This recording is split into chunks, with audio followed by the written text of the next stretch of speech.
Israel to be an apartheid regime in 2021. Amnesty International declared Israel to be an apartheid regime. Don't fucking stop me while I'm cooking, you baboon in a suit! The chef is in! About to give you a fucking Chelsea Green, you donkey! Donkey!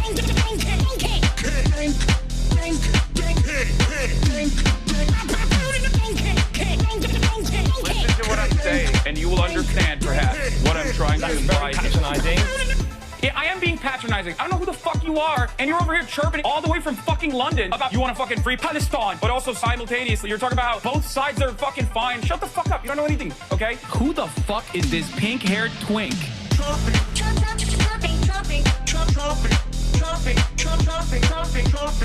Dissolve the apartheid So what would you like to allow see happen, Palestinians. Hassan? Do you not understand the English language? What's going on, everybody? Hope everyone's having a fantastic evening, afternoon, pre-noon, no matter where you are in the world. I'm Hassan Piker, and this is Dawson. Our broadcast coming to you live from gloomy, mostly cloudy California, Los Angeles. It's 62 degrees Fahrenheit and mostly cloudy here in California, Los Angeles. I'm Hassan Piker, and this is Dawson. I'm a broadcast, and all I gotta say is, Vladimir, stop! That's right. It is Thirsty Thursday, ladies and gentlemen. Thirsty Thursday. April 24th, 2025. We're almost done with the month of April. Does Hassan ever think that Bombardillo Crocodillo is IDF? No, Bombardillo Crocodillo is literally Hamas. What are you talking about? Wait, I was thinking of the shark one. Is the shark one the Trolala or whatever? I don't know. Italian brain rot memes are outside of my scope of understanding. Anyway, holy Toledo, ladies and gentlemen. We are live. We're alive. The month of April is almost done. This is part of the broadcast where I tell you about my personal news. You might be saying, Hassan, why are you so early? Why are you in early? And that is because, why am I early? Well, I'm early because, honestly, I just was excited. Burbaloni Lulilolli, Capibarello Cocosini. Number 19, Frulli Frulla. Frulli Frulla, un pinguino nel deserto che fa bla bla bla. Con Anyway, this is Italian brain rot memes for those of you who don't know. We'll take a look at it later. Anyway, but yeah, no, I was excited to get started bright and early, you know. Even though it's not a bright day, it will become a bright day. Nonetheless, I will make your day brighter. Hopefully, you will make mine brighter. But personal news-wise, as far as everything goes, I ended the broadcast last night and got a haircut, but you can't even tell that I got a haircut. That's how you know it was a good haircut. Okay, that's how you know the haircut hit. Why do you know the haircut hit? Because you can't even tell. I shortened it a little bit so it's more manageable, so I don't actually have to like worry about what it looks like. And then I didn't really do anything else after that. I kind of went to sleep super early. I went to sleep at like 10:30, and I woke up a bunch of times at like 4:30. I woke up a bunch of times throughout the night, but finally went back to sleep. Woke up, went back to sleep. Woke up at 6. Went to ball, and boy, do I have a crazy experience for you guys in terms of the balling. Okay, boy, do I have a crazy ball experience. Pokey's going to China before you. Shut the fuck up. She's going to China. I am going to die. Dude, no, I can't let this happen. I can't let this happen. Jason the Ween already went to China before me. If Pokemon goes to China before me, I have so many things that I've lined up already. I have to go. I have to go right now. I have to go tomorrow. I'm ending the broadcast and I'm picking up a ticket. Everyone is mogging me. Everyone is mogging me. I hate it. And she's going, wait, what the hell? She's literally live from Shanghai today? What the fuck? Bro, I can't even go. No. Oh my gosh, she's beating my ass, dude. She's beating my ass. Ah! This is unacceptable. Bombardillo, crocodillo, and tralalero, tralala. Memes are Islamophobic and genocidal. Saying Crocodillo, Porco, Allah, Pig, God, and Pig, Allah, and talking about Bombardillo, Crocodillo, talking about a bombardier that bombs Palestinian children. Okay, I didn't know that. Is it BDS now? Are the Italian brain rot memes BDS? That's nasty that they did that. Anyway, Pokey washes me. She does. In any case, personal news-wise, I was playing basketball. I'm going to go through this really quickly, and I'm just going to dive right into the goddamn news because I'm already hyped up. So there's a dude I play ball with. He is fairly strong, but shorter than me and a little bit lighter than me, but he's a great shooter, right? He's a great shooter and he can fucking drive in. This dude I play ball with every now and then at the park, and I play with him one-on-one all the time, and we have this like rivalry at this point, you know? I usually beat him. It's not a big deal, but like recently he's been beating my ass, right? He's not taller than me. He's shorter than me. I'm taller than him. Anyway, but the thing is, I usually am trying to just not play bully ball because I feel like it's boring and annoying. And I also have this weird insecurity where I want to play basketball in a way that looks cool, but I just don't have the bag to be able to do that. So if I were to, you know, I could beat most people with the bully ball shit, but Hasanabe catching pick me strays, 1 million likes soon. Oh, I saw this one. Yeah. I'll talk about this in a second. And they're right. They're so right. Where the fuck was I? What was I saying? Man, if you don't get your big ass in the paint and bully like Shaq. Yeah. Okay. Listen. So I play with this dude. Normally we play 3 games. He beat me the first 2 games, right? He beat me handily the first 2 games. I was like, you know what? Fuck it. Let's go to 5. So he's like, all right, let's do it. So, we're going to 5 games, right? Games of 13, 1-on-1, make it, take it. You have to bring back everything, basic stuff, right? No 3 dribble ball, nothing. So he beat me in the first 2 games. And then I came back on the 3rd one and I beat him on the 3rd one. So I was like, you know what? Let's go to 5. So we did. We went to 5. So I asked him, like, what would you do if I were you and you were me? How would you use my skills to beat someone like yourself? And he was like, just bully ball all the way. Just bring it down all the way and then, you know, put it up. Bring it down all the way and then put it up. Post up. And that's what I did. I was like, you know what? Fuck it. I'll do it. So I did that. And I beat him 13-0. Literally. I just used my size and I beat him 13-0. And then I played him I played him again. This time I didn't go all the way bully ball. And I beat him again. So I beat out of 5, I got him 3 games, 3 W's over and over and over again. Crazy that when you play your position, you excel law. I know, but I just don't want to do that. What is that cup? This is the commemorative cup for the king. To commemorate the ascension to the throne of His Majesty, King Charles III, September 8th, 2022. Cheers, hip hip hooray, long live the king. Very nice. But yeah. You need to play like Shaq. Is he going to want to keep playing with you? Yeah, I mean, I will keep playing. I will, yeah. Chat, stop hating irony merch. Yeah. You and the rest of the NBA ruining the game. Yeah, because 3 is bigger than 2, okay? This is an important fact. An important fact that many people forget for some weird reason is that the number 3 is bigger than the number 2. That's what it is. That's what it freaking is. So yeah. That's why I want to play like a sexy game. I want to play a game where I'm looking good. I want to play a game where I'm dropping buckets and also lethal at the 3-point line, but also can like pump fake off the 3, drive in, 2 dribble, take a midi shot, you know what I mean? Top of key, or fake the top key as well. And then drive further in with a layup, easy layup, open lane, that sort of shit, you know? But, it is what it is. Anyway, Donald Trump is doing a bilateral meeting with the Prime Minister of Norway right now, and it's live. Norway, and it's live, and we'll take a look at all the questions they ask him, and we'll take a look at what he has to say about the current state of the global economy. Major update on trade with China. Draw a mismatch and hit the Shangun spin. Yeah, that's right. We will do it. Stop capping Unk, you get stun locked on the court just like on stream in 3 hours. Yeah. But yeah, I'm in a really good mood for that reason. Like basketball is life. Ball is literally life for me. I have nothing else in my life. This is the only thing I have. So if I play poorly, I just go, ugh, is it worth it? It's not worth it. But yeah. Here, this is the TikTok that's going mega viral. Is it a safe space to say I have a strong dislike for this specific type of man?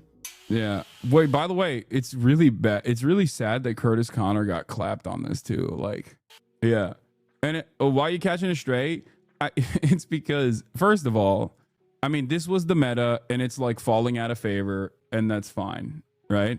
This was the meta. It's falling out of favor. That's fine. Half of the reason why I think people have this kind of resentment is because guys that look exactly like this, that are fake male feminists, have ruined this whoever this account owner is. This poor lady most likely got her fucking life ruined by an absolute dipshit that presented himself as like a soft boy, male feminist, whatever, and then was a douchebag, was a fucking douchebag. So now she's like, I hate these men. They're all secretly insert whatever happened to her from a guy that looks like this.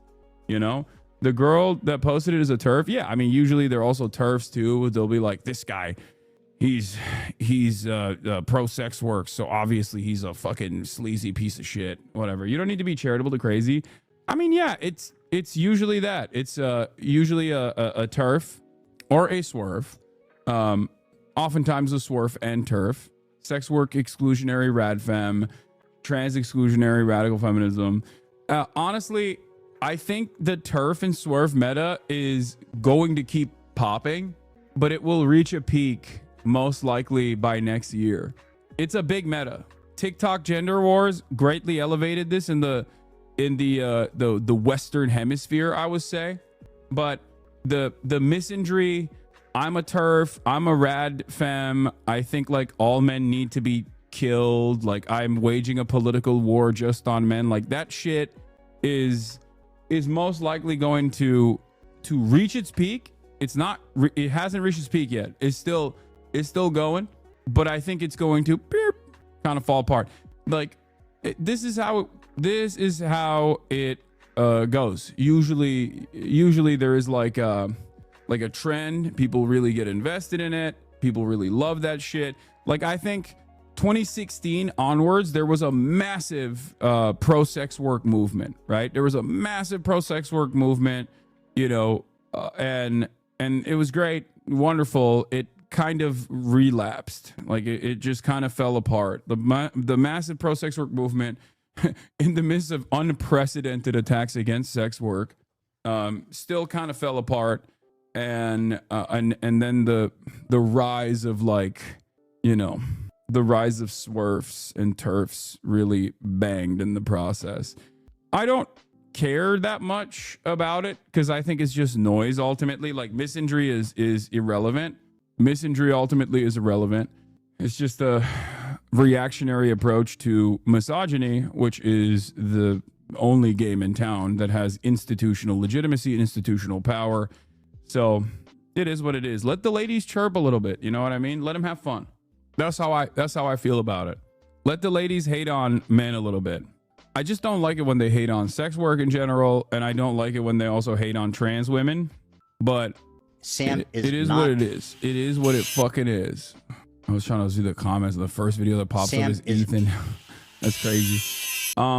Get Curtis Connor out. It gives feminists in public abuser behind closed doors. Like this right here is just like, like this is just hypocrites, performative, liars, and manipulators. Male manipulator, final boss. You know what's funny about this? It's just like, yeah, that's just your own personal experience with a guy that looks like this. Like you had a shitty experience, which again, it's fine. It is what it is. Curtis is a feminist though, and he raised money for BLM, LGBTQ rights, and free Palestine. He's a liberal. Let's clap. I don't know. Me, when I have zero critical thinking skills, so insufferable, bro. Yeah, it's just people are just mad. Why is Curtis Connor always catching strays? Especially Curtis Connor. Nah, not Curtis Connor. Liberal equals right wing equals abusers. Yeah, I know. Safe sleazy. Pill eaters has been cooking Curtis and the way Curtis looks, and cooking me as well, ironically enough. But I mean, I don't really give a shit, like I said. The reality of the matter, can we not do TikTok comments? I mean, someone sent it to me. I'm just explaining my position on it. It's fine. It doesn't really matter ultimately. It doesn't matter. It's just people fucking screaming into the void for the most part. Horrible haircut, by the way. Neff L. Wait, what? I don't think my haircut's horrible. I think it's perfectly normal. Who cares about these comments? Complaining is just another form of not all men. Yeah, no, I'm not doing that. I'm not doing that at all. I'm just trying to explain to people that do see this kind of stuff, that it's ultimately irrelevant, and getting upset about it is silly.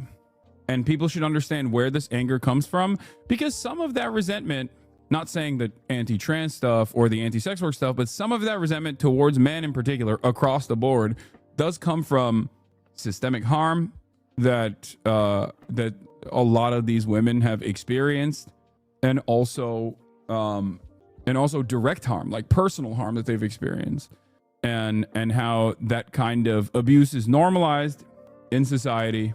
So it is what it is.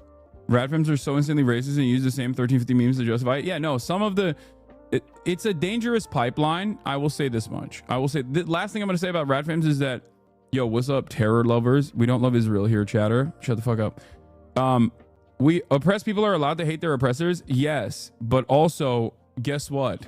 Oppressed people are not allowed to fucking shit on other oppressed people by saying, I'm a woman and therefore I'm oppressed, so fuck trans women. Well, okay, well then you're a white feminist, you know? Like, get the fuck out of here. It's just, that's exactly my point. Like, I understand why there's so much resentment and misplaced anger in certain instances towards like all people that happens as a consequence of like being hurt and then feeling like no one hears you, and in many instances actually not getting any sort of real justice in this process because of patriarchal constructs that exist, and then developing this resentment. The problem is a lot of the TERF stuff, or not TERF stuff, sorry, a lot of the Radfem stuff can very quickly, a lot of the TERF shit can very fucking quickly turn right wing, because the inflection or the inception point of radical feminism oftentimes comes from direct harm that you've experienced, and therefore if you drop, I mean, it's in some ways it's illogical, if that makes sense. Like, it's understandable to feel resentment and anger, but of course if you translate that to like, I'm waging a war against all men, then ultimately yes, you are being illogical. In the same way that like and I'll say this as well, people get mad at me here too, like if you're a trans person and you think all cis people are inherently out to get you, I understand exactly where that anger and resentment and fear comes from. But yes, of course, it is still technically an illogical fear to have. It's just a defense mechanism that you've developed over the years of constantly being fucked over. Same thing goes for black people afraid of all white people, or angry and resentful towards all white people across the board. It's a valid anger and resentment to have, but extending it to everyone will lead you astray. Sometimes you will end up developing reactionary frameworks as a consequence of that, and that's how you arrive at like the ADOS movement, or that's how you arrive at like some of these other movements that are ultimately irrelevant, not that significant, don't have that kind of don't have that kind of motion. It is not fucking valid. No, you're literally misunderstanding. The purity spiral strikes even when you agree, Lamau. No, not women. Is it not fucking valid? No, you're misunderstanding what I'm saying. I think the anger, fear, and resentment from experiencing marginalization is totally valid. But I think when you extend that across the board, like, the sentiment is understandable, but if that is your driving motivator, you go down in certain instances, you go down a dangerous path. This is literally something that you would probably discuss with a psychiatrist, ironically enough, in an effort to work through abuse that you've experienced in the past. Especially when no one was there to help you, especially when people maybe even attacked you after you tried to speak out against your abuse. It's like, I'm telling you that it's underlying trauma that is not addressed in a healthy way that becomes, that ends up guiding your entire worldview. And then in that process, especially because there is validity, there's political validity to this kind of anger and resentment, given the harmful systems that we all exist under, but especially marginalized people exist under, they kind of move into a false sense of justice and ultimately turn around and can fall into reactionary ideology in the process. That's how you go from being a rad femme and being like, fuck all men, to saying, you know, fuck trans women because trans women are men too. Like, and you're like, whoa, well, hold on, what the fuck happened? That's what it is. That's what it freaking is. All right. I'm a trafficking survivor and have been assaulted even after that. Every year I've been alive. For a marginalized person to show fear towards the people that hurt them is not something you can just get out of. No, I'm not saying that at all.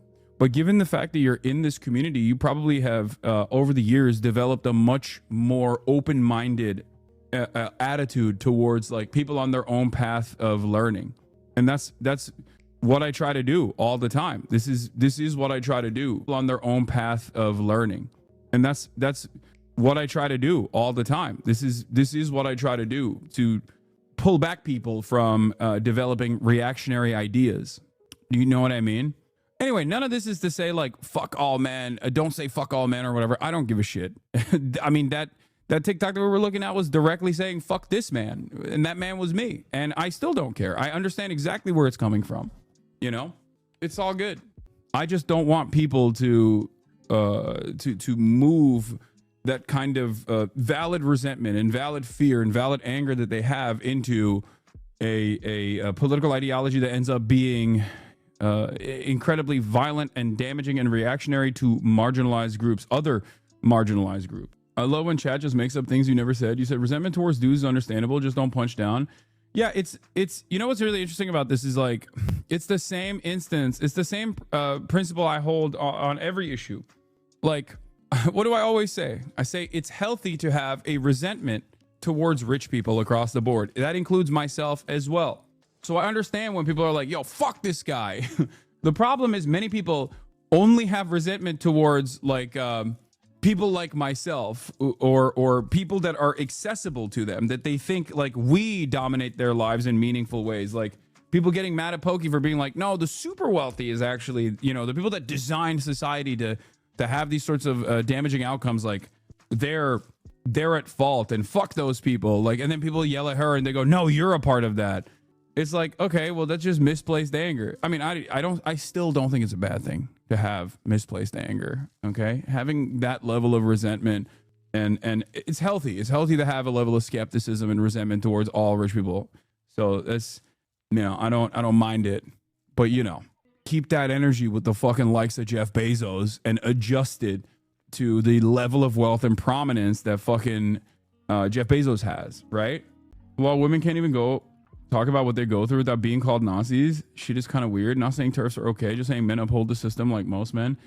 Okay, first of all, the infallibility of women in upholding these systems, especially white women, is kind of ridiculous. You know, white women are fucking voting gladly for Donald Trump by 52% margins.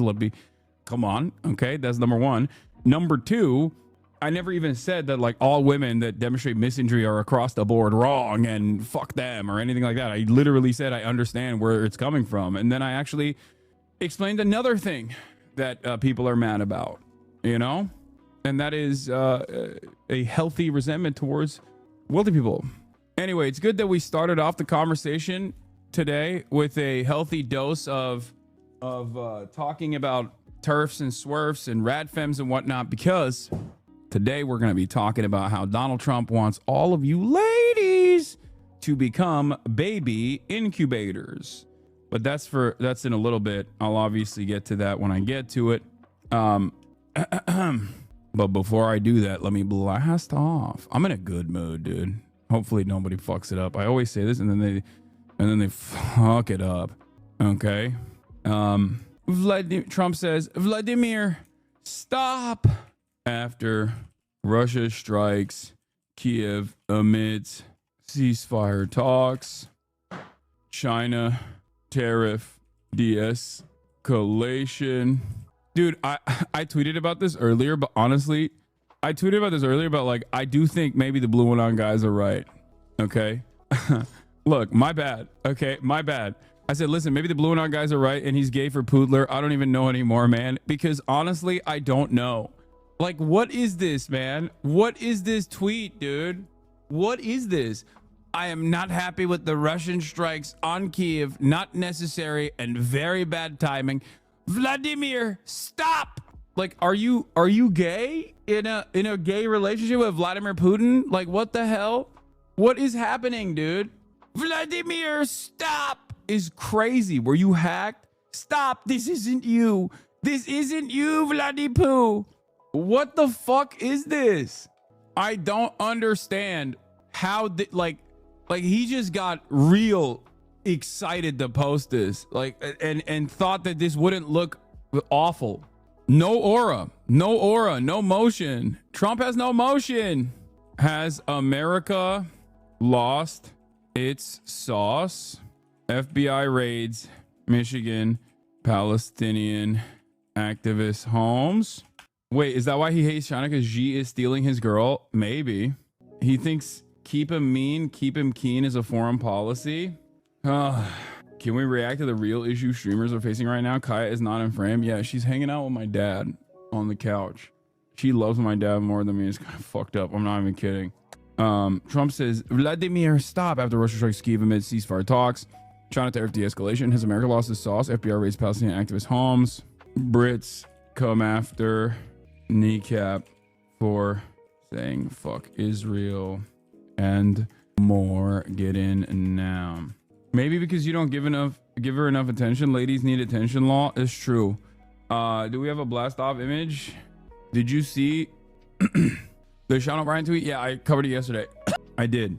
Do we? Okay, give me a real blast off image, bro. This one sucks. Fuck it, whatever. I'll do the Trump Abe tweet, whatever. Who cares? Okay, it doesn't suck. Thank you for giving me anything. You know what I mean? There you go. Here it is, folks. Here it is. Here it is. Here it is. Trump says, Vladimir, stop after Russia strikes Kyiv amid ceasefire talks. China tariff de-escalation as America lost its sauce. FBI raids Michigan Palestinian activist homes. Brits come after kneecap for saying fuck Israel and more. Get in now. Boom, boom, boom. Yeah, he said, have sex. See you soon, space cowboy. This is a deep fried, this is a meme that is hard to decipher if you are unfamiliar with the late and great Shinzo Abe. That's right. Shinzo Abe. He made that mistake. Big mistake, he said to the weebs. Hikikomori, they call him. Folks, Hikikomori. Shinzo Abe. He wanted them to fuck. He wanted them to have sex. And then they came after him. They said, no, we will not have sex. Mr. Abe, we will not. These kids, the Hikikomori, they like 2D women. They like 2D women more than they like 3D women. I tell them you can grab them by the pussy. It's so good. It's so good when you grab them like that. They say, no, Mr. President, no, I want my pillow. I want my body pillow. Hassan, your title is the same as yesterday. No, it's not. It's because here, I'll just delete one part of it so you can. I barely changed it. As a Jewish person, I beg you to find Jesus. 2D, I love that word. What a great word. I have the best words. 2D. Women are 2D. They like them. They like them a lot. And they like them a lot. They say, Hatsune Miku. She dances. She dances so good. She dances like no one's ever danced before. Everything computer. Even the women are computers now. All the women are computer. I tell them, have sex. I don't know what I'm doing. Okay, let's just get to the fucking live stream of Donald Trump talking to the Norwegian. Oh, wait, it ended. It just ended. All right, let's hear what the question and answer segment looked like for the live stream. President, zero chance it was going to, and it didn't. You know, people say, how do you know that? Number one, it didn't happen. We never even discussed it. I would talk to Putin about it. It was the apple of his eye. You know, Ukraine was the apple of Putin's eye, but there was never even a thought that he'd go. I do think it's funny. I will admit, I do think it's funny that he just like laid all the cards on the table and just kept glazing Putin, and in the most ridiculous way possible, attacking Zelensky. Disney, he's got no motion, he's got no cards. And then Vladipoo turned around and basically was like, yeah, you don't have the cards either, dumbass. Fantastic. Very cool, sir. Very cool. That was brilliant statesmanship, okay? So exactly like you and Biden, Trump never thought Putin would invade Ukraine. Okay, first of all, Biden doesn't think anything. Q&A started at like 50 minutes. Lots of questions on Russia, Ukraine. Yeah, I don't want to watch the whole thing. We'll just watch some of it. But my point is, Donald Trump Donald Trump thought that, I think he thought that Putin actually likes him and respects him and isn't just like playing a role where he gives him what he says what Donald Trump wants to hear and is easily manipulated. And this is precisely what's going on. He got manipulated. He thought, oh, well, Vladimir likes me, and Zell Disney, I hate him. He's woke. He's woke, folks. It's DEI. Ukraine's got DEI policies. We must stop it. And he took it seriously. He took it seriously, and lo and behold, look at that. He gave everything. He basically gave everything to Vladimir. Everything. And I mean everything. He gave him more than I thought he would give him. Okay? Literally all the territories, de facto recognition that, whoa, did it F? A lot of people are saying no F, but I didn't experience an F on my end. I don't know what's happening. Anyway, as I was saying, what happened here, as we covered yesterday, is that Donald Trump basically gave Vladimir Putin everything, okay? De facto recognition of all the territories that Russia has annexed so far inside of Ukraine, eastern Ukraine, and official legal recognition for Crimea for Russia. And on top of that, Ukraine obviously saying that they're not going to, they're never going to join NATO, all that stuff. That's valid. And there was like maybe a little bit of a gimme for Zelensky in that process where they were like, well, and they can join the EU if they want to, right? And also the mineral extraction / security cooperation agreement where Russia and America basically take on all of the remaining natural resources that Ukraine has for profit, which is a ridiculous deal. It's not valid. What the fuck? Wait, what? Ukraine being allowed into the European Union is not valid? What are you saying? This guy's like, no. Ukraine means the Ukraine. It means the border. It is part of Russia. It is part of Greater Russian Federation. Anyway, and all of that was not enough, it seems, because while this ceasefire negotiation is taking place, what ends up happening is Vladimir Putin last night bombs Kyiv, which is insane, okay? Basically saying, I hold the cards, okay? It's not Zelensky that holds the cards, and it's not Trump that holds the cards. I hold the cards. Recognizing that Trump is in a dangerous position, or rather a politically tumultuous position, considering that he ran on ending the war, and the only way to do that is by getting Vladimir Putin to agree to end his invasion and his bombing campaign. He is taking advantage of the way that Donald Trump has foolishly presented this argument.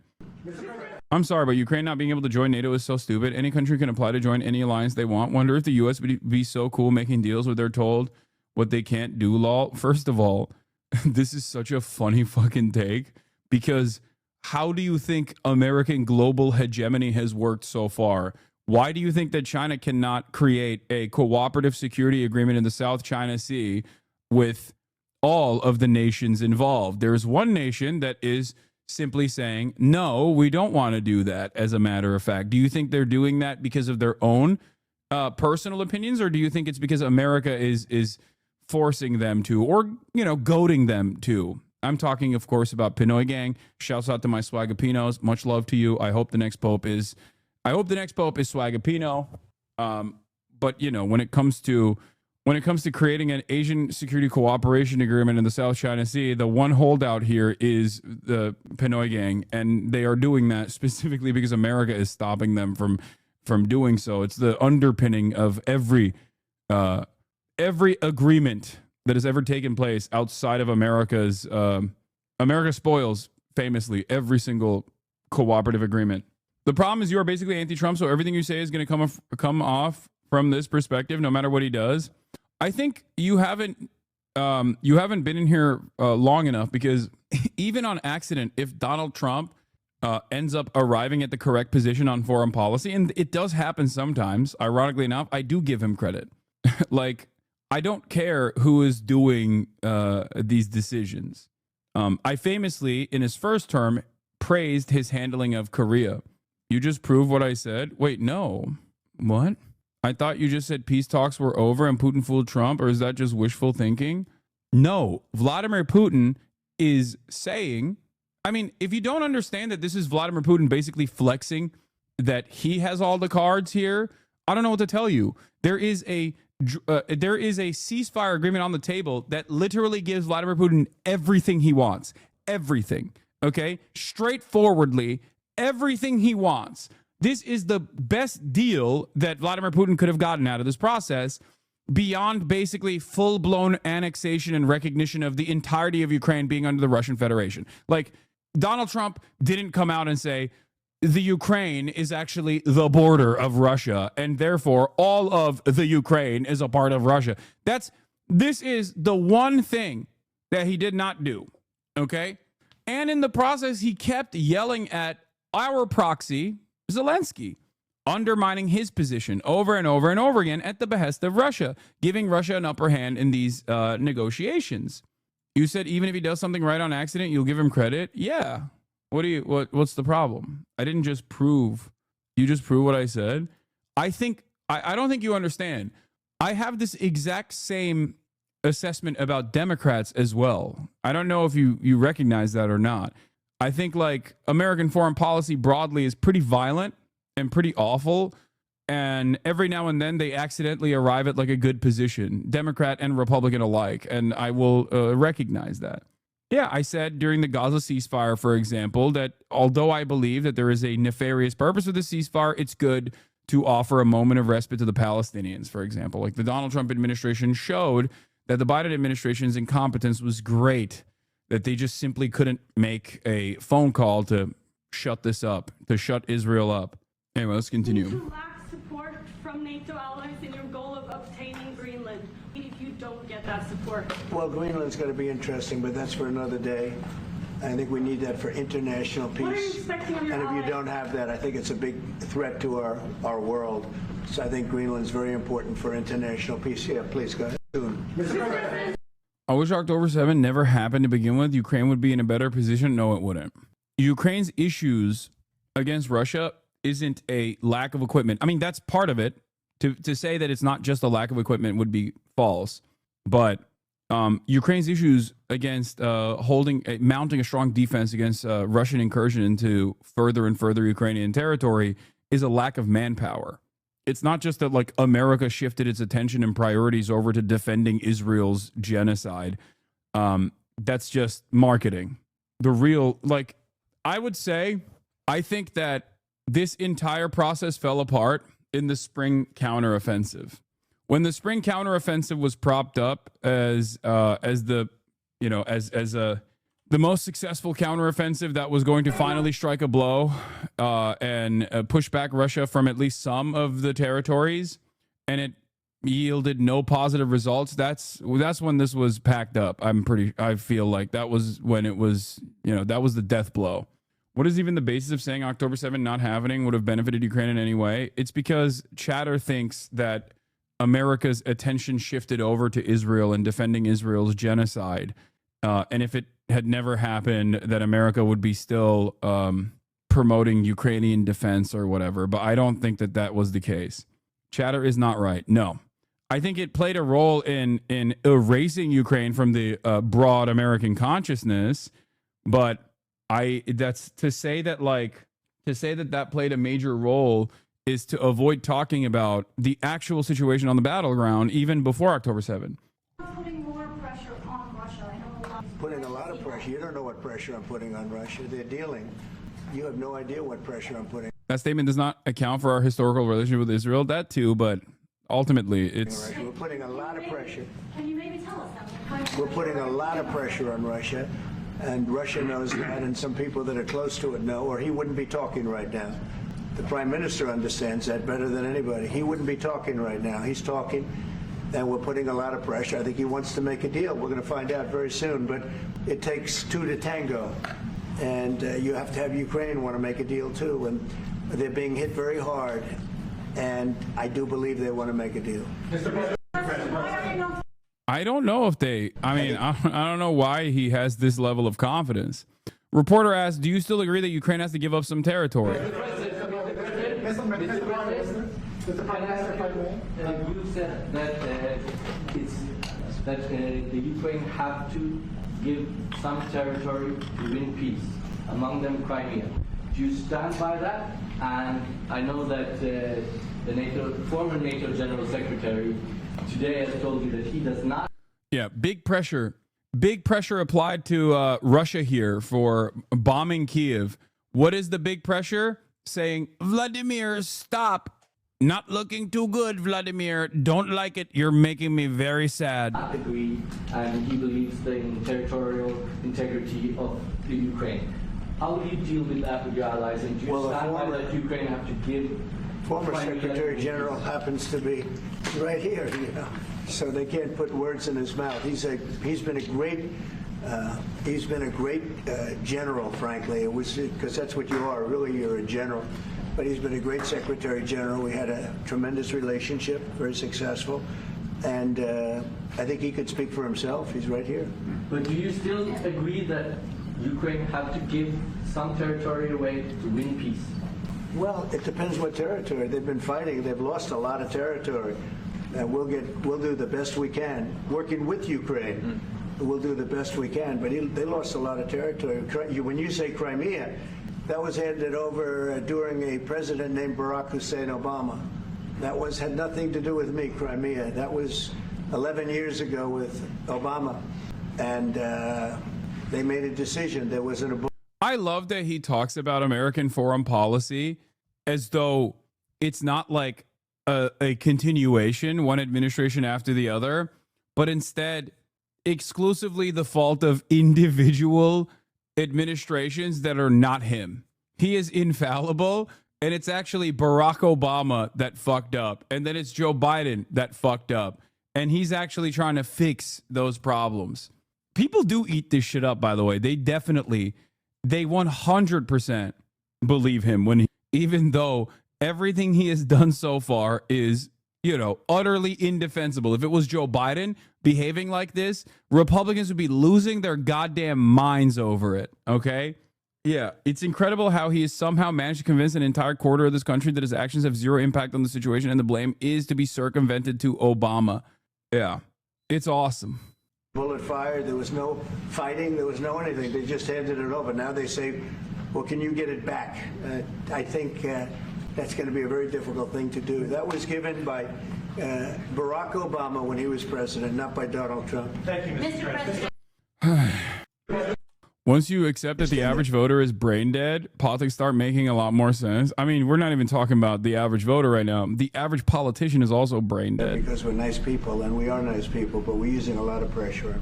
What concessions, Mr. President, and to your national security team, what concessions has Russia offered up thus far to get to the point where you're closer to peace?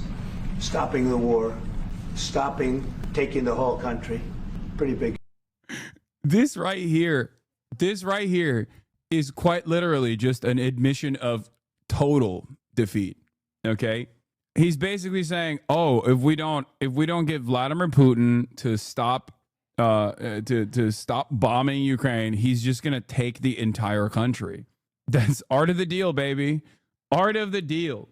Art of the deal. Okay. God damn. America's on its no motion arc. Okay. We have officially reached the era of major aura loss, no motion. We get no bitches. Our weed is no longer stinky. It is no longer loud. Our weed is quiet. And we get no bitches whatsoever. We have no motion on the global stage. Major aura loss for the United States of America. It is crazy. It is crazy, dude. You know what the Bernie does to the Palestinian cause on the other side? You do that for Kashmir. The poor Kashmiris are being blamed for Hindutva fascists and their pogroms happening in Kashmir that no one is covering. No, I'm not doing that. I said I'm going to get to it today. I'm going to talk about it today. I brought it up in my Instagram stories when I was doing my Go Live post. Also, is ridiculous. Okay? It's a fucking ridiculous statement to make because I have talked about, is it effing again? What the hell is going on today? It's not on my end. I don't know what this is. I don't know what's happening. There's no issue on my end. I think Twitch is a little messed up maybe. But as I was stating, okay, in terms of Kashmir, I've talked about it before. I've covered it extensively. This last bout, I am unfamiliar with what happened. There was a lot of misinformation in the aftermath of such incidents flying around for the past 2 days. And obviously it's heating up to become a major geopolitical issue. So I will cover it.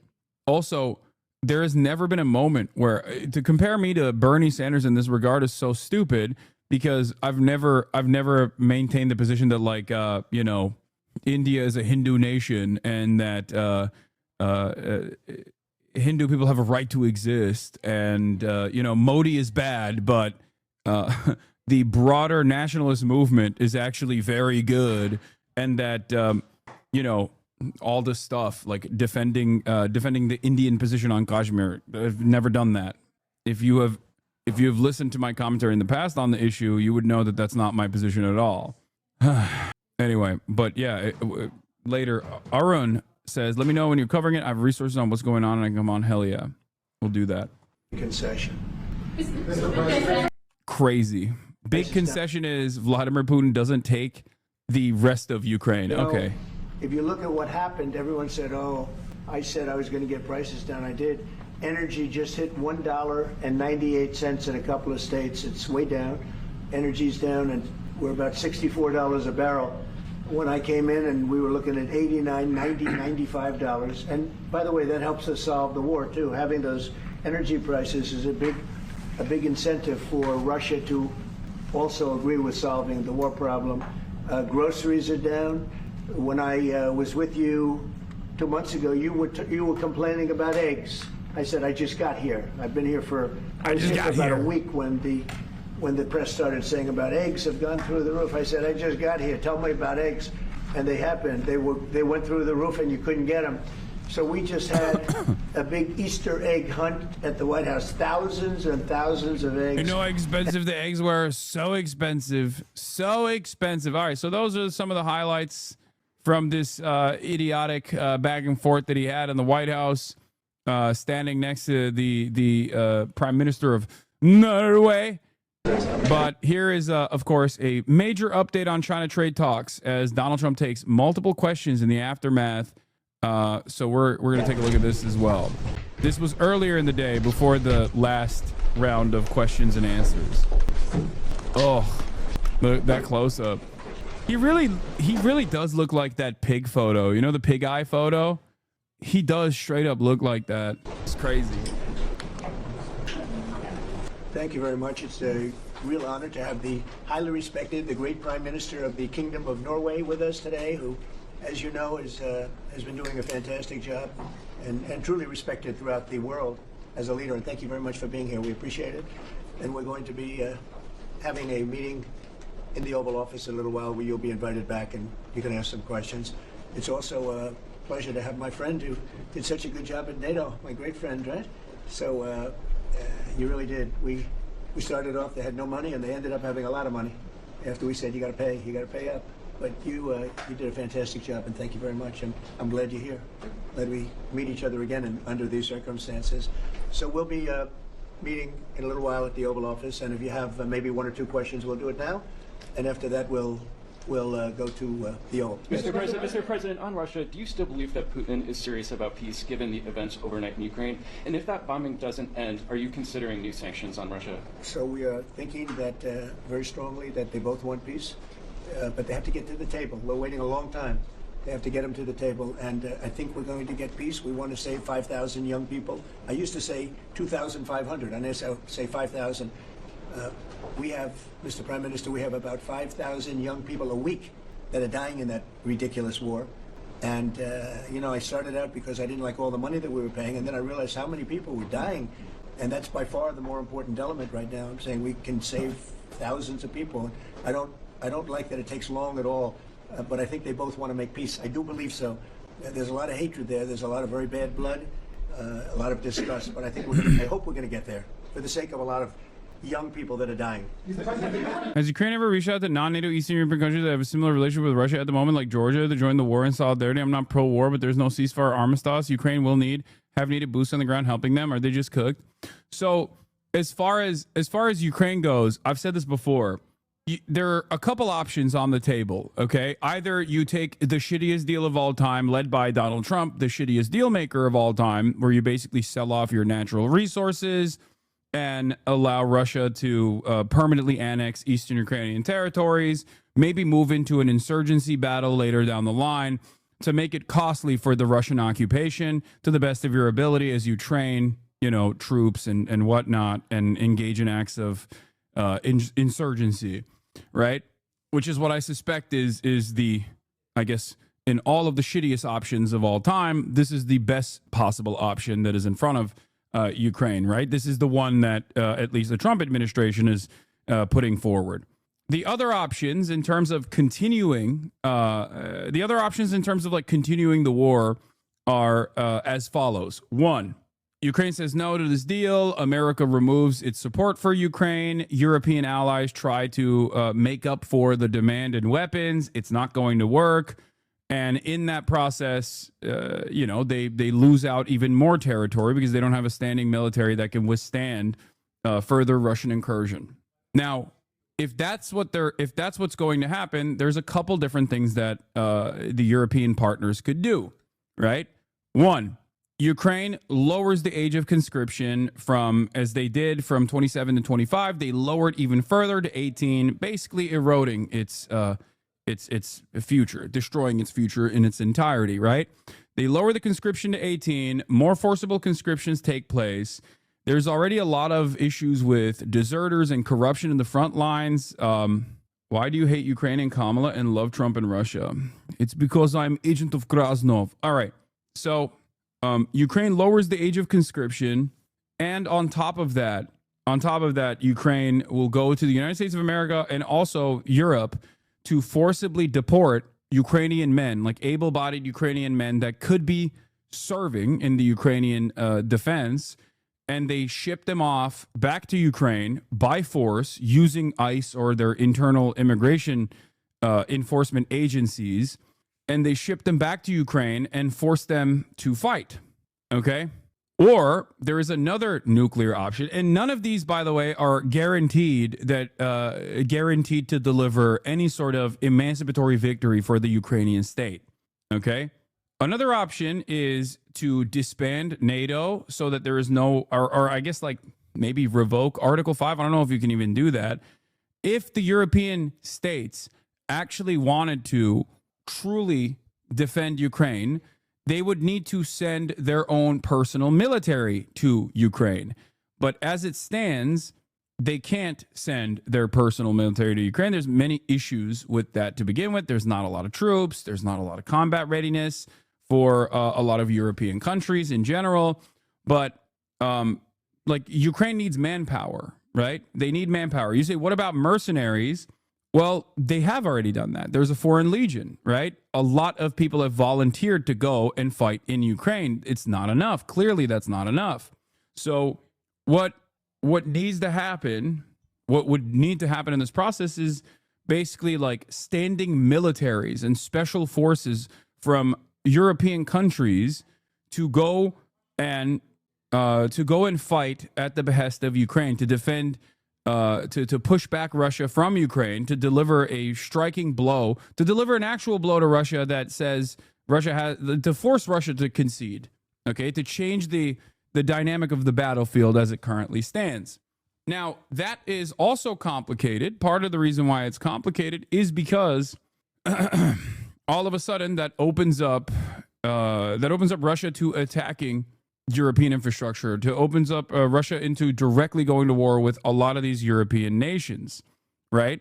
And as it stands, while Russia being a nuclear nation, as it stands, Russia does engage in nuclear brinksmanship. And also on top of that, given that these are NATO nations, currently Article 5 would be triggered if there are direct American or European NATO nation troops inside of Ukraine fighting against Russian troops. Okay? So that's why I said the other option in this circumstance would be to, like, I guess, revoke Article 5 or to disband NATO and then send European troops into Ukraine to defend Ukraine, to push back Russia. But in the absence of all of these options, the major problem that exists for Ukraine is a lack of manpower. It's not just that there aren't enough weapons in the hands of Ukrainian soldiers. That certainly is a factor as well, right? We offloaded a bunch of our old refurbished gear and weapons we dumped it into Ukraine, and very slowly allowed Ukraine to use more and more equipment over time, readjusting it to Russian nuclear brinksmanship. We just pushed and pulled at times. And while on the one hand, those weapons did allow the Ukrainian defense to actually push back Russia from Kyiv to eastern territories, it's still not enough. It clearly did not. It clearly did not save Ukraine, because Russia then hardened their positions on the eastern territories, right? So that's the situation on the ground. And any number of different analysts that tell you, like, no, drone warfare changes the dynamic greatly, or, we just need one final push. Those guys have been saying that. Those guys have been saying that since day one, right? They've nonstop said that. But unfortunately, the situation on the ground, the situation on the front lines is very different than the way it's being presented by these analysts who don't have anything to lose in this process and might even stand to gain if they are, I don't know, directly doing propaganda for the military-industrial complex. But what, in my opinion, completely stopped this or completely changed the dynamic and made the Ukrainian position impossible to defend was the counteroffensive, the spring counteroffensive, right? Like, once that fell apart, it was over. That's what I think was the biggest blow for Ukrainian defense. And since then, they've been in a holding pattern as Russia has hardened its positions. They've dug into the eastern territories. They've mined a whole bunch of these areas as well with landmines, not like mining as an extraction. And so now it's at a fucking stalemate. It's at a stalemate. Russia has annexed these territories. They've done these sham trials, or these sham in some of these places they've done these sham democratic processes to be like, do we own these territories? Yes, whatever. After purging those territories of the Ukrainian people. So yeah, referendums. Sorry, fake elections and fake referendums, and different than even Crimea. Okay, so it's cooked. It's totally cooked. So if you don't make up for the lack of manpower on the Ukrainian side, if you don't make up for a lack of manpower on the Ukrainian side, you just can't do anything about it. And that requires a tremendous amount of hardship with no real guarantees of permanent security for Ukraine. And I don't even know if a lot of Ukrainians have appetite for this continued battle. And I'm not just talking about the NGO people that you hear from that don't have to fucking serve in the military, and their job is to literally tell you over and over again, no, Ukrainians have tremendous appetite to continue the fucking war, and we just want to do it. When obviously the battle, the front lines reflect a very different reality, because you get to hear from some of the people that are complaining, and you get to see some of the images out of Ukraine in Western Ukraine where people are evading the draft to the best of their ability because they don't want to fucking go into the front lines. They don't want to get killed. So don't listen. If you listen to the Atlantic Council back people, of course they're no, they want to keep fighting. They have so much appetite for fighting. And anyone that tells you Ukraine is experiencing desertions or corruption in the front lines is lying to you. They're a fucking paid Russian operative or whatever. Yeah, there's their job. They don't have to serve. They have exemption. So they get to fucking make this argument to the West, presenting a false reality to Westerners and deluding them into thinking that there is still, without making severe changes, there's still a way out of this through fighting. Deadline for when the party. I have my own deadline. And we want it to be fast. And the Prime Minister is helping us. He wants it to be fast too. And I think everybody in this, at this time in NATO, they want to see this thing happen. So we have a deadline, and after that, we're going to have a very much different attitude. But I think that has a very good chance of getting done. Ukrainian here, people were looking to Trump to fast track this stuff. Guess they were in for a surprise. I'm a 25 male ready to be drafted, by the way. Are you in Ukraine? Important ally to the U.S. What can Norway do? Just keep doing what they're doing. We have a very good relationship with Norway. Great leader, great people. I know many of the people in Norway, and it's truly it's an incredible country. So all they have to do is keep doing what they're doing, I think, is probably the best answer I can give. Yes. As you pointed out, the former Secretary General of NATO is here, Mr. Stoltenberg. How important is the NATO defense alliance, Mr. President? Is it sacrosanct from your perspective?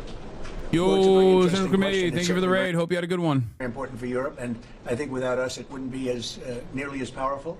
And as the former Secretary General, who did a great job, can tell you, I played when I was there a very big role in making sure that NATO is funded by the 28. At that time, they had 28 countries, including us, because many of the countries weren't paid, and they ended up being paid, you would say. And the Secretary General was very nice about it. Come here. As far as I was concerned, other presidents went in, they made a speech, and they left. And that kept going on. And in the meantime, they had no money. And the United States was paying far more than its fair share. You could say that they were paying, I actually said sometimes it looked like 100%, and it was unfair. And the two of us worked very well together, and we took care of the situation. There are some, Mr. President. Yeah, please, go ahead. As the Norwegian statistics are showing that the U.S. actually has a trade surplus with Norway, are you going to be looking into that and see which of the countries are actually in a trade surplus? Yeah, well... Literally saw a guy today caught. Damn, brother, you got to get the fuck out of there. I don't mean to tell you, but I don't mean to tell you something you already know, but goddamn, dude. There are a lot of people that are, people that have money in Ukraine are getting out illegally to the best, in order not to. Why didn't you help them? What are you, fucking crazy? And then have himself get drafted? What are you, insane? Yes, by caught, he means forced conscription. Yes. To illustrate the situation, the way the recruitment is trying to make up for lack of manpower is what locals are calling, what? Bussification, where they literally snatch able-bodied men from the streets and civilians seeking to avoid them. This is what the chatter was talking about. Yeah, it's scary shit in Ukraine right now, in Western Ukraine as well. I don't know about bussification. I don't know if that's what it's called, but yeah, there is, as things get more desperate, the government will take more aggressive action. Imagine not wanting to defend the country you live in from an attacker. Yeah, I can imagine that, actually. I don't know why chatters in here are like, nah, not me, dude. I'll be different. Like, what are you talking about? You didn't make this happen. I think I think that's perfectly just. Justice is perfectly just if you want to actually go and fight, you have every right to do so. You also have every right to fucking evade the draft. What are you talking about? Do you have this kind of attitude for all of the Ukrainian refugees that live in the United States of America, that live in Canada right now? What do you think they're doing here? There are other ways to help. What are you doing, chatter? Like, what a ridiculous statement. Yeah, it's real easy. It's real easy to say this from wherever the fuck you're at, to be like, hey, dude living in Lviv, okay? 25-year-old, graphics designer living in fucking Lviv. Hey, go die, okay? Yes, fight for your country. Don't listen to Hassan and roll over for Russia. I mean, the alternative is Russian execution because it's your fucking home. Yes, whenever someone attacks your home, just leave. Bad take. No, I'm saying that if you want to fight, there's honor in that, certainly. But it also makes total fucking sense if you don't want to. And no, it's not. You can't compare this to Vietnam unless you're talking about the North Vietnamese army, okay? Because the Ukrainians are the ones who are fighting against an invading force. I'm not going to sit here. I am not going to sit here from my fucking ivory tower in the United States of America and tell people, yeah, just go die, Lamau. I don't have this attitude at all. I don't have this attitude towards Palestinians who don't want to engage in armed resistance against the state of Israel. And I don't have this attitude towards Ukrainians either. The fuck? Some of you Americans living in the fucking lap of luxury have a totally warped perspective of what war looks like for the average person. That to me is ridiculous. Yeah, it's easy to just like sit in the United States of America and demand that Ukrainians die to protect their homeland. Why don't you go die for them then? You know, this ain't a fucking movie, dude. Or are you crazy? But with the United States, almost everybody has a surplus. It's really an amazing. Stop being a pussy phenomenon. hypocrite. No, Wait, there's a what? surplus. This is not hypocritical. I just described to you that this is absolutely something I believe across the board. Efendim, iki. Of a couple of $1 billion, I think you have with it. I congratulate you. That's very good. We got to get a little bit of that for ourselves, maybe. But they do have a surplus. Norway has a surplus. Mr. President, in the current tariff situation, analysts have pointed out that the U.S. actually need allies. Do you consider Norway as a possible ally in the situation? I think Norway's always been an ally. They've been somebody we've been very close to, very friendly with. Maybe more so now with me than other people, but I think Norway's always been a great ally, yeah. Norway's been a friend. That's a very strange question, actually, because the U.S. is our lead ally, and we build on a relationship which we will talk about now, Mr. President. But it's of high relevance, and I'm very happy that we have Secretary of State and Secretary of Defense. Right. So this is a very strong tie. But it was a question about ally in the tariff situation specifically. Tariff situation. I survived the longest siege of the city in modern time, and people were fleeing, and nobody had an attitude against them. Yeah, what the fuck? Even after 3 years of service, my brother-in-law can't get a visa to come to Canada where his wife and children are. So even after serving, you can get trapped in the country. Yeah, they are recycling people who have already gone out of combat. Again, this is desperation. Okay? This is out of desperation.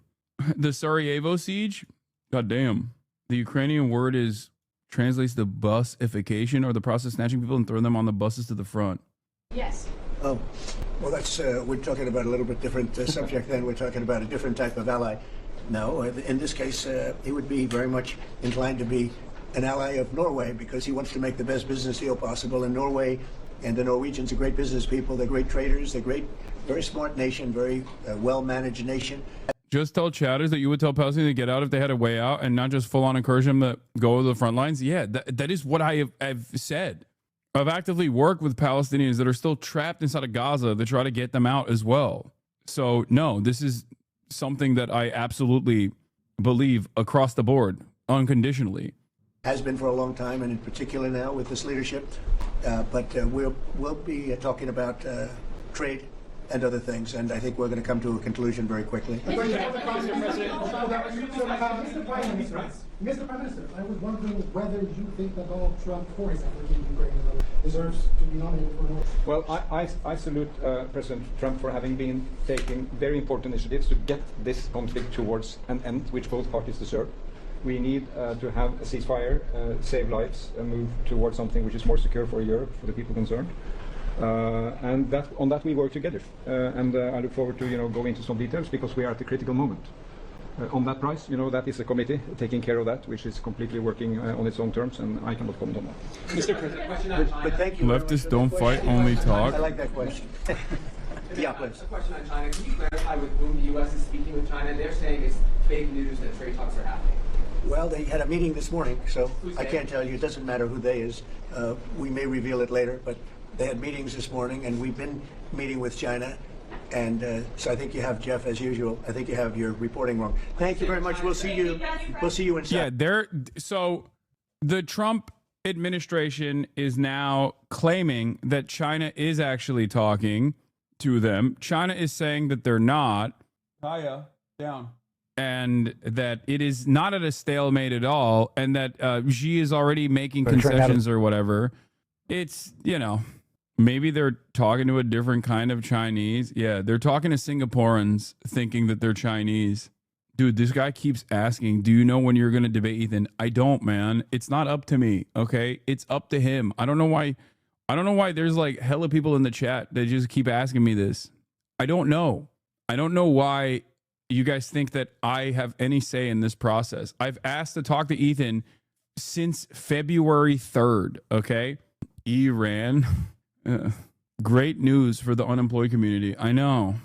It's just like he tries to say you're the one who's been scared to talk to him. I know he's the one who claims a bunch of insane shit. And it doesn't really matter because seemingly his fucking audience eats that shit up. They believe it. Like, it's so weird. And it's extra weird because they do come in here, so they must have encountered at a certain point me saying, oh yeah, I would love to debate him on any topic he wants to talk about, but especially as it pertains to Israel-Palestine. And for some reason, that just goes, people just like don't hear it. I don't know why. Maybe they just like watch on mute and type away. Why can't you do anything about it? What would you talk to him about? What do you mean? What do you want me to do? Fucking stalk him physically with a camera and just like show up to the office? Yeah, I released a video titled Debate Me, Ethan Klein on February 5th. February 5th. Post-truth plus hyper-normalization means words don't matter anymore. Nothing goes. Real George Orwell, Animal Crossing. Yep, George Orwell. 1989. George Orwell. I'm a fan of you both equally still. I think I'm alone. Crazier things have happened, chatter. One day scientists will study your brain to understand how someone can be so firmly committed to being a centrist on this. Like, all good, you know? This was some fun little, I guess like some kind of drama almost.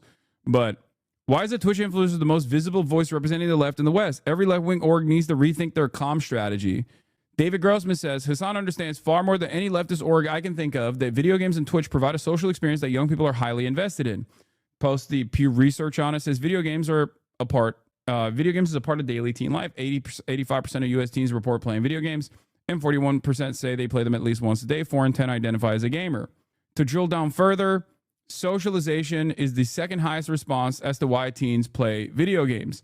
If you think of it as a solitary experience, you're probably old like me. And before people say, oh, gaming when, gaming where, Lamau, what you fail to consider that this is a gaming platform. This is a gaming platform that is a social experience for a lot of teens. Me being here, even if I don't play fucking video games, is still serving that purpose, serving that role. Alex Press responded, said, I think some serious people find it easy to dismiss what Hassan and other popular communicators do, but I often wonder how we envision reaching masses of people. Sometimes it does seem that people on the left don't even believe that's possible, but it is. Yeah. Weapons grade cope. Yeah, sure. That's what a non-gamer would say. Gaming adjacent still has weight. Also, you're a fucking adult with an adult life, so gaming nonstop for a living isn't necessarily the most viable routine. Yeah. Hassan is a piece of shit like literally everyone who is ever involved with TYT. It's bad that he's reaching people. I can't stop people's madness online. You know what I mean? I can't do it. People are just going to believe the wrong shit, you know? Linking clips of you to your own friend. Found out today my coworker who got hired at the same time as me is a Hassan Abihish. She figured me out when I called the previous pope a Nazi youth. We are working for an immigration law firm defending undocumented people. Congratulations. I was talking to some leftists that basically said he hated liberals and that people that followed AOC and Bernie and that there was no hope for America unless we formed a vanguard. Do these people just think we can just manifest leftists out of thin air? I don't understand the logic or lack thereof. Yes, they do. They unironically fantasize about being the most morally pure movement that will magically exist out of thin air. No need to organize, no need to radicalize, no need to do agitated propaganda. We will just simply sit around and manifest it, okay? It's stupid. It's fine. Whatever. It'll happen one day, okay? Especially in a country like the United States of America, where there is no class consciousness whatsoever for the working class and only class consciousness for the billionaires, millionaires, and the capital owning class. And that a lot of the American vanguard is comprised of the lumpenproles, you know? It's just not gonna, you know, there is no opportunity for developing a vanguard when you don't even have a fucking trade unionist movement, a robust trade unionist movement with steady labor education. It's just not gonna happen. Let's continue. Trump blasts Zelensky as tensions escalate. Of the war in Ukraine. Overnight, Russia pounding Kyiv with missiles and drone strikes. This as President Trump attacked Ukraine's President Zelensky after he pushed back on a U.S. proposal to end the war with Russia that calls for Ukraine to give up territory. Chief Global Affairs anchor Martha Raddatz is tracking the latest on that. Good morning, Martha. Good morning, George. Do you not know how the Bolshevik Party was built in way tougher conditions? Okay, I don't... Did you form the Bolshevik movement? Do you feel like the average American's material conditions resemble a fucking a base of Tsarist Russia peasantry? No, Americans still at this point are far too fucking comfortable to ever recognize the glaringly obvious wealth disparity. And those who do recognize the wealth inequality are very quickly swept away by reactionary politics. Trump's nationalist populism is very effective at moving people and capturing their resentment and then firmly getting them to become committed to this cult-like fascist movement. Yes, I think the proletariat and the peasantry in the 1900s had more class consciousness than the average American does today. Abso-fucking-lutely. 100%. Dramatically different material conditions and a dramatically different form of governance that they were resisting against. They're not living in the fucking imperial core as labor aristocrats that have benefited tremendously from the unequal exchange from the global south and endless, limitless imperialism. Obviously, the feeling of like poverty and wealth are terms that poverty and wealth are relative, okay? Relative to the rest of the world, the average American working poor is living in fairly good conditions in comparison to the working poor in a country of the global south. Having said that, it doesn't matter because you adjust your understanding of your own material conditions to whoever is around you. Who is paying you? What's so cult-like about it? Who's paying you? You are. Ironically enough, you, the chatters. I don't even run ads. The only way I generate revenue is when you subscribe. When you voluntarily subscribe for $6 or for free with a Twitch Prime. By connecting your Amazon Prime account to your Twitch account, you get one free Prime subscription a month. Use it on your favorite broadcaster or by gifting subs in the chat. A subscription allows you to avoid ads if I ever choose to run them. I have not since my contract ended. Or send me links and use the emotes all around the website. You are not a true American. What difference does it make? I mean, sucks to suck, chatter. I was born here. But also, what difference would it make if I was a true American or not? What does that even mean? What does it mean to be a true American? App 11235. Thank you for the 5 gifted subs. Adrian is online. Thank you for the 10 gifted. Roro IEV. Thank you for the 5 gifted. Wave Surrenders. Thank you for the 5 gifted. Why do I continue to live here? Makes no sense. Because as it stands, America still holds a lot of promise. America's the wealthiest nation on the planet, the wealthiest nation throughout time. And therefore, America has a lot of opportunity to change, or at least get out of the way of other countries that want to exhibit and follow through on their revolutionary potential. I also care about the material conditions of every American and want to improve them. And I'm a very stubborn guy. And this is precisely the reason why I stay here instead of just living a cushy life and doing exactly what I'm doing right now, but from, I don't know, another country. You want the pride flag to be in classrooms, not while Democrats had the throne? What? Dude, your resentments are so marginal. Like the things that you're upset about are so silly. You have a capitalist system that is just fucking melting you, crushing you every day of the week. And you're over here talking about, pride flag in the classrooms. It's just a distraction. And you were stupid enough to eat that bait, hook, line, and sinker. You agree with pride flags being in the classrooms? Yeah, I don't give a shit. Yeah, why the fuck would I care? Yeah, I do. That's our children. Yeah, guess what, dude? Some of those children are fucking gay, okay? So, and some of them are trans. So it's okay to have broad recognition of that reality because it's a fucking reality. It's not something you can just like close your ears to and close your eyes to and go, la, la, la, la, la. That's not the case, okay? A pride flag simply just means everyone is welcome here. If that triggers you to no end, you're a dumbass, okay? It is simply a distraction, and many of you are stupid enough to eat that distraction and make it your whole fucking life, okay? Wow, you say, to a basic fact. A basic recognition of facts is so shocking to this guy. You are the most soy cowardly pussy I've ever fucking encountered in my entire life. If you think that a pride flag in the classroom is bricking your brain to this degree, that's disgusting. No, you're disgusting. You're fucking disgusting.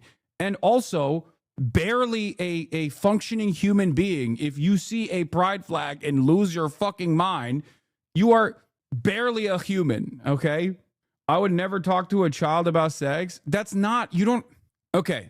I'm going to ask you a very simple question. When you have a teacher, okay, let's say your teacher for your child, in a hypothetical scenario, someone fucked you and you have a child, okay? I don't know if it'll ever happen, but let's say you have one. You have a child, right? Your child is going to school. Your teacher, your child's teacher is pregnant. Do you immediately assume, oh my God, that's gross. You can't have a pregnant teacher at school because that would imply that the teacher has had sex. No, gay people and trans people don't have to always be having sex, okay? They could just exist as normal people. But in your mind, you see a gay person and you think, oh, gay sex, gay sex. What does the pride flag stand for? I already explained it to you. The pride flag just stands for everyone is welcome here. That's it. And if that minor acknowledgement that like gay people exist and trans people exist is breaking your fucking brain, you're a stupid person. I don't know how else to describe it. You're just a dumb person, okay?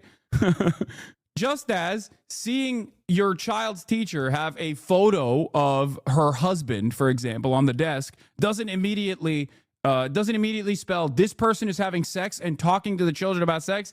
Having a gay teacher have their male partner as a photo on their desk doesn't immediately mean that your gay teacher is talking about having gay sex. Oh my God, butt sex. Is that what you think when you see two dudes holding hands? You go, oh, what kind of, who's the top, who's the bottom? What kind of sex are they having?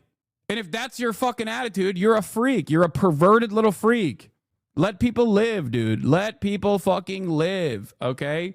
You're a horny little monster that should be that shouldn't be allowed in polite society, you know? These verbal assaults on Zelensky come as Russia, which launched the invasion into Ukraine 3 years ago, overnight launched another massive attack. I literally never promised I would play Oblivion. I don't know why you were saying this. It's straight up a part of BDS. I'm not going to fucking play Oblivion on stream. Night, Russia pounding Ukraine with missiles and drone strikes, rocking the capital. I never said it was wrong to be gay. I said teaching that to kids is wrong. A 5-year-old should not know about that. Who the fuck is teaching a Dude, shut up, okay? Please, stop. You're fantasizing about a thing that does not exist, okay? Gay people exist.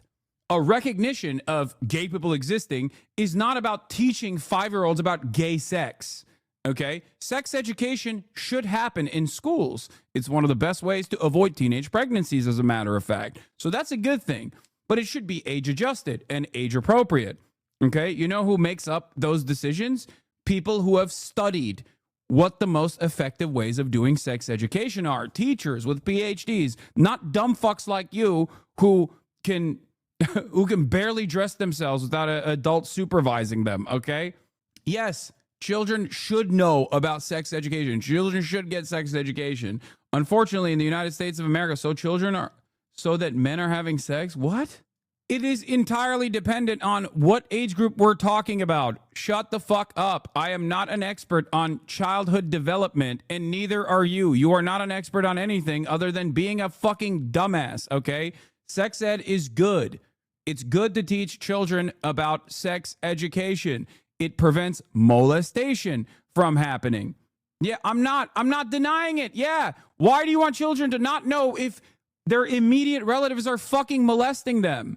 For example, is there a reason? Is there a particular reason why you don't want children to know? Is that what it is? Because that's one of the major reasons as to why people hate sex ed. Why do you not want children to recognize whether or not they're being molested by an immediate family member? Are you in the interest of molestation of children? Is that what it is? Is that why you don't want children to learn about sex ed? Why do you want children to be molested and not have any sort of fucking legal recourse for it? Is that what's going on here? We've moved past the point of the pride flag. The pride flag doesn't mean sex ed, dumb fuck. When I see stuff like this, just idiots chirping. When I see idiots chirping like this, I'm like, maybe modern medicine went too far, okay? Maybe modern medicine went too far. We saved too many people that would have normally died to like a fucking tiger attack. You know what I mean? Like, society went too far.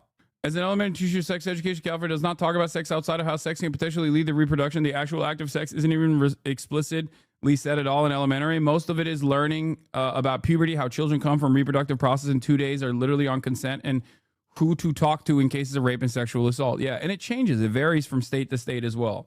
I can't believe we're still having this conversation in this day and age where people are like, I don't know if we should do sex ed for children. It's like, dude, shut up, okay? Shut up. You should be nowhere near a position of power that gets to dictate what children should and shouldn't learn. Oh my God.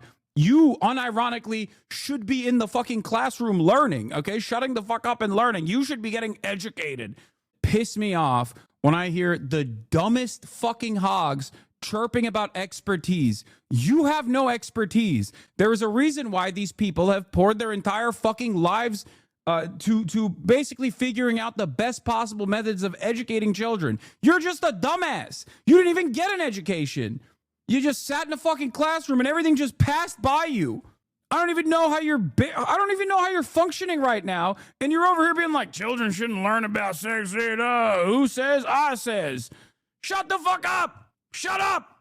God damn. I hate the people that just fucking act like they know more and they are better equipped at handling these decisions than people who have spent their entire fucking lives. Like, this is their whole life, is to find the best possible ways of educating children. And then because American exceptionalism and American individualism and American entitlement is such a fucking brain rotting, idiotic thing, it has caused people to create this false sense of security around their positions. Like, and they can just be loud and proud about their anti-intellectualist ways. It fucking pisses me off so much. COVID really accelerated this process. There's hella people who just think that they know better than fucking doctors and epidemiologists and healthcare professionals. It's just like, it's so stupid. Sometimes when I see this, when I see just like a shit ton of this kind of anti-intellectualist sentiment, I go, all right, fuck it. You know, YOLO, let it happen. Let it happen. 800 cases of measles. Let's go. Fuck it. You know, I give up. Kyiv.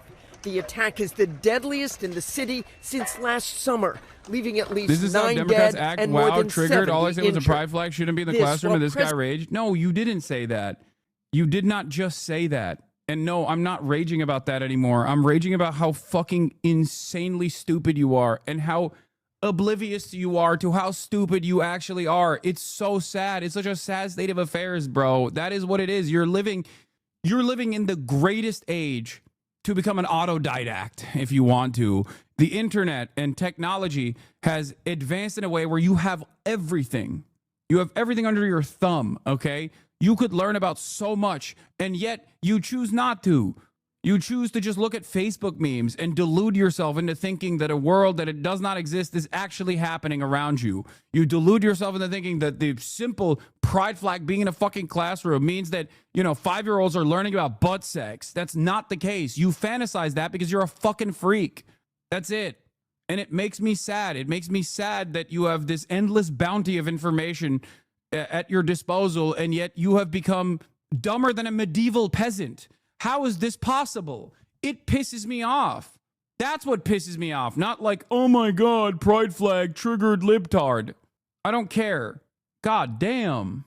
Yeah, these are the people that Trump directly taps into, okay? Trump is doing a spinal tap on the likes of idiots like this.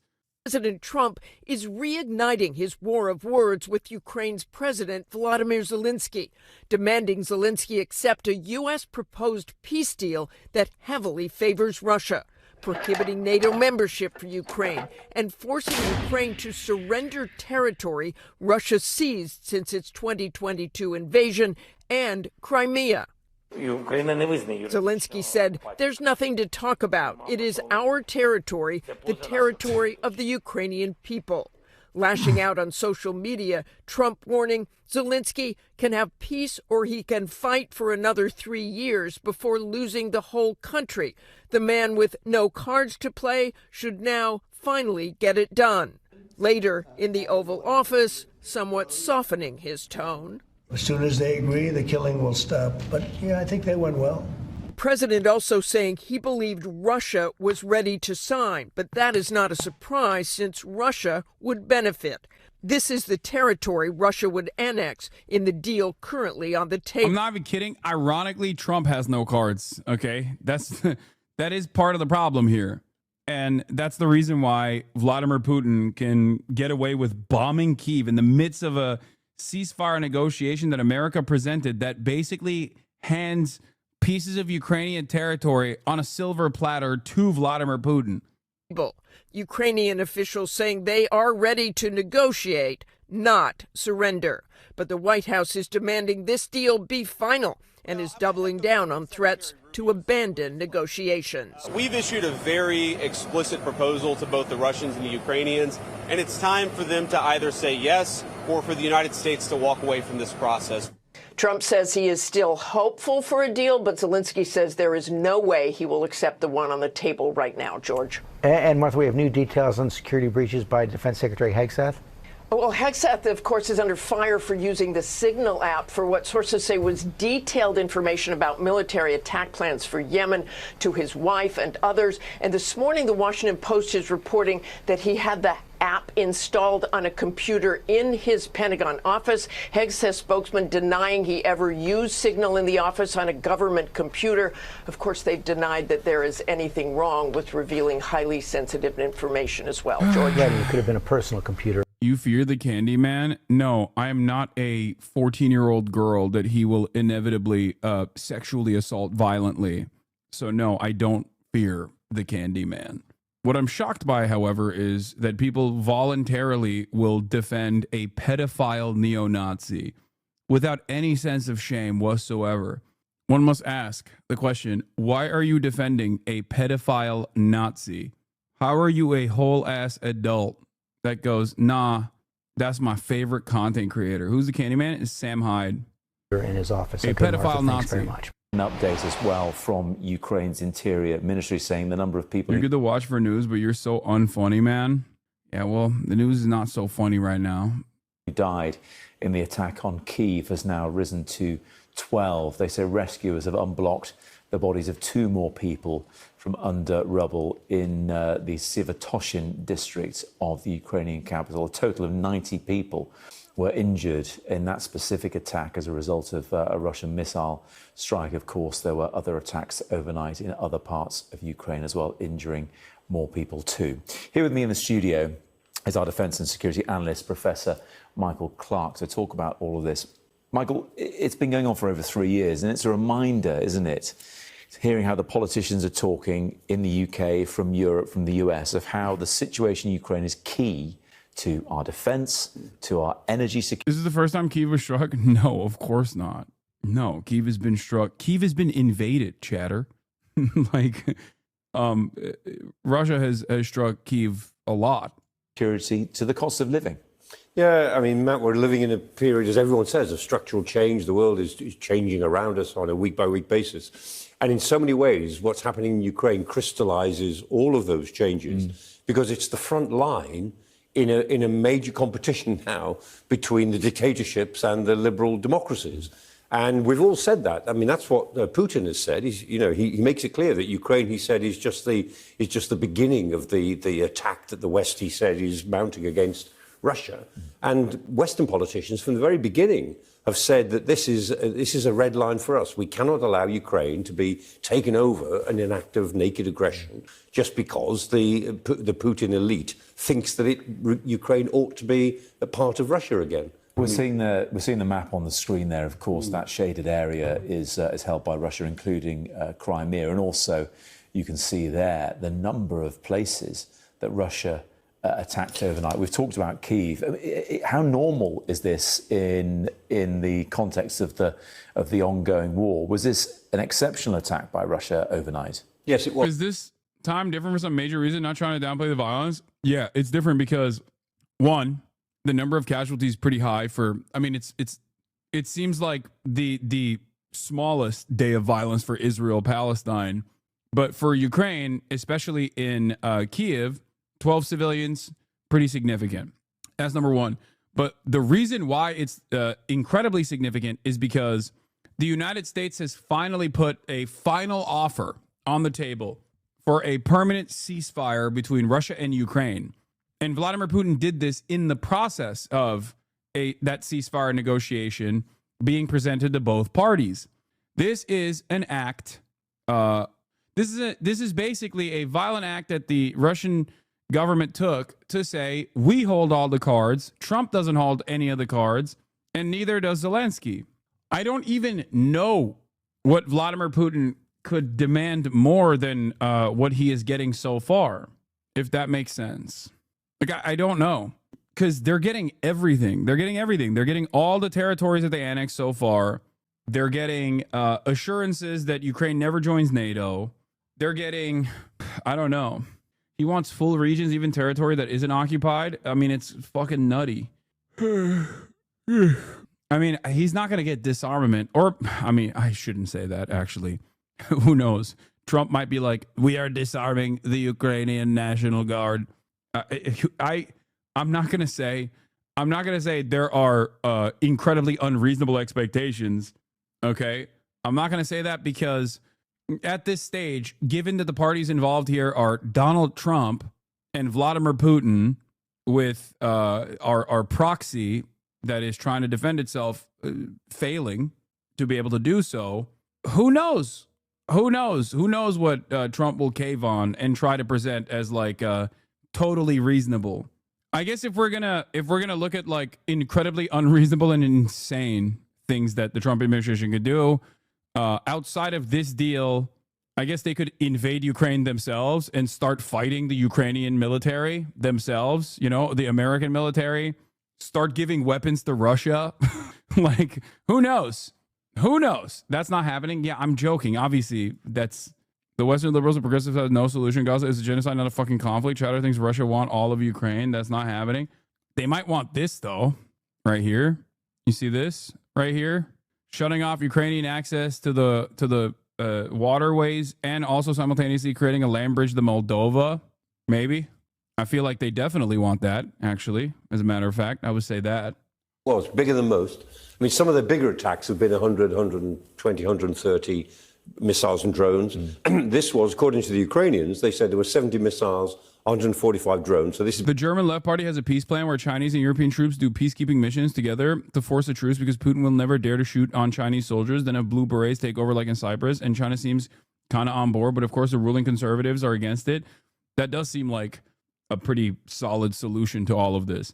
There is no reasonable, amenable solution to this without incorporating China in some capacity, I think, and utilizing the pre-existing relationship that Russia has with China to force Russia to concede. I've been saying that. I've been saying Zelensky should be calling up Xi Jinping and being like, my bad, Mr. President, you have been good to us. I know I said China bad, but I was wrong, Mr. President. That's what he should be saying, but what's in it for China? What's in it for China is what's always in it for China. Stability. That's it. China trashes the report it would put peacekeeping troops in Ukraine. Beijing maintains close ties with Moscow. Yeah, I mean, of course they're going to fucking say that. China is taking advantage of Russia on oil and more now. They have no reason. No, I think they still want stability. Listen, man, they just want to sell, okay? They just want to keep making their trinkets and sell to the globe and keep developing secondary markets. That's it.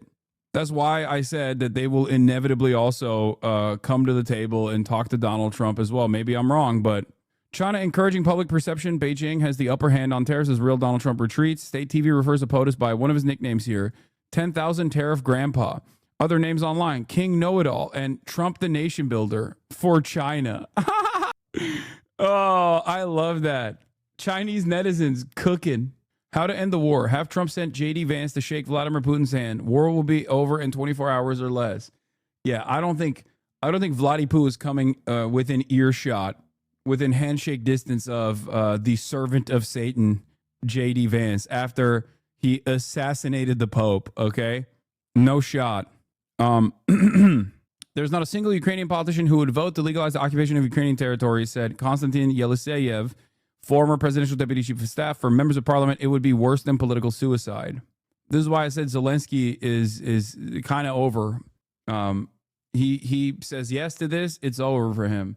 He says no to this, there's so much instability, and it's over for him in the long run. It's bigger than most. It's also more widespread than most.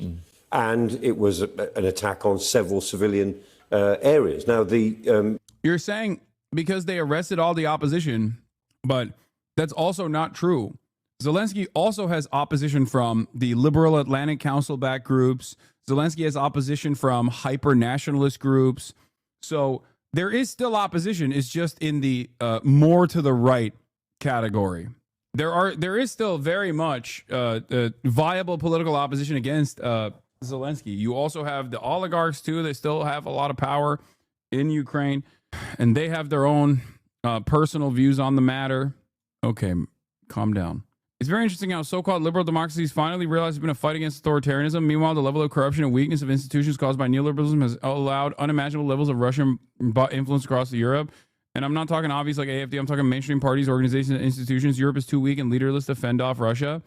I don't think it's a real fight against authoritarianism because if you look at American or Western involvement in other countries, at the behest of maintaining a neoliberal attitude, America and Western-backed forces have oftentimes planted authoritarian fascist leadership in positions of prominence, positions of power, while simultaneously facilitating coups d'etats on democratically elected leaders for the crime of being to the left of, the American Democratic Party at the time. So that is just marketing. When people say, oh, we're fighting against authoritarianism, that's just fucking marketing. Especially when you consider the fact that America is literally doing Russia shit, right? The FBI just raided the homes of pro-Palestinian student organizers that were targeted under the Biden administration by a blue state attorney general, Dana Nessel, with a blue governor, mind you. And that, to me, is authoritarianism, right? That is straightforward authoritarianism. And the Trump administration is facilitating this now.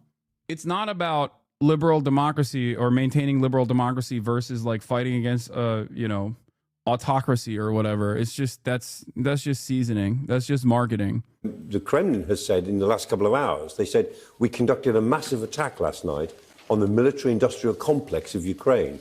Well, we'd like to see a bit more evidence of what this military-industrial complex was. But at the moment, what we're aware of is these pictures from just west of the center of Kyiv. The Ukrainians have said that some of the missiles that we used were the North Korean missiles, the KN-23, which is a pretty heavy missile. It's a bit like the Iskander, the Russian Iskander missile. It's a low trajectory missile, but because it's short range, it can carry quite a big warhead. Banning the communists is banning opposition, is it not? Or you're talking about Zelensky? Yes.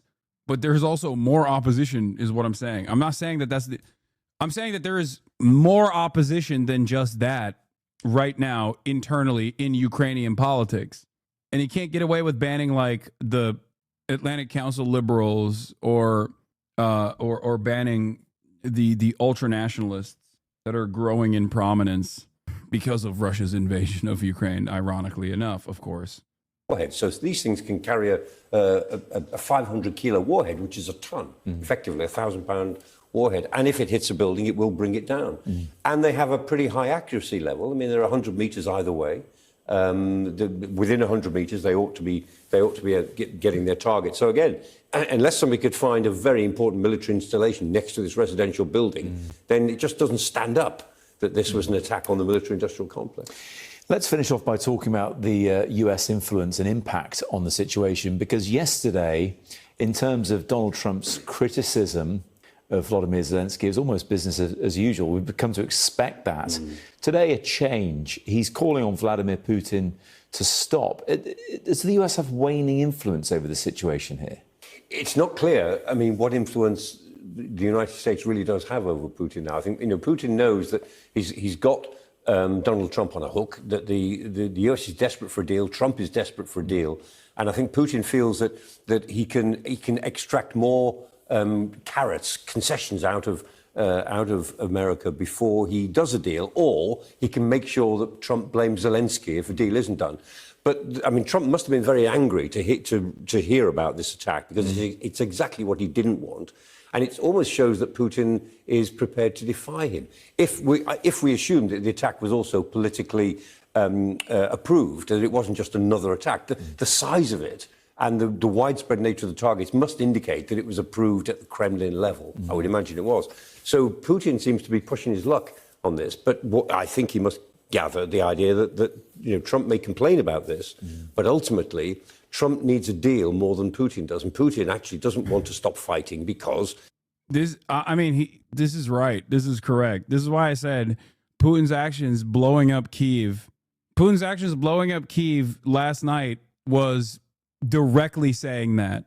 And I think Trump is unironically too stupid to recognize that all of the niceties that Putin has showed Donald Trump and the respect, quote unquote, that he's shown Donald Trump is simply to fucking manipulate him. But once again, there's not really much you can do in this situation because, as I've said time and time again, the future of Ukraine will be dictated on the battlefield. That's what it comes down to. And the situation on the front lines looks not so great for Ukraine. Yes, Russia has experienced tremendous attrition as well in this process, but they simply have more people to throw at the problem. So ultimately, Donald Trump is in this weird predicament where he thinks like the Democrats fucked this up and created this proxy war. And this proxy war this proxy war is something he has to deal with now, even though it's lost. That's why he's constantly fucking screaming about Ukraine and Zelensky being shit and that you have no cards. For fuck's sake, stop goddamn saying that. Show me where it looks not so good. Look at the IOW reports and Ukrainian sources, for fuck's sake. I mean, go ahead, show me. You can send me. That's a goddamn Russian talking point. Go read the actual Ukrainian and the Institute of War examinations. You can send me information if you want me to look at it.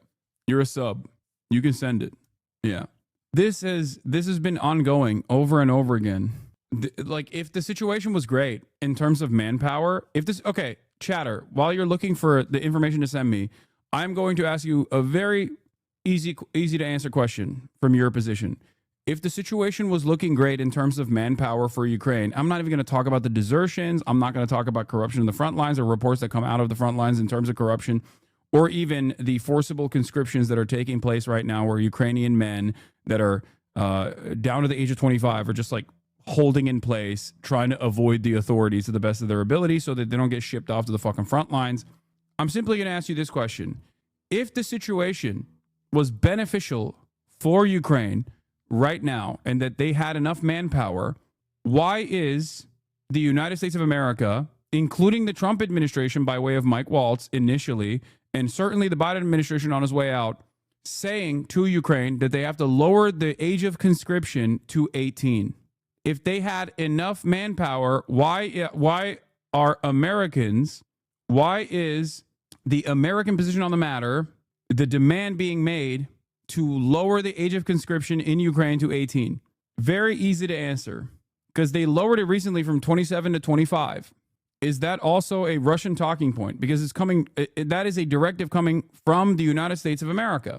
If Ukraine had enough manpower right now as it stands to be able to mount a defense, do you think that the American military industrial complex would not love the opportunity to keep offloading the remaining, refurbished weapons that they ship off to Ukraine, so they can turn around and say, oh, we got to re-up and rearm, so we need more money, please? You think like the military industrial complex doesn't love a consistent flow of weapons that they send somewhere?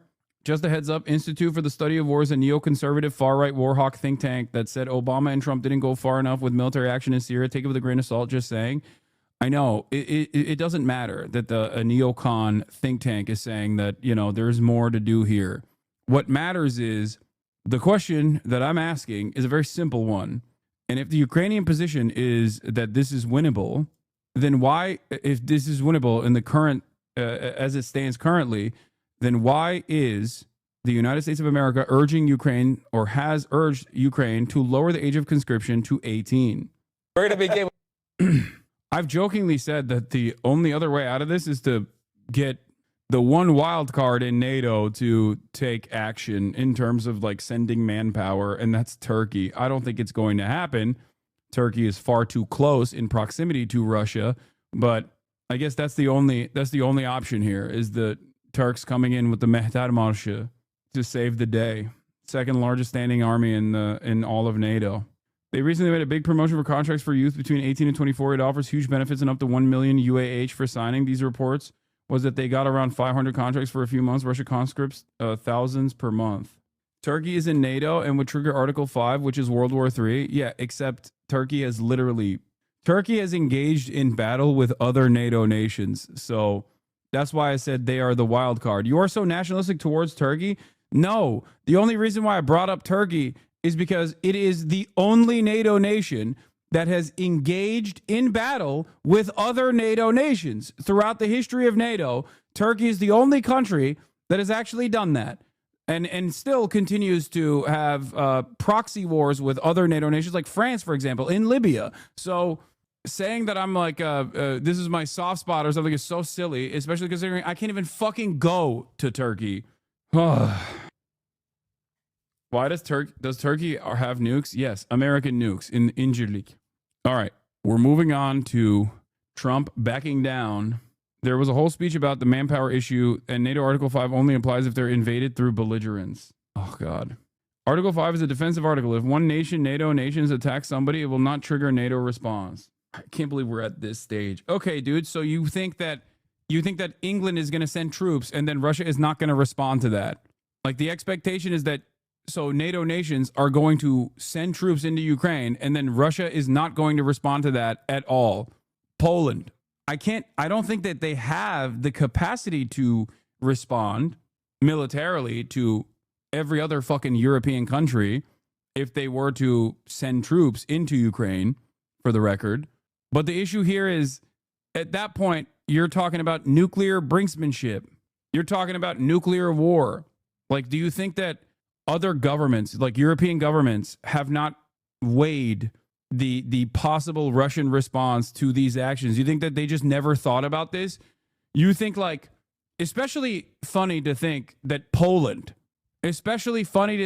a country like Poland that is aching, begging to trigger Article 5 on a daily fucking basis, like, those guys haven't weighed out what it would look like if they were to send troops into Ukraine and then invoke a Russian response against Poland. That's all I'm saying. If Poland's not fucking doing it, if Poland is not sending troops, then I don't know how you can make this assessment and say, nah, it's not that big of a deal. With what appears to be good news, possibly a reversal from President Trump on the trade war with China could help the economy, could help the markets. Yesterday, the president appeared to be softening his tone on what had been some very steep China tariffs. But at the very same time, he hinted that more tariffs could be put in place unless countries make deals with the U.S. in the weeks ahead. Ed O'Keefe is at the White House. He's been following this daily seesaw, the whiplash, the back and forth. Ed, good morning to you. On that subject, we've got China responding this morning. What are they saying now? I'm still shaking my head about what you said about arm hair, Tony, but good morning. How is it going to respond is the question. We already have multiple Russian officials saying they are not going to use nukes, but target those foreign army. You are hilarious if you think that the Russians are going to use a nuke.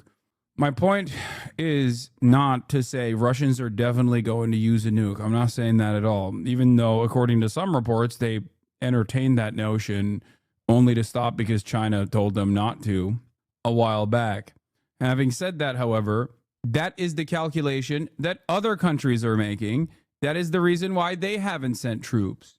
That's the question I have for you. Why does the Polish administration not want to entertain the notion of Russian retaliation, but you do? Do you not understand this? Like, you think the Polish admin is not weighing these options? Of course they are. I'm using Poland as an example because they're just they have the most appetite for fighting Russia, or at least like they posture as though they do. Overnight, Beijing said that if the U.S. doesn't if the U.S. really wants to resolve this issue, it should cancel tariffs on China. And that comes as President Trump signals he's easing off his tough tariff policies in recent days, saying, excellent move, sir. Another 5-head move by Donald Trump. Incredible stuff. He's doing the damn thing, dude. He's doing it big time. He's doing it so good. He's doing it so sweet. Art of the deal. His administration's talked with 90 countries about trade deals. What went down is coming back up. Stocks on the rebound around the world as President Trump signals high tariffs on China are set to end soon. I get along very well with President Xi, and I hope we can make a deal. But it came with a warning to China and other countries that without a deal, the White House will set a price.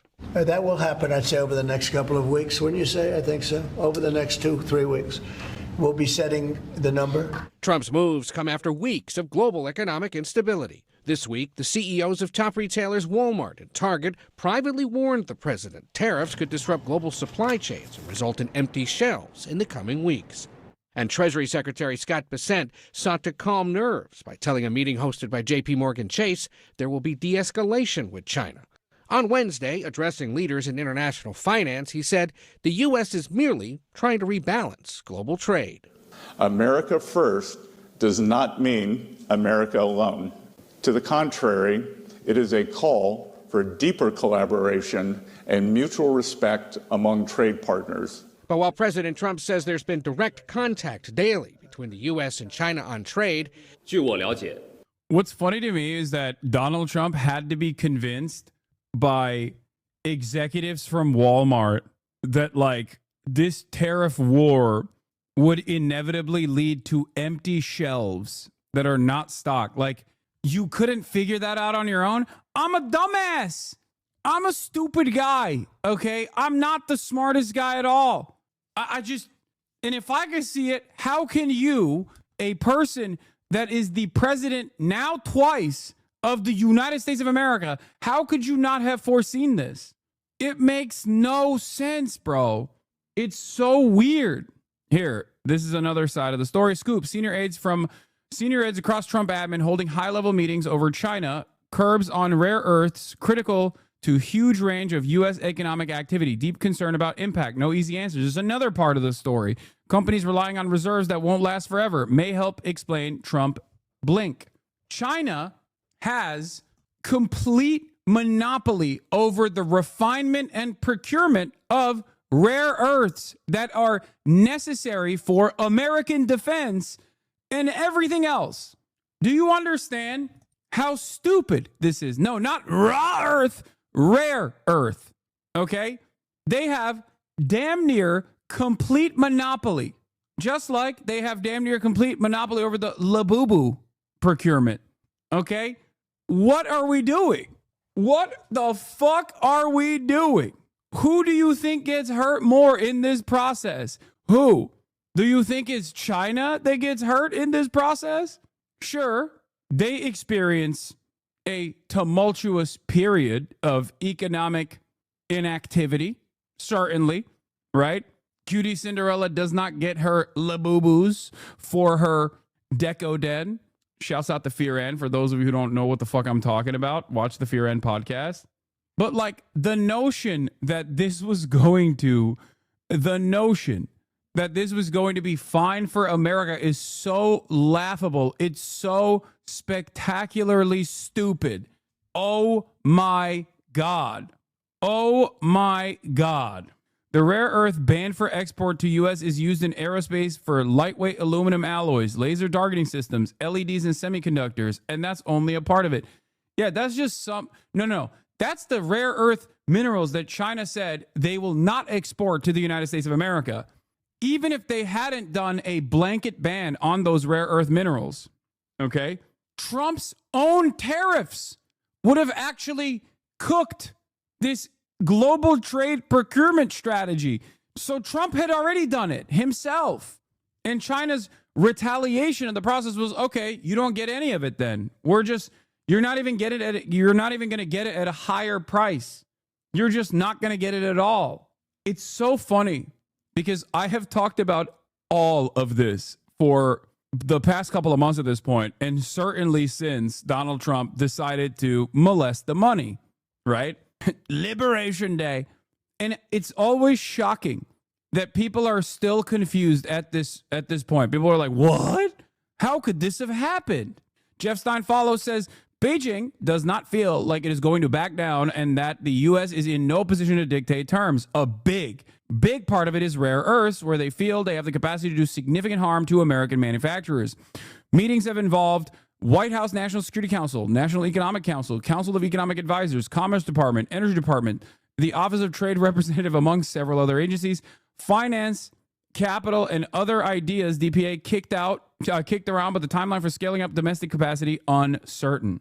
Yeah, Felix Biederman really cooked when he said Trump is molesting the money. I just keep using it over and over again. Money molestation. And by the way, it bears repeating.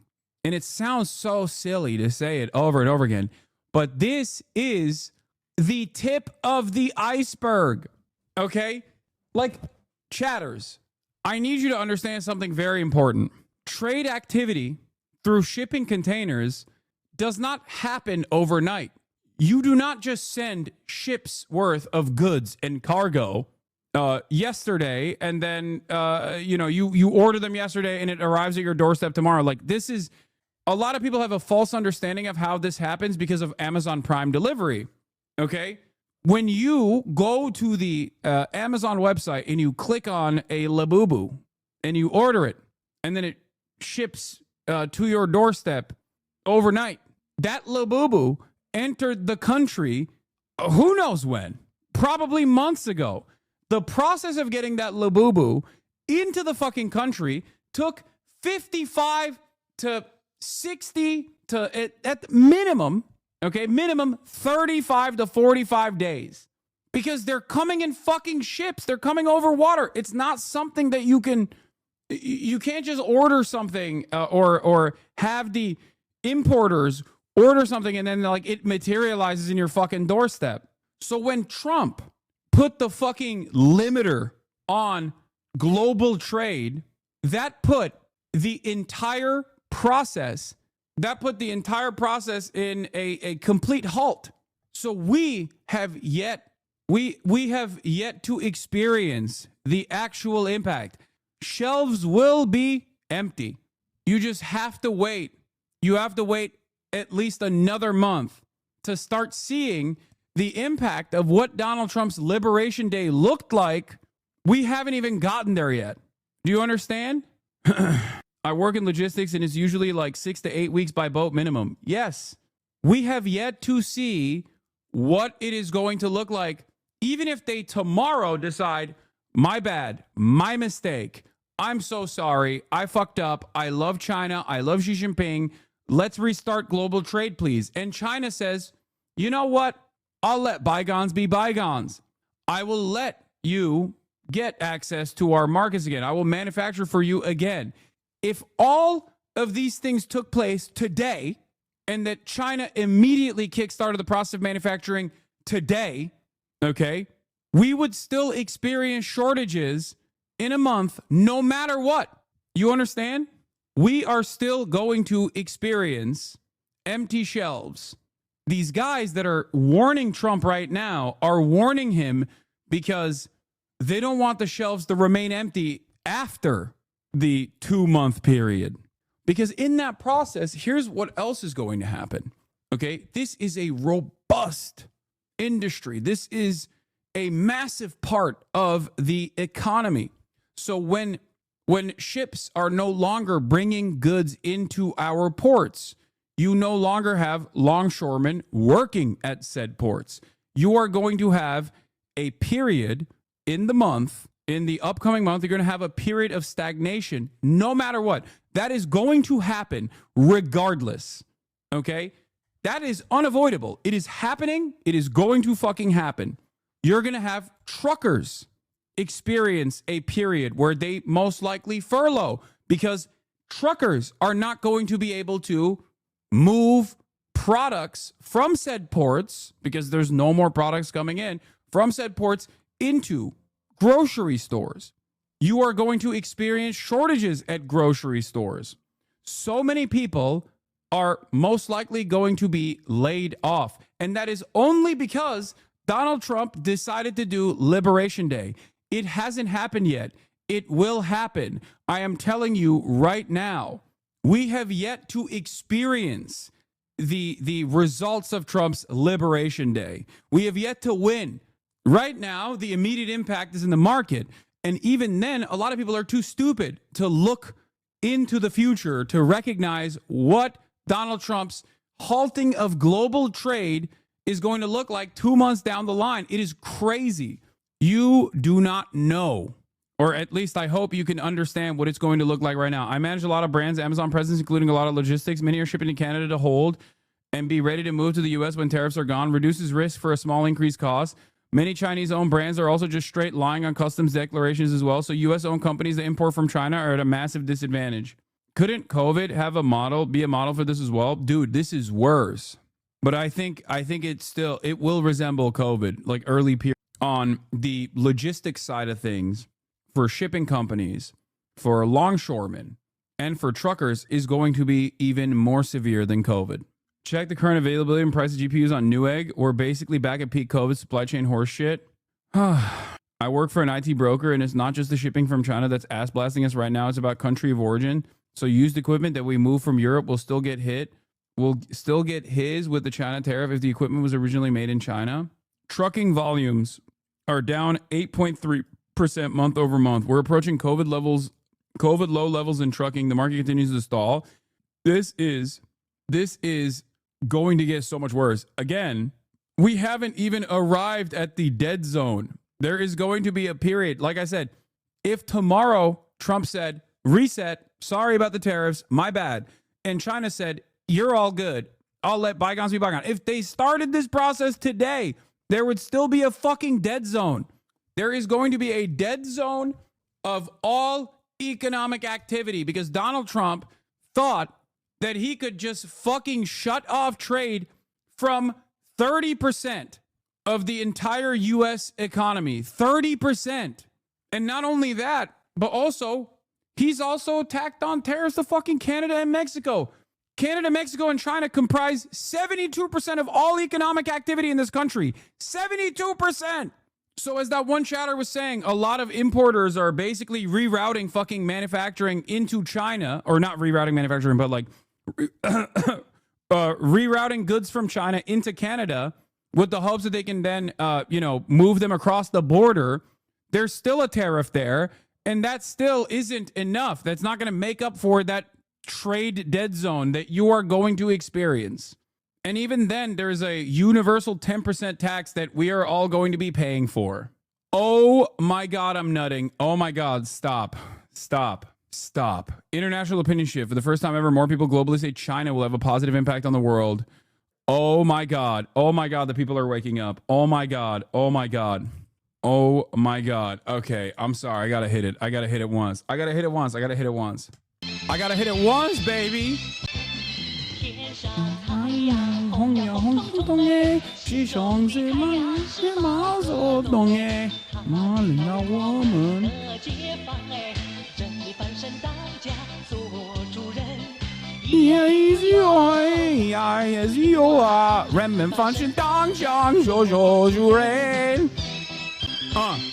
Yeah, okay,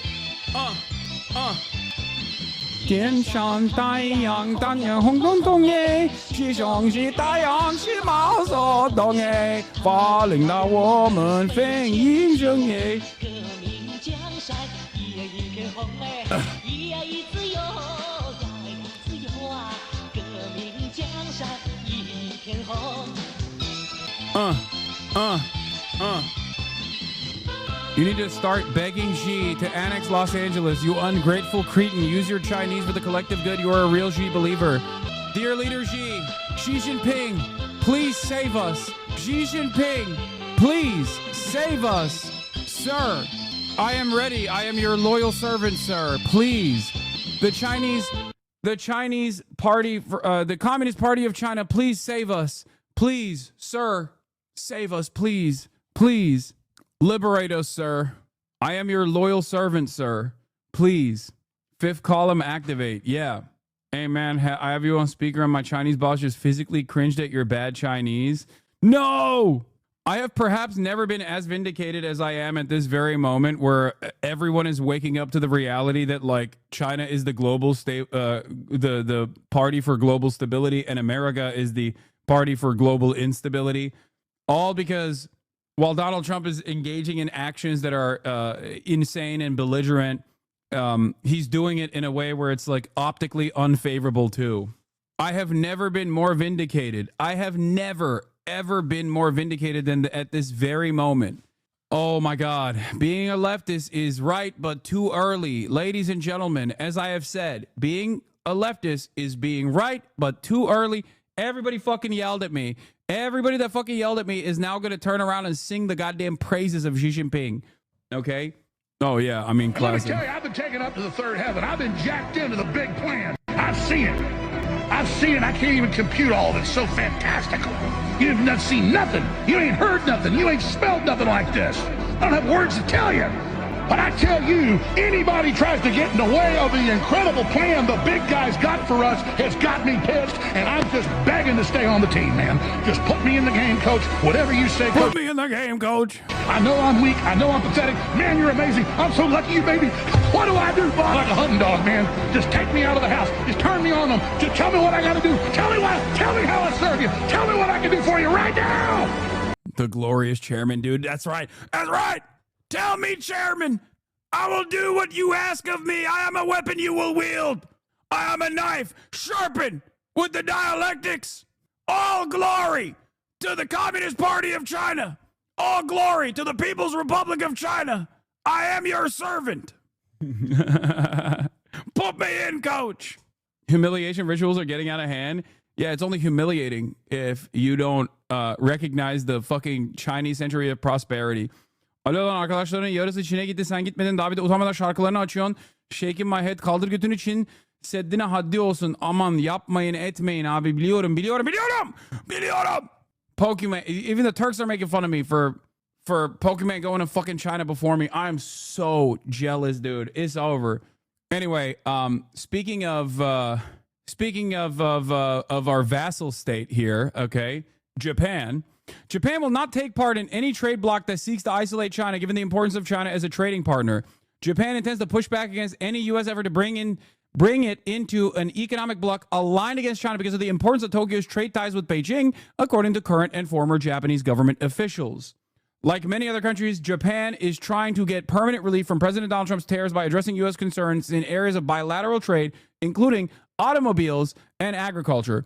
The officials who asked not to be identified said that Japan is pushing to strike a deal before the current 90-day reprieve in tariffs expires, with one person saying the country hopes to finalize an agreement around the Group of Seven summit in June. At the same time, the official said that Japan doesn't want to get caught up in any U.S. effort to maximize trade pressure on China by curbing its own economic interaction with Beijing, which is Tokyo's biggest trading partner and an important source of goods and raw materials. I like to think in my headcanon that I opened up these conversations to the Japanese audience by engaging in bilateral negotiations with the Japanese Communist Party, which of course does not have any motion in the Japanese diet, but it doesn't matter. In my mind, it does. Oh, wow. It's actually over the U.S. in that case. What other states can they even force into an anti-China alliance at this point? The UK, Argentina, South Korea, maybe?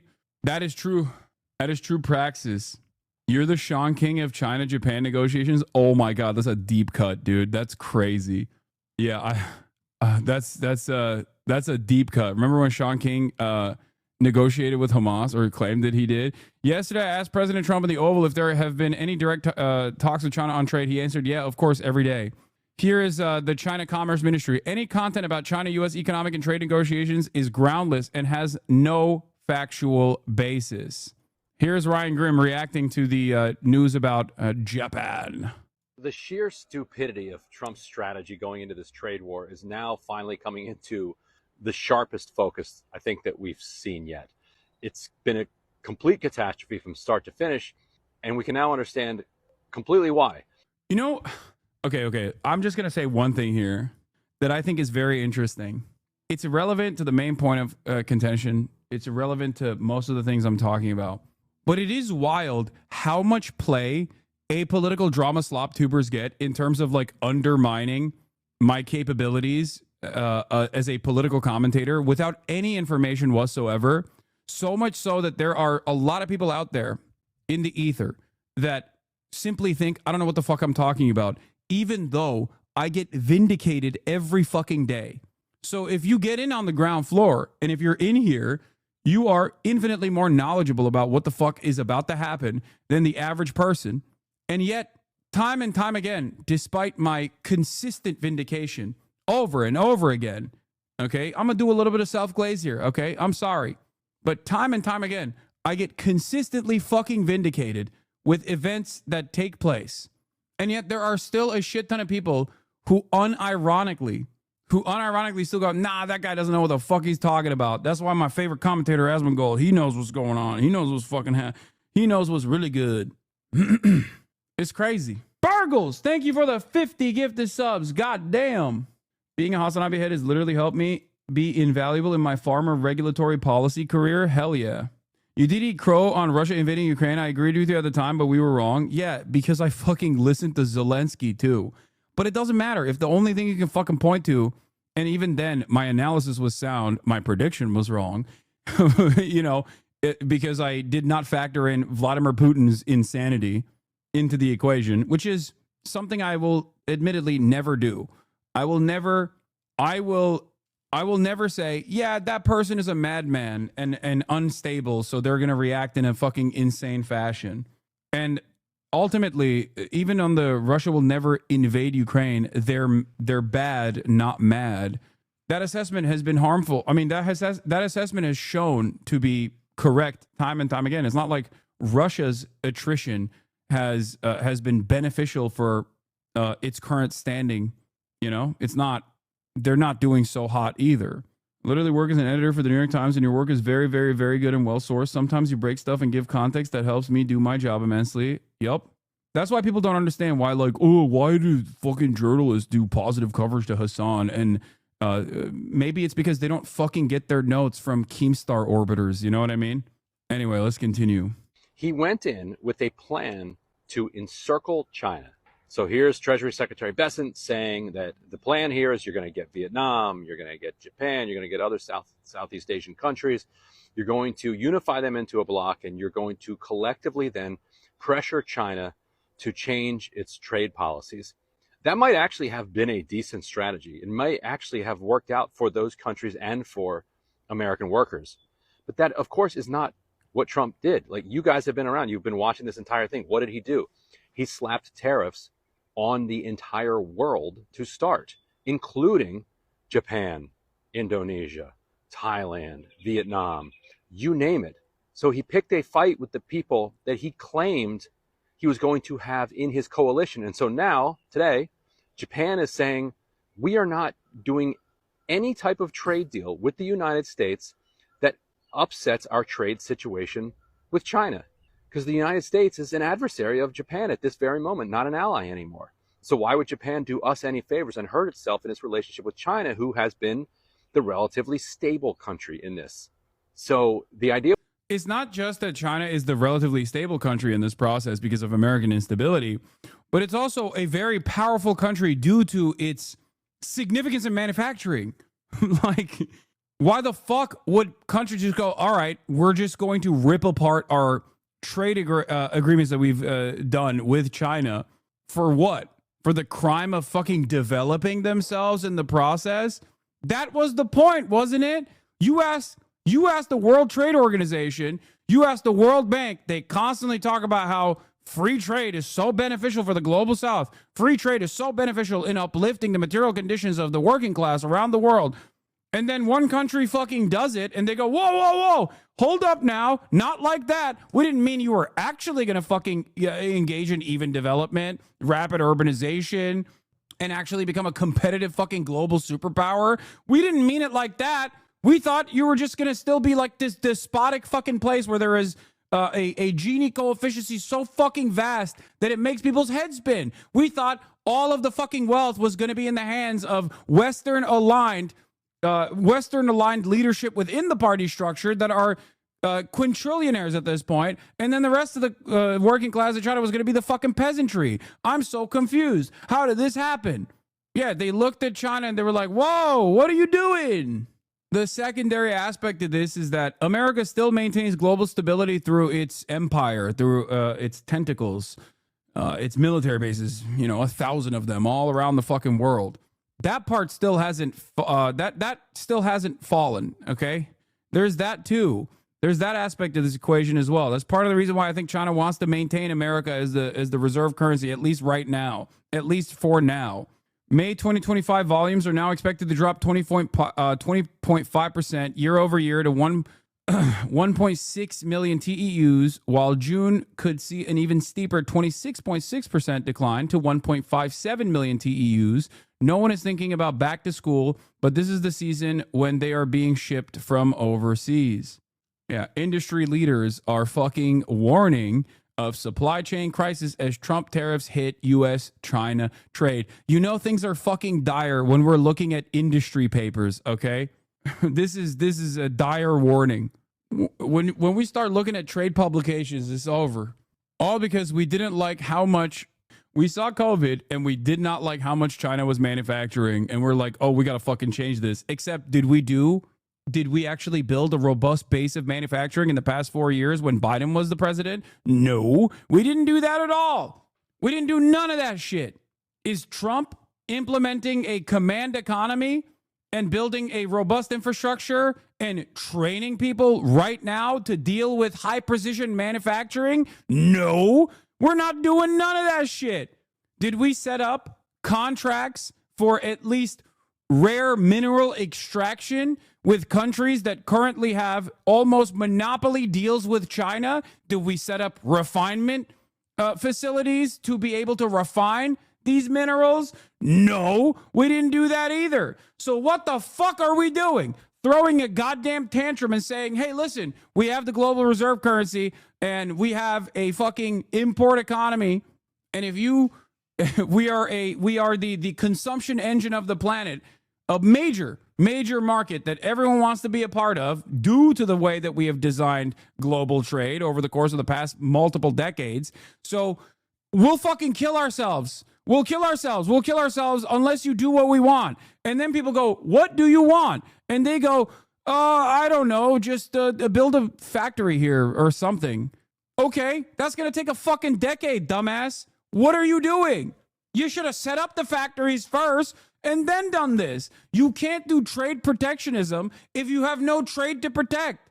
So all we're doing in this process is like telling Europe, hey man, if you want to get out of this bind, if you want to keep selling products to the United States of America, well, guess what you have to do? You have to literally purchase our chicken, okay? You have to purchase salmonella chicken. That's it. No other way out of this. You have to purchase hormone beef. No fucking other way out of this. Do you understand? And more of our weapons. And also our F-150s. Will we make smaller vehicles, mid-sized sedans that can, work in your market? Fuck no. Buy the Ford F-150 right now. I don't care what you do with it. You could dump it in the ocean for all I care, but you have to buy it. Going to Cambodia and being like, I'm sorry, you have to buy a fleet of F-35 jets is hilarious. They'd be like, sorry, you need Boeing weapons. That's the only thing we manufacture. You have to buy them. Otherwise, we can't fix this trade deficit. Great stuff. Thousands and then millions of American small businesses, including many iconic brands, will go bankrupt this year if the tariff policies on China don't change. These small businesses are largely, this is a founder and CEO of Flexport. These small businesses are largely unable to move their manufacturing out of China. They are last in line when they try to go to a new country. This guy's talking about long term. I'm talking about short term. I'm talking about in the next month or so, you are going to see significant impacts. Even if Trump changed even if Donald Trump, like I said, tomorrow or today said, it's time to reverse this tariff shit. I'm sorry, my bad. And China played ball, okay? You would still see a lot of immediate impacts in terms of empty shelves in the next month or so because trade has all but halted. The manufacturers in Vietnam and elsewhere can't be bothered with small batch production jobs, typical of a small business supply chain. When the brands fail, they will be purchased out of bankruptcy by their Chinese factories who thus far have built everything except the customer-facing brand, which is where most of the value capture happens already. Consumer goods companies typically mark up the goods 3x or more to support their fixed costs, including millions of American employees. Now the factories will get to vertically integrate and capture the one part of the chain they haven't yet dominated. American businesses import $600 billion worth of goods from China every year. Assuming typical retail markups we see in Flexport data, those goods create almost $2 trillion worth of sales every year. In the week since the tariffs hit, ocean freight booking from China are down 50% across the industry. Flexport bookings from China are down more like 35%, but sources at carriers and forwarders indicate 50% is the industry-wide stat. That is 50% of all trade coming in from China. That is 30% of all goods. 15% of all goods is gone. It evaporated. Do you understand what that looks like? 15% of all goods that you normally would get gone. That's around $1 trillion of economic activity wiped out. And these companies tend to run very lean, financing inventory and reinvesting excess cash in more marketing and growth initiatives. If the goods stop, many will die. And when they die, it may actually be the final victory for the Chinese manufacturers as they scoop up brands that took decades to build through the blood, sweat, and tears of some of the most creative and entrepreneurial people in the world. American brand builders are second to none worldwide. The fact is, America will have to back off these tariffs. It's just a question of when. Even if it's not this administration, a future one will realize they've got to get us out of this recession. No, it has to be this administration, because I don't even think Trump would be able to survive this for an entire year, because we would be in a Great Depression by that point. Because understand what I'm saying. Understand what I'm fucking saying here. If trade halts in its entirety, that means the trucking industry plummets. That means the fucking the ports are out of business. It's over. A Great Depression, the greatest of depression. People lose their jobs. People no longer have the finances to purchase things, and then more domestic, and then the domestic products that are being sold. Like the agriculture business collapsed because people just don't have enough money to fucking buy shit that they need to buy. And then they fire the people on that side. And for Americans, perhaps the scariest scenario becomes reality. No more burger. Think about that. Think about a world without burger. Close your eyes and just think. No more cheeseburger. Do you know what that world looks like? Do you want to live in that world where no more cheeseburger is a reality? That's right. I certainly don't. Give me burger or give me death. Stop giving the vegans a W. Dog, what are you talking about? You think the vegan alternatives are going to fucking exist in this process? You think you're going to have money? With what money are you going to purchase your vegan food? No more money. No more money because no more job. No more job means no more money. No more money means even less jobs. I've reported you to Twitch for saying no burger. Shut the fuck up. Yeah. Yeah, we go from everything's computer to nothing is computer, okay? No more computer. Fantastic stuff. Amazing. Amazing, dude. My goat. He's doing the damn thing. Let's get back.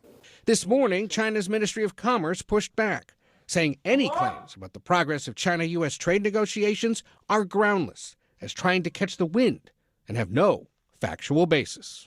And now 12 Democratic-controlled states are suing the president to stop his tariffs. Arizona is one of the states, and its attorney general called the tariffs insane and illegal because the president can only set tariffs if there's an extraordinary threat against the country. They argue there isn't, and so that's why they're suing, Tony. All right, Ed, while we have you, President Trump has made a career out of leveraging his personal brand, his personal name, but now there are new ethics questions around a meme coin that could lead to a private dinner with the president. What can you tell us about this? Yeah, this is an interesting one. It has to do with the president's meme coin cryptocurrency, which got a major boost after its website posted an announcement offering a, quote, intimate private dinner with President Trump at his golf club out in Virginia next month. The catch, it'll go to 220 people who buy the most Trump cryptocurrency in the next few weeks. And the top 25 get to meet the president at a private VIP reception. He launched the so-called meme coin just days before the inauguration, and is controlled by businesses linked to him, meaning the president stands to profit, at least on paper, when the price increases. The latest move of the president in this realm has ethics watchdogs and Democrats. Yeah, what are they going to do about it? You know what I mean? I love that. Dude, he is. What a fucking circus, dude. What a circus. What a clown show. Look at this photo, man. Oh my God. This is amazing. I'm sorry. If I was like, Europeans watch us from afar and laugh at the fucking clown show, not realizing that this will have impact in their countries too. But if I was like a Chinese netizen watching from afar, oh, greatest show of all time. Okay. Greatest show of all time. Trump, the nation builder for China, is right. It's just, it's impossible to engage in satire. It's impossible to engage in satire in a situation like this because, like, real life is more insane than anything you could make up. Wow. You're just jealous you don't get to meet our king?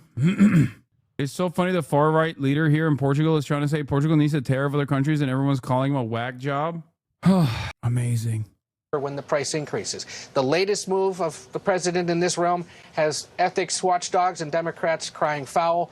Senator Chris Murphy, for example, called it the most brazenly corrupt thing a president has ever done. Part of the concern, Tony, is who exactly spends the money to get in the room with the president to try to influence him on policy.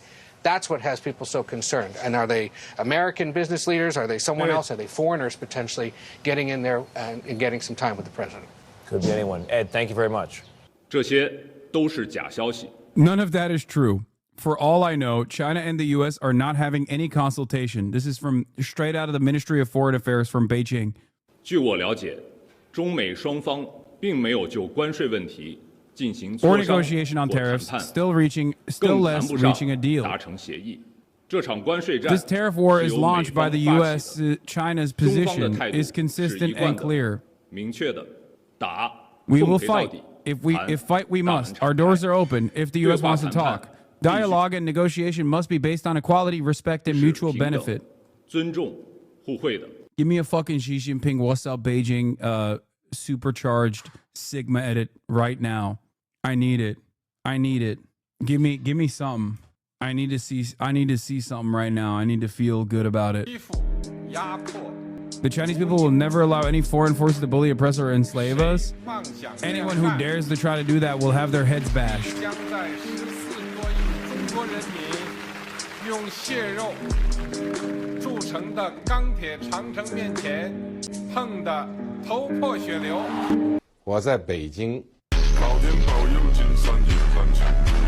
This is what I was looking for.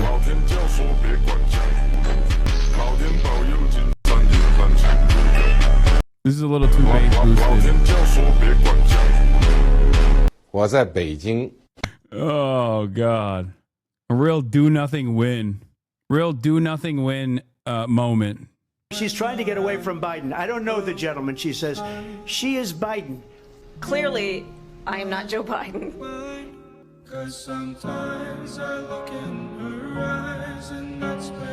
Okay, this sucks. I don't want to see this.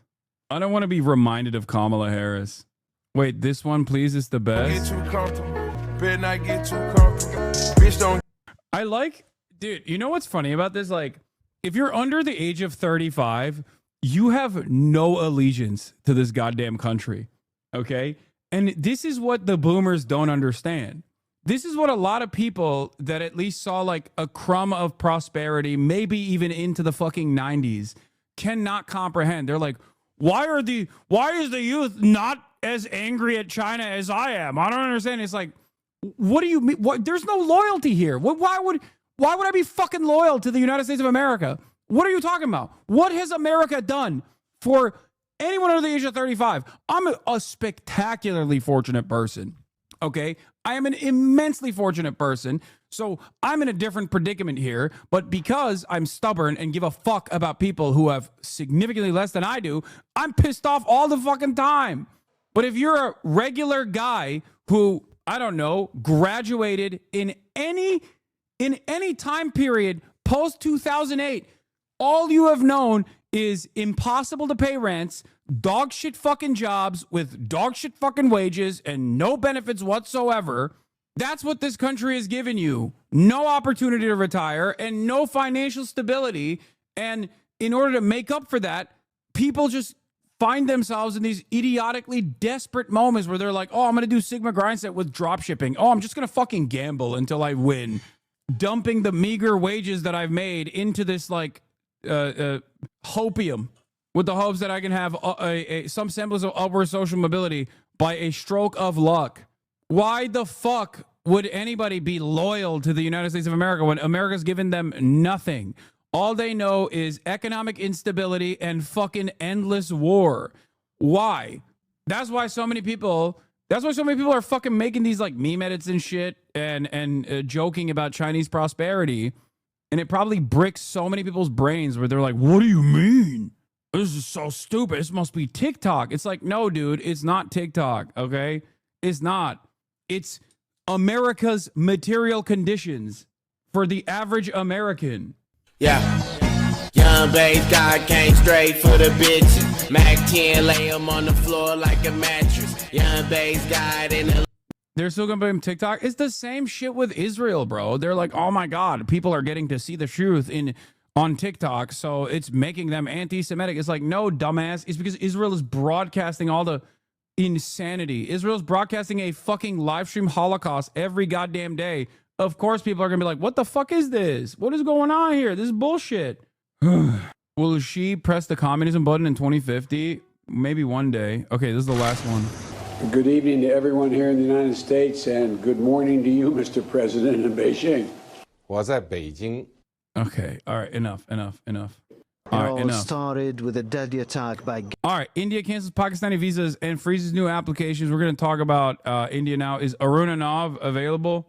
All right, actually, you know what? Before we get to that, while we wait, let's do this. This is a new, more perfect union video. Trump promised to bring manufacturing back to the U.S. Mack Trucks is calling his bluff. Mack announced is building a new plant in Mexico and laying off 350 U.S. workers.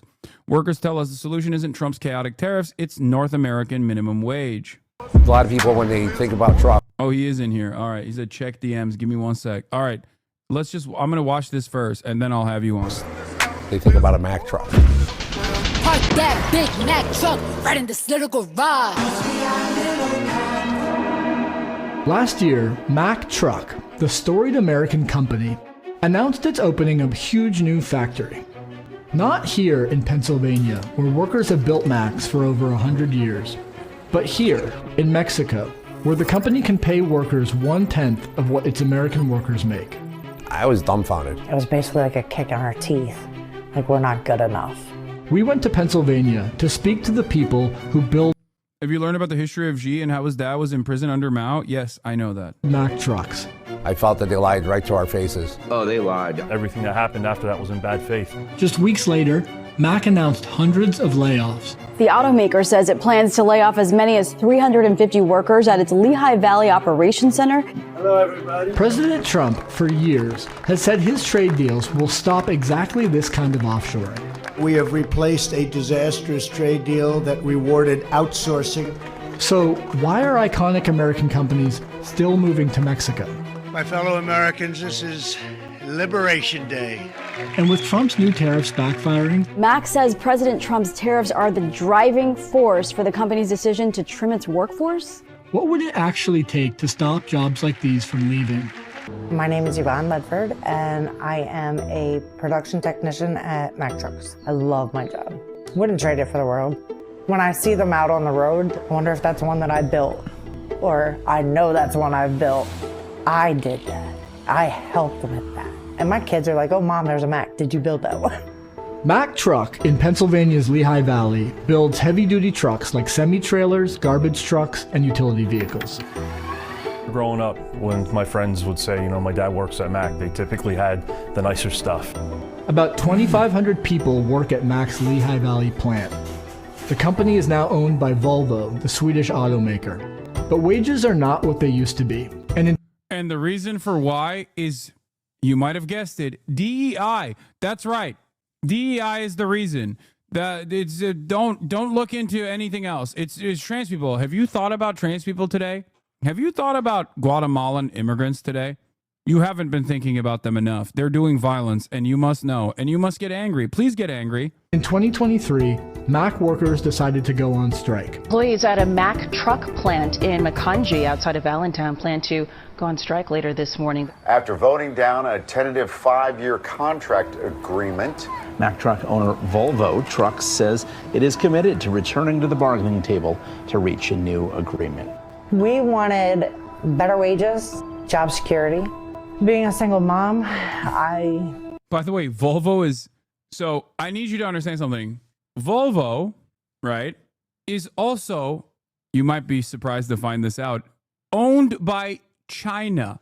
Volvo is now a Chinese company. It's Geely Holding Group that owns Volvo. I think the biggest proof that Marxism is correct is how much pride all workers have in their workers, in their work, no matter how menial and unskilled their labor might seem. live with my parents. I can't afford to live on my own, and it sucks. Last year, we got killed with inflation. And I know that money is there for COLA. We got to get it back on the table. In the heavy-duty truck market. Maybe not the trucks. Volvo Trucks is separate, I believe. They have full ownership. Maybe Volvo Cars is different than Volvo Trucks. But Volvo Cars, they own. The majority shareholder of the Volvo Group that owns Volvo Trucks is AB Volvo, sometimes referred to as Investor AB. This is a Swedish investment company that was founded by the Wallenberg business and investment family dynasty. Never mind. Volvo Trucks are still owned by a Swedish investment group. Mack and Volvo together make up about 17%, and their biggest competitor is Daimler, the German automaker. During bargaining, Mack told the union it wanted to increase its market share. To do that, Mack wanted a longer workday and a new plant. The plant manager came to me and said, hey, look, we're busting at the seams. We need to... That AI bot channel, Hasanabe Archive, is setting you up with one of their right-wingish titles. They uploaded your reaction to TikTok you reacted in the beginning of the stream, even though you downplayed it. It said it doesn't matter, such as Asmongold. This anti-men trend is getting out of control. The rad femmes will be on your ass again because of it. Oh, ay, every fucking day, bro. Why is this? Why is this? Where is it? Am I not seeing it? God, I fucking hate this channel. They already deleted it? Or is it one of the other ones? Change 0 to 3? How many do they fucking have? 12K views, bro. 12K fucking views. I can't copy strike them. I can't. I think they bought this shit for sure. This is dangerous. Yeah, that's what I said. I said the exact fucking opposite. They upload way too fast as a bot. They just liked your comment, bro. This is why free IP is kind of bad sometimes. Kevin Fraunheiser had been working with Mack's local management on a plan to expand in this area. He and other Mack workers wanted to make sure that the company did not follow the lead of Daimler, which makes about 2/3 of its medium and heavy-duty trucks in Mexico. So we got together. I said, I know of a couple places that maybe would work. They were going up for sale. So we took a ride over there, and the plant manager seemed very excited. We had politicians that were willing to work with us. The landowners were willing to work with us. The governor was about to step in and start working with us to I don't know if Chad understands how YouTube is holding you hostage over this by saying they won't do anything about the bot channel without you enforcing your copyright across the board. Yes. I hope you guys understand. If I take them down, the entirety of like the fan channels are gone. You understand that, right? I like there's no YouTube doesn't want the fucking copycat fan channels to exist anyway. That's why they take them out regularly, ironically enough. And I have to go back and talk to YouTube and be like, no, you have to keep up these channels. Like, it's ridiculous. You don't need to. Why though? Oh my God. I'm explaining to you what the fucking problem is. secure this and make this a future site for Mack Trucks in the Lehigh Valley. They also had a builder that was willing to jump in and help, and it would have been done by union labor. We were going to cut through some red tape. We had some grants in the Lehigh Valley that were going to pay for railroad to come right to the back of the plant so we could ship the trucks easier. There would have been a huge tax break. Or it would bring in... No. They did not remove Hebrew Auto Translate because Israelis couldn't defend the way their citizens actually speak. No. No shot. Ain't no fucking way. Wait, someone send me a fucking Hebrew tweet. I need to see. No, there's no... That is shocking. Okay, let's see. Official X account for Israel. It's all in fucking English. God damn it. Let's see. No, it still works. Okay. Enough of the genocide in Gaza. Enough of the abandonment of the kidnapped. War criminals to justice, says Ofer Kasif. It still works. All right. You know what? Let's, I'm going to talk to Arun now. Let's talk about India, Pakistan. I'm going to hit him up right now. I'm going to give him a call. What's up? Yo, can you hear me? Yeah, 1 second. Hold on. Hold on a second. I can hear you. My audio's fucked up a little bit. No, I can hear you. Yeah, I know. I can hear you through my headphones. That's what's going on. Okay. I think we should be good. Hello. Okay, speak. Hello. Yep, I can hear you. Okay. All right. Perfect. Your camera's not on, I don't think. Is it? Yeah. No, I'm turning it on. Hold on a second. All right. Okay. Boom. Can you see me now? Yeah, I can see you. What's up? Can chat see me? Yes. Let me pull up my thing on screen. All right. What's up, everyone? How you doing? All right. Round four. We're gonna talk about India canceling Pakistani visas, freezing new applications in the aftermath of what happened in Kashmir with Arun Anav, also known as Indian Hasanabi, as he says, but I'm the Turkish Arun. He is the Turkish Arun. That is correct. Yeah, he's also like 6'3", by the way. Don't let this camera angle fool you. Yeah, we're basically almost the same height. Yeah, it's crazy. People were like losing their mind when we actually met in person. They're like, "What the fuck, Arun? You're this tall?" Yeah, it shocked me to my core as well. All right, so I have some opinions on Kashmir that I've talked about before. I'm not the most knowledgeable on the situation, but from what I understand, I remember there was a period of like a lot of censorship and complete occupation from the Indian government. This is territory that, as far as I understand, is predominantly Muslim, but is maintained at this moment in an occupational process by the Indian government. And I remember them shutting off electricity, internet as well. What's up? Complete internet shutdown. Yeah, complete internet shutdown, complete internet and electricity shutdown as they greatly escalated their occupation a couple of years prior. And it's still very much controlled, from what I understand, but like by figures sympathetic to India and like direct control, even though the population itself is Muslim.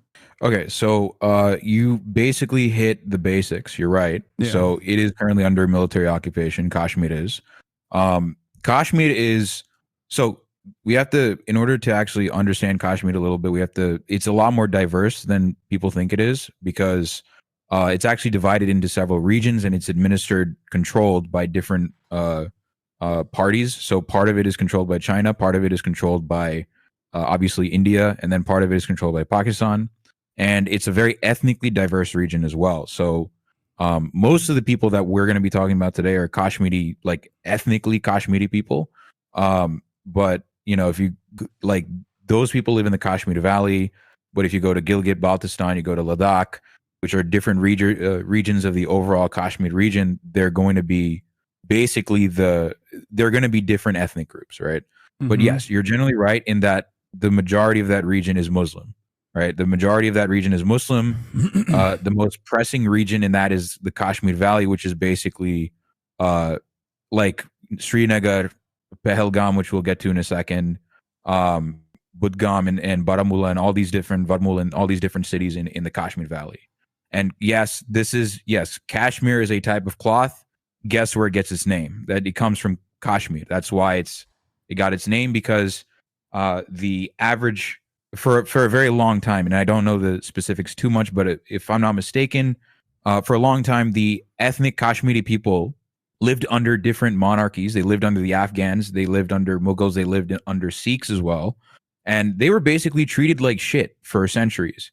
They were basically, for the longest time, they were basically serfs. They were feudal peasants, basically slaves, right? So that's basically been their existence for several hundred years at this point. And the most recent, like, a lot of this conflict comes from the fact that at some point, that Kashmir region that I'm talking about, with majority Kashmiri people, Kashur-speaking people, they eventually fell under the rule of the Dogras. Now, Dogras are the majority. They are the majority ethnic group of Jammu, which is the neighboring region to the south, and they were under the rule of Hari Singh, who was the king of that region. So that's basically a general. There's a distinct Kashmiri identity, which I want to hammer home. Right, Kashmiri. A lot of Indians don't actually know this. Kashmiris are an actual ethnic group. They just think, oh, Muslim this, Muslim that, right? No, Kashmiris are an actual ethnic group that are indigenous to that region, right? So there's this weird misconception that like the Kashmiris are just Pakistani immigrants or whatever in India, which is bullshit. It's complete nonsense. We also have Kashmiris in the chat, Saeed Wanka, as well as a guy from Kashmir as well. So getting to what happened recently over the past 2 days, you have a bunch of Indian tourists visiting a city called Pahalgam. Rohan Davis, my goat, he's a Arun Ano Indian Hasanabi certified. He did a really good breakdown on what's going on here. Basically, so in Pahalgam, which is a city in the Kashmir Valley, there were a bunch of tourists. Now, there was a group that's an offshoot called of a far right militant organization called Lashkar-e-Taiba. I think it was Kashmir Liberation Front or the Liberation Front or something like that. I forgot the acronym of it, but they basically they launched an attack on these Indian tourists. Now, the vast majority of them were Hindus, right? I think there was one Muslim guy that was trying to help the tourists basically escape from this attack. And the long story short, he was also killed. Right? It's called the Resistance Front. That's the name of the militant group that actually attacked those tourists. There was a lot of misinformation that was spreading about this initially, as is expected. But one thing that I saw that I wanted to ask you if there's veracity to this is like they were trying to make sure that they were only killing Hindus or something like that was, or is that just like Israel style commentary on the situation to stoke racial tensions, or is there any veracity to that? So the thing is, a lot of the militant groups, I think the vast majority of militant groups in Kashmir at this point are far right Muslim fundamentalists at this point. So there's, again, I haven't been able to comb through whether that's actually true or not, but there may be they're far right extremists, they're far right Muslim fundamentalists at this point, including these guys, right? So there's probably some element of truth in that they were specifically seeking out Hindu tourists, probably. But at the same time, like the immediate reaction from Kashmiris themselves, Kashmiri Muslims, by the way, was a complete and utter condemnation. Is a complete and utter condemnation on like this attack. So immediately, like again, whether that's true or not is irrelevant to the point, because Kashmiris immediately in the wake of that completely condemned it entirely, and at the same time they immediately said we have nothing to do with this, so on and so forth, right? So that is a completely moot point. Okay.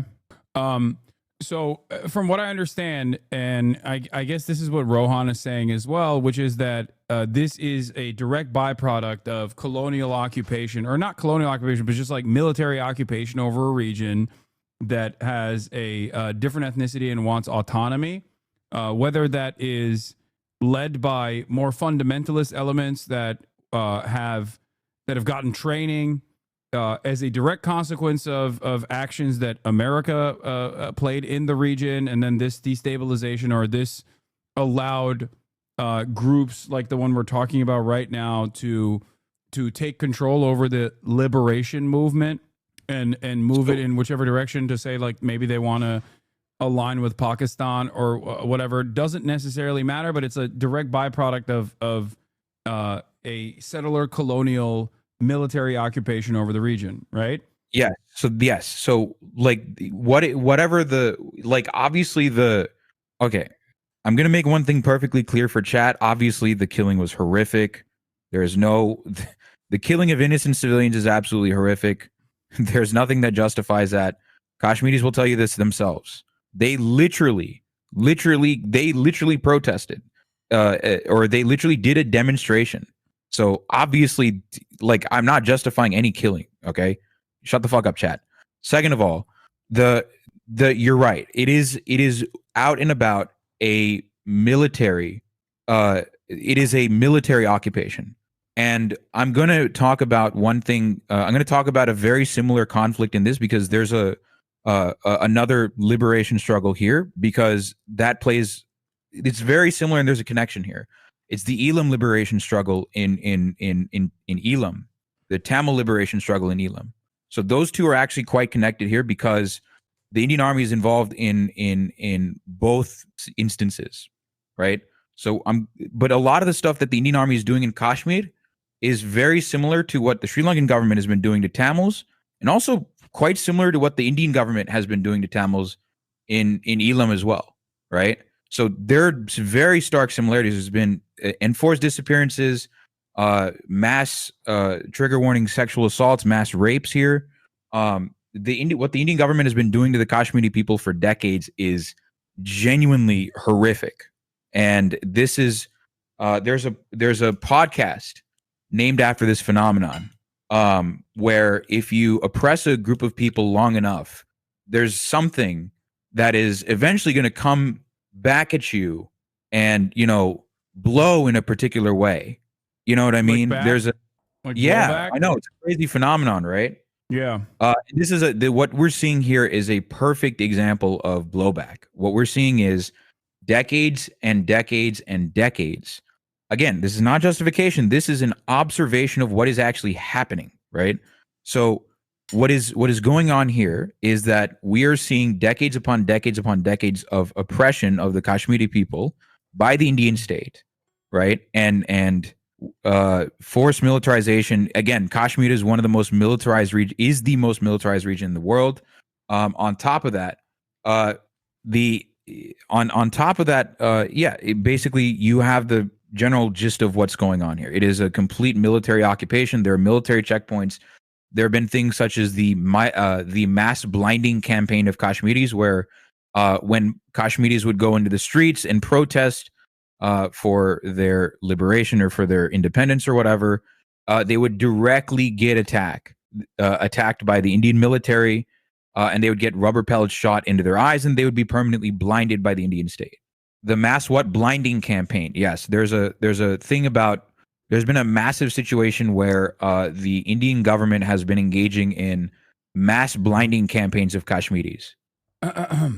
Okay, so this attack takes place, and the Indian government springs into action. What are the events that unfolded since then?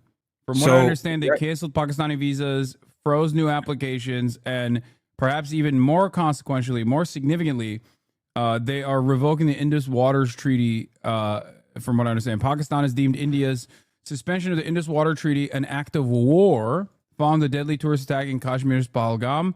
Here's what you need to know about India's Indus Water Treaty freeze.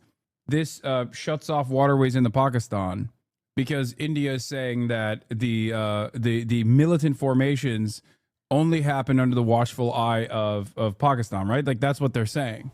Yeah, so India is basically saying they've revoked the Indus Waters Treaty. They're trying to freeze water into Pakistan, which is this is idiotic red meat that Modi is throwing at his base. That's what this entire that is basically what Modi said, and this entire thing about blocking water going into Pakistan is completely stupid because as many in India have already pointed out, in order for that to happen, India has to build a dam. Oh, they don't even. Oh, they don't even have a way to dam it. Yeah. Oh, I thought that there was at least already like a dam. Yeah, they need a dam to actually block the water. So they literally just said, "Hey, no, we're gonna block water going into Pakistan." And this is literally just he just said, "Yeah, we're just gonna block water going to Pakistan." How are they gonna do it? The entire thing is just him posturing on the situation. That's it. This is so like Trump literally coded. just like this is such a Trump move, dude. Modi and Trump, incredible allies. Yeah, it is. You haven't seen some of his speeches in Hindi. That's why he's he says some really unhinged shit in Hindi. That's why. I mean, I don't speak Hindi, and I probably never will. But okay, please highlight how the upturning of the autonomy of J&K led to this. Yes. So again, the other main accelerant is by 2019. At that point, I mean the special protections that Jammu and Kashmir had up until that very point had already basically been hollowed out. Any sort of special protections that J&K might have had, that Kashmir might have had, were already hollowed out by the Congress government at that point. And Congress had already been using they already had laws on the books like UAPA, like Unlawful Activities Prevention Act, and especially Armed Forces Special Powers Act, which they'd actually deployed in the northeastern parts of India, which is Nagaland, Mizoram, so on and so forth, long before they'd actually started doing this in Kashmir as well.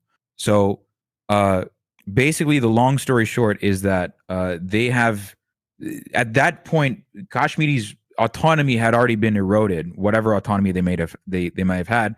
But in 2019, India basically, Modi's government basically revoked Article 370, which was the constitutional article that gave Kashmir these special protections as a part of the instrument of accession to India that Hari Singh signed, right? And so what had happened then is that Modi's administration basically said, you no longer are a state. We are going to split the region. One side is going to be the residual part of Jammu and Kashmir, and the other part is now Ladakh. Ladakh is a separate union territory. So they're both union territories, and they were governed as separate unit. They're still governed as separate union territories. And for about 5 years from 2019, they had no local authority. They had no chief minister. So they were directly ruled by Delhi. Now, the current ruler, Omar Abdullah, is generally despised by the Kashmiri community. Okay, this seems like a PA style, it PA is. versus Hamas style situation. Not to bring it back to Israel, but No. Because here's the okay. So Israel, India, and then I'm going to bring this up again. Sri Lanka, India, Sri Lanka, very similar in their rhetoric, very similar in their actions, very similar in what they're actually doing. Right. And also Pakistan kind of plays a role in this as well, because again, what they're doing in Balochistan is in many ways very similar. What Bangladesh is doing in CHT, Chittagong Hill Tracts, is also very similar to this. Right. There's a lot of occupation and settler colonization that is happening in the subcontinent. Right. So this is by no means, and this is one of the things I want to impress upon the audience. What you're seeing in Gaza, what you're seeing in West Bank, that's not unique. It's not unique at all. Many other countries are doing this. Yeah. Right. The reason that you're seeing the reason that Israel gets a lot of attention is colonial occupation always applies very similar methods of dividing and conquering and creating Bantustan style structures as well, whether it be in South Africa and apartheid South Africa, or whether it be the way that these nation states were designed by European powers in the aftermath of World War I in the region directly. Yes, and as Nerd That Was Promised says, Kashmiris have faced mass killings, forced disappearances, rapes, murders, torture, and a West Bank style checkpoint regime from the Indian military, as you know, Tamils and Elam have as well. So it's all very connected with one another. It's very, a lot of the stuff that I've especially seen coming out of late, it's very reminiscent of what I've seen in Sri Lanka previously, in Elam previously. So yes, as far as the Waters Treaty is concerned, this is basically just a move to posture against Pakistan. Now the thing is, the biggest indication of how Pakistan is taking it is Pakistani Twitter is memeing about the entire thing. They're just relaxing and they're memeing about the entire situation. It's like that 50 Cent meme where he's like, "Fuck me, what'd you say fuck me for?" Right? They're just casually memeing on Twitter. The basically. causal connection here from India's side, for whether it's propaganda or if there's any truth to it or not, is the fact that they're claiming that the resistance front that you're talking about is backed by the Pakistani government, Yes, or the they are. Pakistani military, right? That's what Yeah. they're trying to say. Yes. So Pakistan is backing the Pakistani. They are opportunistically backing the Kashmiri militants, because again, Pakistan doesn't actually care about Kashmir either, right? Let's just make that abundantly clear. Kashmiris will tell you this themselves. Pakistan does not actually give a flying fuck about the Kashmiri people in general. They do not give a shit, right? It is for many people in Pakistan, it is just a way of, it's the same way that India weaponizes Balochistan against Pakistan. It's not dissimilar to like Iran almost. Exactly. Okay. Oh, sorry. I'm eating. So no, I was just eating before you. No, I was just well, yeah, that's basically what's going on. And now so after all that, what's been happening so far? So some of the immediate backlash as a result of this. So some of the immediate backlash of this is that you know, the Indian news media has immediately gone on, you know, their revenge campaign in the wake of this attack. You know, there's a hashtag called "We Want Revenge" in the wake of the Pahalgam attacks, right? There is a hashtag called "We Want Revenge" that was trending with 12,000 tweets. There are 12,000 tweets basically saying "We want revenge" as a result of that, and many people online were basically noticing the way that Hindu nationalists, especially, were reacting in response to all this. Let me see if I can find one of these things immediately. I have one right here. Hold on, I'm gonna pull it up. Is this Hindu on campus tweet? Oh yeah, I know. Today, in the northern Indian state of Kashmir, Islamist terrorists opened fire on Hindu tourists in Pahalgam, killing at least 28 people, with many more severely injured. Pause. Okay, so quick inside baseball. I've gotten into Twitter beefs with these guys before because these guys are the most annoying losers I've ever seen in my life. They are the most annoying losers I've ever seen in my life. And on top of that, I've gotten one thing that you'll notice immediately out of the gate is that they will talk about Hindu genocide this, Hindu genocide that, Hindu genocide this, Hindu genocide that. But again, sorry to bring this up again, but one great example of a Hindu majority ethnic group that was straight up slaughtered and massacred en masse by another country that these guys seem to be very silent about. Tamils. Yeah. Tamils are Elam Tamils. They're a Hindu majority ethnic group that were directly slaughtered by the Sri Lankan government, whose temples are being destroyed by the Sri Lankan Sinhalese Buddhist nationalist government. They never mention Elam. Elam never gets into their mouth. Isn't that interesting?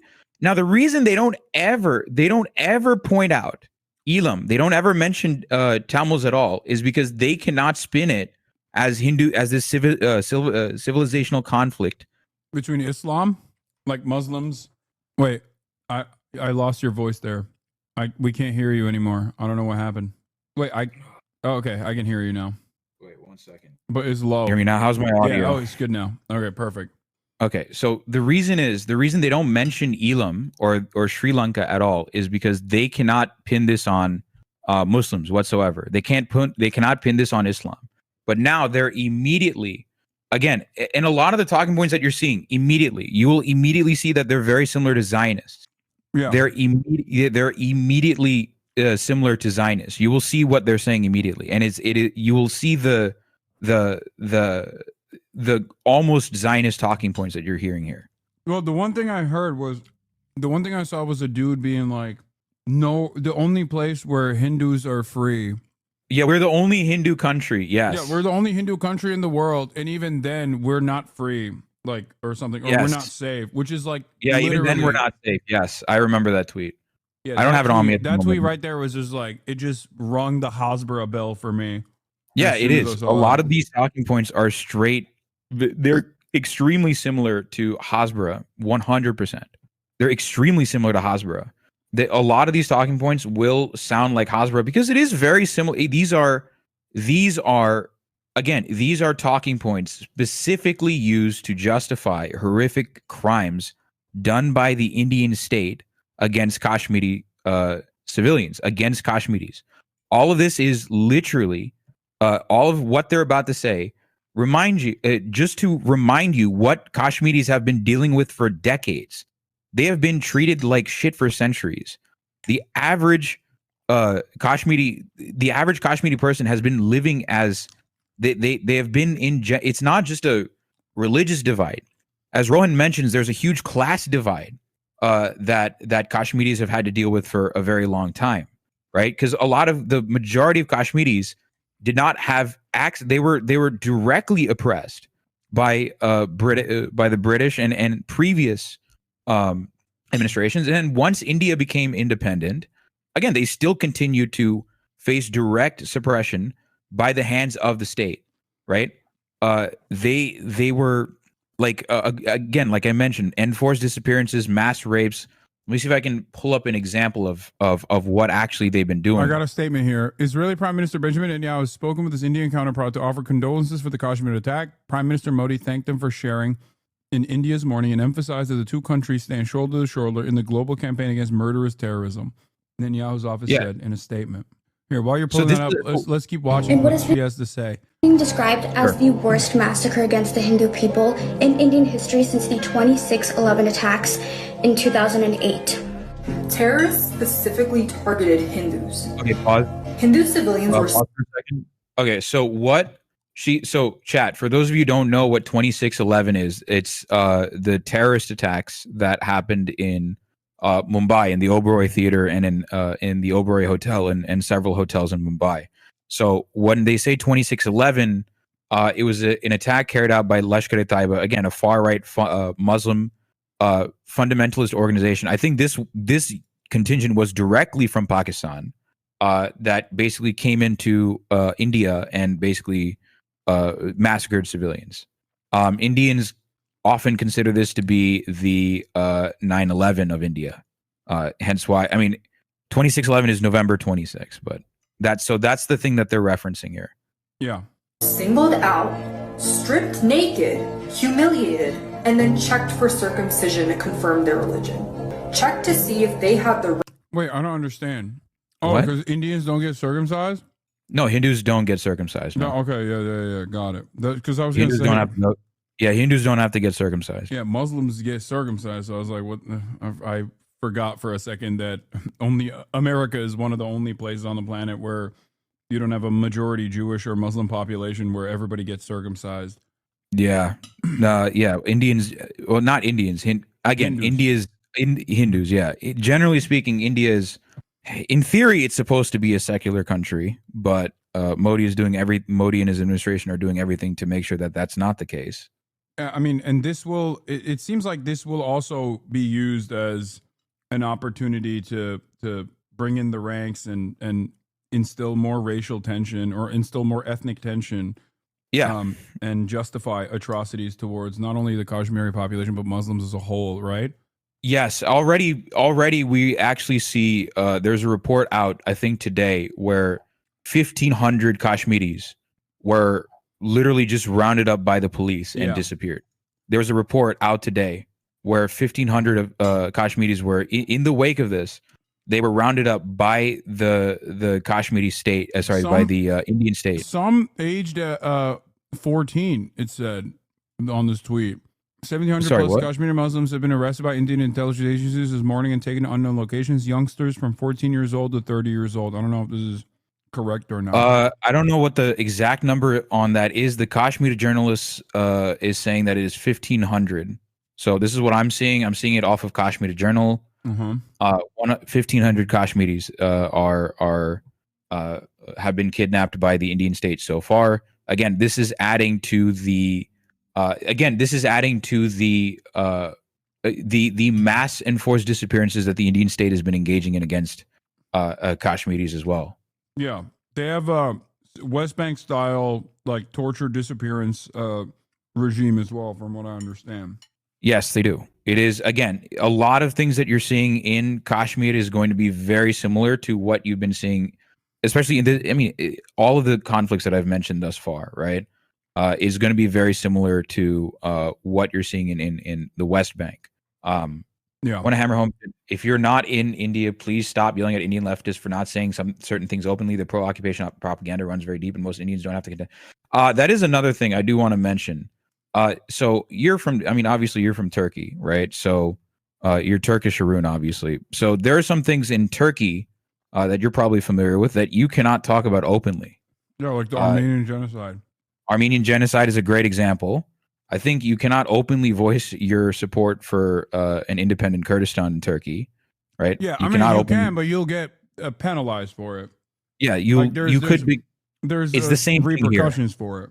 Yes, it's the same thing here. You can very easily get swept up by the police if you are not, even if you're not a Kashmiri person. If you're a Kashmiri person, you're already like under strict surveillance. You are constantly under. If you're living in Kashmir, you're under strict surveillance. You're living in basically military occupation. If you live outside of Kashmir and you live in mainland India, you are also probably going to be surveilled as well. So you also cannot be open and honest about your opinions on your self-determination. On top of that, but even if you're not from Kashmir, it is a very this is one of those issues. This is one of two issues in India that you cannot, openly voice your opinion on. And on top of that, so it's not just the other thing to keep in mind is it's not just the Hindu nationalists on here that are like immediately, bloodthirsty in the wake of this. Indian liberals are also very bloodthirsty at the moment.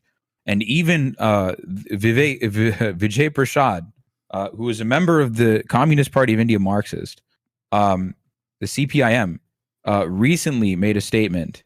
And I didn't read the full statement, or at least I don't remember the full statement that he said.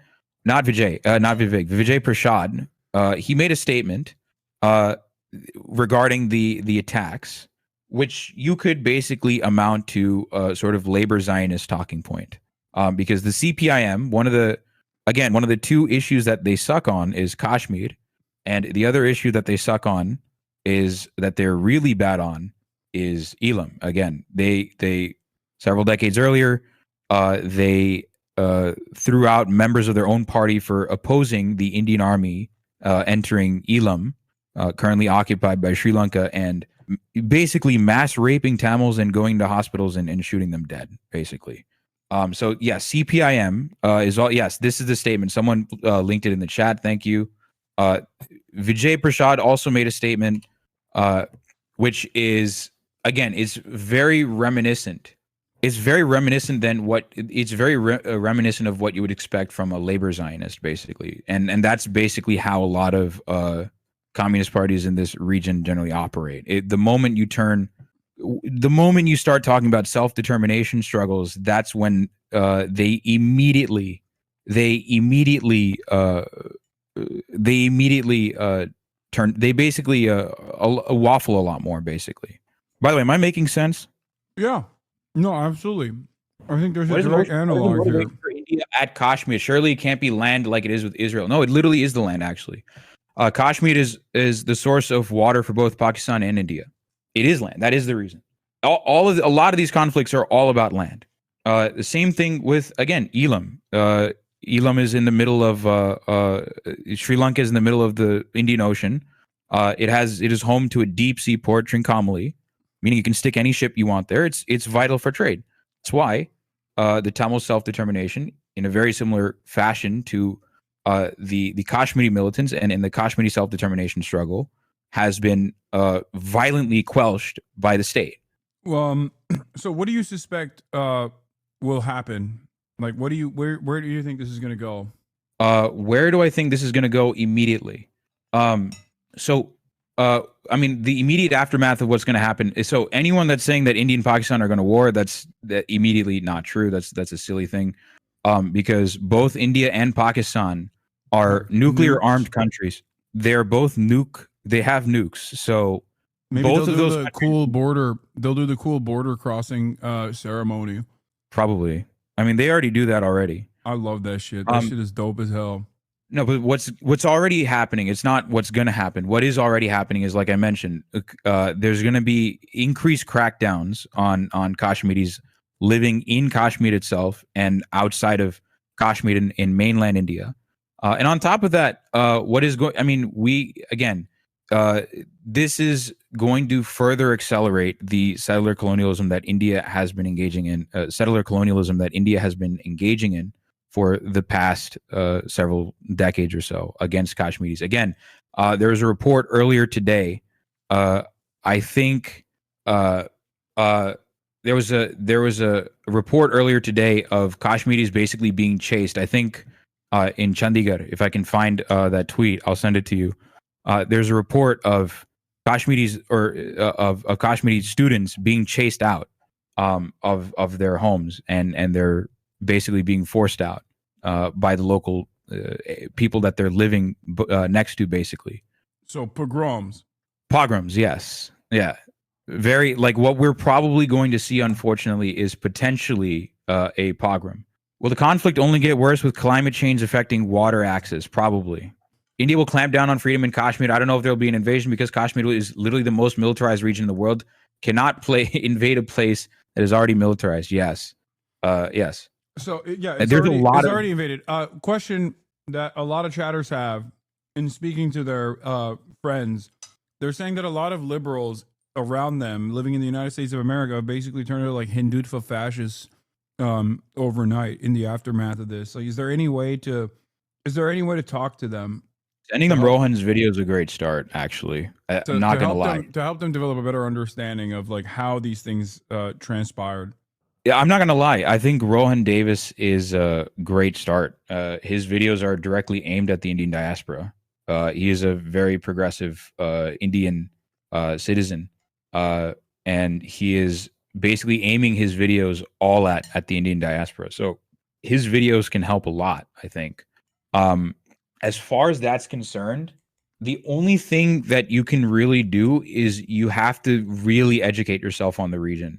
So you have to really educate yourself on what's going on in Kashmir, and you have to be able to strike down those talking points, because they're already, like, obviously, you know, they're going to have certain send them to Indian leftist streamers who are already part of the Hasanabi community. What are some of the talking points that they're addressing? That's one why I wanted to watch this. One major talking point that they'll immediately bring up when you mention Kashmir is the Kashmiri Pundits, the exodus of the Kashmiri Pundits. That is the immediate thing that they'll bring up. Because so the Kashmiri Pundits, if you don't know, so Kashmiris are a majority Muslim ethnic group, but there's a tiny minority of Kashmiris that are Hindus, and the majority of those Kashmiri Hindus are Pundits. They're Brahmins. They're upper castes, right? Now, the immediate aftermath of that. So what happened was in the 90s, there was already a exodus of Kashmiri Hindus leaving Kashmir already. But what accelerated that was attacks from, again, far right fundamentalist militants, and they had eventually they were basically forced out. Now there are a couple of things that they can. There's a couple of ways of combating that talking point, because one, the Modi administration has been using the Kashmiri Pundits as also, yes, another thing that Mohammed mentioned is that there's a local Assam MLA. He's a Hindu guy, by the way, who was literally arrested by the Indian government for questioning the government's lack of intelligence on the attacks. Because another thing that India was saying up until this very point was, no, the revocation of Article 370, which turned J&K in Jammu and Kashmir into a union territory, after turning it into a union territory, everything's fine. Everyone was happily going to Jammu and Kashmir. There's nothing wrong. It's just Pakistan that is literally. Oh, I lost you again. Your mic got cut off again. No, I can't hear you. Can you hear me? Your mic got cut off. Oh, it's back for a second. Wait, speak again. Yeah, my mic is out. I just got a new mic. Oh, I'm boom. getting it. Okay, you're back. I'm gonna get a Rodecaster, I promise. I'm gonna fix my mic setup. All right. So, but long story short, what was I saying? I was talking about the Kashmiri Pundits, right? So obviously, yes, or he's a Muslim MLA from Muslim Party. Okay, so obviously, what happened to the Kashmiri Pundits is a horrific tragedy. There's no question about it, right? And the long story short is that India has been engaging in decades of military occupation, yet till this day, the Kashmiri Pundits have not been able to return home. Modi has been in power for 10 years. When you were saying pundit, I thought you meant like political pundit. Yeah, political pundit. No, pundit. That's where the term comes from, actually. So the word pundit comes from this word called pandit. We're gonna talk about the Zamindar, them being part of the Zamindar class as well. We'll talk about that as well. And why they were targets. Again, not justifying what they did, but I'm just telling you why they were prime targets, right? Again, what happened to them was horrific. Chad is saying it's a religious priest class, like similar to that. Yeah, so Pandits is another way of saying Brahmin, basically. So Brahmins are a group of castes. So Okay. Brahmins are a group of castes all throughout India. Again, this gets into caste a little bit, but they're the set of priest classes, priest castes all throughout India. So there's Ayers, Iyengars, Saraswat Brahmins, so on and so forth, right? And these are hereditary classes, right? You are born. I lost you again. You're going again. What is going on with my fucking mic? What is going on with my fucking mic? The Modi government's coming after you. They are. Modi doesn't like my setup. Yeah, they don't. No, but the long story short is, okay, so the long story short is they were expelled. They were basically, they left as a result of repeated attacks on innocent, on civilians done by right-wing fundamentalist groups. But one immediate way of combating that is, if the Modi government actually cared about Kashmiri Pundits, then why the fuck have they not done anything about it? They've not done anything.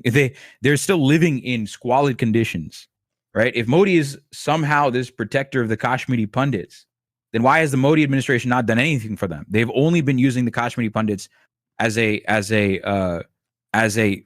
peg, as a chess piece against to justify the Indian state's violence against the Kashmiri Muslims. Why is the Modi administration not doing anything about that? Right. So that's an immediate counter to that. Another thing that is a bit of that's true is that many of these Kashmiri Pundits were part of the Zamindar castes, or they were part of the Zamindar. They were landowners, basically. They were, long story short, they were part of the landowning classes of Kashmir at the time. They were actually, while the Kashmiri Muslims, while the vast majority of Kashmiri Muslims were basically serfs, right? A good chunk of the Brahmin caste, the Brahmin Kashmiris, were basically were landowners, right? A lot of this sounds like British colonial holdovers. It is. All of it is British colonial holdovers. They were privileged under the British to some extent, right? Again, Classic- does not yeah, justify it seems anything like that. like a classic British move. Yes, so the British basically put them as a divide and conquer rule, as a divide and conquer tactic. And then the other third, I guess, immediate, the other main talking point against the exodus of the Kashmiri Pundits is that one of the original, I guess, guys that was pro-Kashmir liberation, that was pro-independent Kashmir to begin with, was a Hindu. He was a Hindu guy, Prem Nath Bazaz, one of the biggest proponents of an independent Kashmir. That was that many Kashmiris will hold up as a prime dude, as a very good guy, is Prem Nath Bazaz, who was a Hindu guy that was pro Kashmiri independence, right? So again, they're trying to bring a specifically communal angle, a solely communal angle, which is obscuring the class angle. Yes, Prem Nath Bazaz was a socialist revolutionary and pro Kashmiri liberation. Yes. So Okay. he's a great example of that. And then also another high profile guy, Yasin Malik, who has been detained by the Indian government since, literally said in the aftermath of those expulsions of the Kashmiri Pundits that the Kashmiri Pundits are an integral part of the Kashmiri citizenry. So they are trying to basically, again, it's not to downplay any of the feelings that the Kashmiri Pundits might have, any of the anxieties that they might have of returning to Kashmir whatsoever. A lot of them are justifiably communal angle. Okay, so when I talk about communal angle, that's a good question, actually. When I say communal angle, that is South Asian slang for religious bigotry or ethnic bigotry. That is South Asian slang for religious bigotry or ethnic bigotry. That's what that means. So they're basically trying to make the expulsion of the Kashmiri Pundits a solely religious angle or a solely ethnic angle, when that's actually not the case, right? But again, that doesn't justify any of the that doesn't justify committed towards the Kashmiri atrocities population. committed against Okay, the I Kashmiri have Pundits. one last question for you. Nerd That Was Promised actually has an interesting question here, but he says, you should give your take on India claiming Pakistan orchestrated the attack and Pakistan claiming it was a false flag attack by India. Long story short, you should give your take on India claiming Pakistan orchestrated the attack. Pakistan, okay, I have a doubt. I doubt that Pakistan orchestrated the attack because as we speak right now, the Pakistani military is currently clamping down on Baloch people in Balochistan. They have their own issues to deal with at the moment. And aren't they doing they've been doing mass deportations of like Afghan refugees too, right?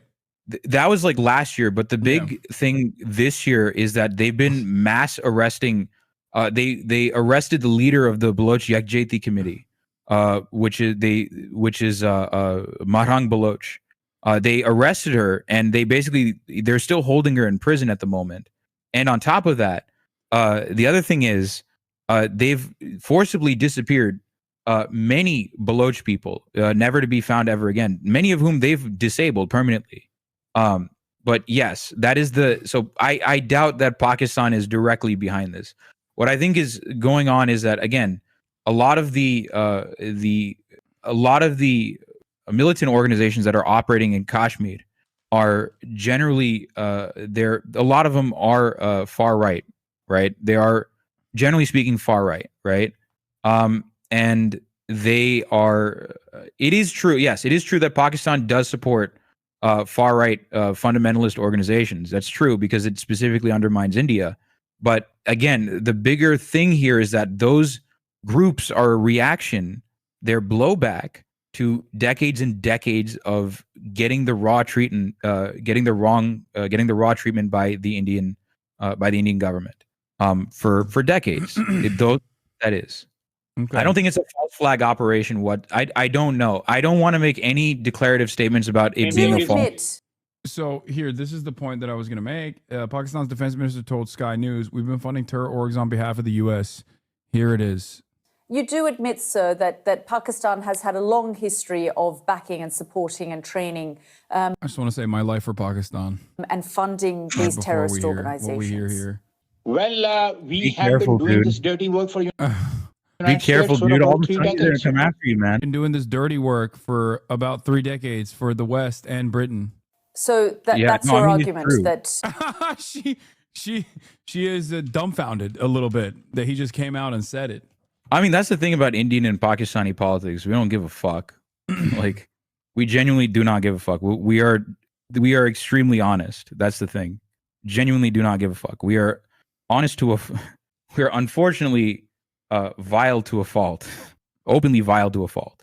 But yeah, so I don't know whether they did this on behalf of the United States. I don't know whether Pakistan was funding and backing and arming those militants in Kashmir at the behest of the U.S.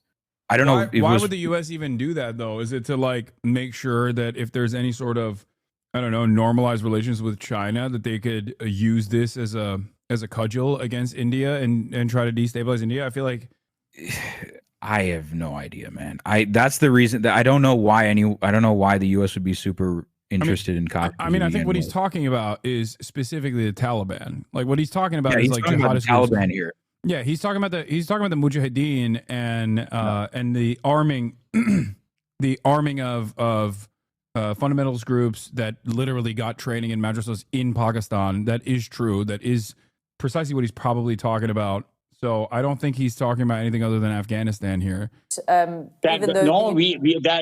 was a mistake, and we suffered for that. And that is why you are saying this to me. If we had not joined the war. The other thing that I want to mention is that Nerd makes a good point. It is important to note that Pakistan and India are perfectly capable of fucking over people in the region without explicit directions of the CIA. That is true. Again, India's done a lot of fucked up shit, not at the behest of the CIA. Again, just against Soviet Union and later on the war after 9/11. Pakistan's track record, was not, unimpeachable track record. Defense Minister, I just want to get back to this particular incident in Kashmir and the noises that are now coming out of Delhi. Do you believe this situation is going to escalate and that India will launch airstrikes? Is Pakistan preparing itself for that? We are already prepared for it, We are already prepared for it. Any eventuality which takes place in next 1 or 2 or 3 or 4 days or week or 10 days, we'll retaliate and we'll react to that, in kind, inshallah. How will you respond if India does launch a series of airstrikes? We will measure our response to whatever is initiated. That sounds like an insane question. Am I right? Like, this is two nuclear nations that are not exactly fond of one another. The idea that there would be any sort of tit for tat, like actual cross-border operations, it sounds pretty crazy. Yeah, because two nuclear armed powers, like the India and Pakistan going at each other, is probably one of the most dangerous scenarios we could possibly live in, right? These, again, like you said, they're two nuclear armed powers. They're two nuclear armed powers. There's no shot that they, if they escalate any further, then we're all doomed. That's the bigger problem here. But I honestly, in my heart of hearts, don't I think people have been looking at this from India versus Pakistan lens because of the fact that... Wait, what happened at 11/26? What was the retaliation from the Indian government after the Mumbai attack? I don't remember. I remember them going on a hunt. It was actually surprisingly very measured in comparison to... because that was Manmohan Singh at the time, and they basically went after the guys that were responsible, and they've since been executed. Basically, the long story short is that nothing notable happened in the wake of 26/11. But other than that, nothing in the scale of we're going to escalate with Pakistan. Nothing like that. Okay. All right. Well, thank you so much, Arun, for coming on. Is there any last words you want to impart on us? So a couple of things. You had me. So a couple of things I want to impart. So first thing is, so I know you had a guy from India on. I highly recommend you have someone actually from Kashmir on to talk about this if you're interested. A guy called Azad Isa. I think he's been on Sam Cedars' show before. Azad, I'll send you the link. You should probably have this guy on probably. So that's point number one. Because I can only give you my perspective on the situation as someone from India. And then the second thing is, just a quick question. So whose dick do I have to suck to get you to watch the Grief-Stricken Winds documentary? No one's dick, but I mean, I'll gladly promote it once again. This is the Tamil massacre done by the Sri Lankan government. The Tamil genocide done by the Sri Lankan government. Yes. It is the Grief-Stricken Winds. Would highly recommend, if you can, watch it on stream whenever you can. That'd be fantastic. That'd be great because it is a very similar. Again, the reason I've asked you to watch this is because you will find things extremely similar to what's going on in the West Bank. So that's why I figured it's a very important and very informative watch. I think everyone in the community has, including Mike from PA, has given his seal of approval. Hugo's given it his seal of approval. So, and also, if you can, watch Rohan's Hindutva video if you can. But those are the two main videos I highly recommend you watch. But also at some point, you want to have an actual Kashmiri guy on. Yeah, I followed Azad. So, and I'm looking at his tweets right now, and he's saying some Indians are already invoking comparisons with October 7, claiming India faces an existential threat and calling for an Israel-like response to the incident in Kashmir. For the media and political establishment, the history of Kashmir will now conveniently begin on April 22nd. The calls for an Israel-like solution are only spiraling online, he says. Talk show hosts are calling for revenge. The army needs to be given a free hand, make things all right. There needs to be a final solution. Yes. Said Arnab Goswami on Republic TV. Arnab Goswami is our Tucker Carlson. Arnab Goswami is the guy that yells a lot that I showed you earlier. Yeah. And then the guy in the first picture is a guy called Anand Ranganathan, who is a genuine piece of shit. Piece of shit of the highest order. People like him, Subramaniam Swami, Anand Ranganathan literally called for an Israel-style solution for Kashmir. And the thing is that, so in right-wing Indian circles, there are two solutions that are usually floated to deal with Muslims, and there are two countries that are propped up as shining examples. And this is what they say, not They usually either Let me point guess. to Israel Let as me a guess. Israel and China. bingo. You got it. Israel and China. Yep, those are the two countries that they point to immediately. Yeah. All right. Well, thank you for enlightening us on this otherwise somewhat complex situation. Oh, no problem. Thank you so much. And don't forget to watch the documentary. All right. Have a good one, Arun. See ya. That was Arun Anau, also known as Indian Hasanabi. I'm known as Turkish Arun, giving us some insight into the situation and hopefully helping people calm down a little bit about the potential escalation. Yale University has become the latest top institution in the United States to ban a pro-Palestine group, this time for protest against a visit by far-right Israeli National Security Minister Itamar Ben-Gvir. I know I'm going to be talking about that. Don't worry. But before we do that, let's take a look finally at the Trump administration, because I've been teasing that I want to talk about this story for the past couple of days. The Trump administration wants you to fuck. If you're a woman, especially. If you're a part of the 25% in this community, the Trump admin, especially if you're a white woman, the Trump the Trump admin wants you to fuck and fuck hard. The Trump admin wants you to be nutted inside of. No pulling out. That's right. Doesn't matter. They want barefoot and pregnant in the kitchen. Now, let me explain something to you. Where does it say white women? Well, that's the reason why I brought it up. That's the reason why I said white women. Great eye from this chatter who says, where does it say white women?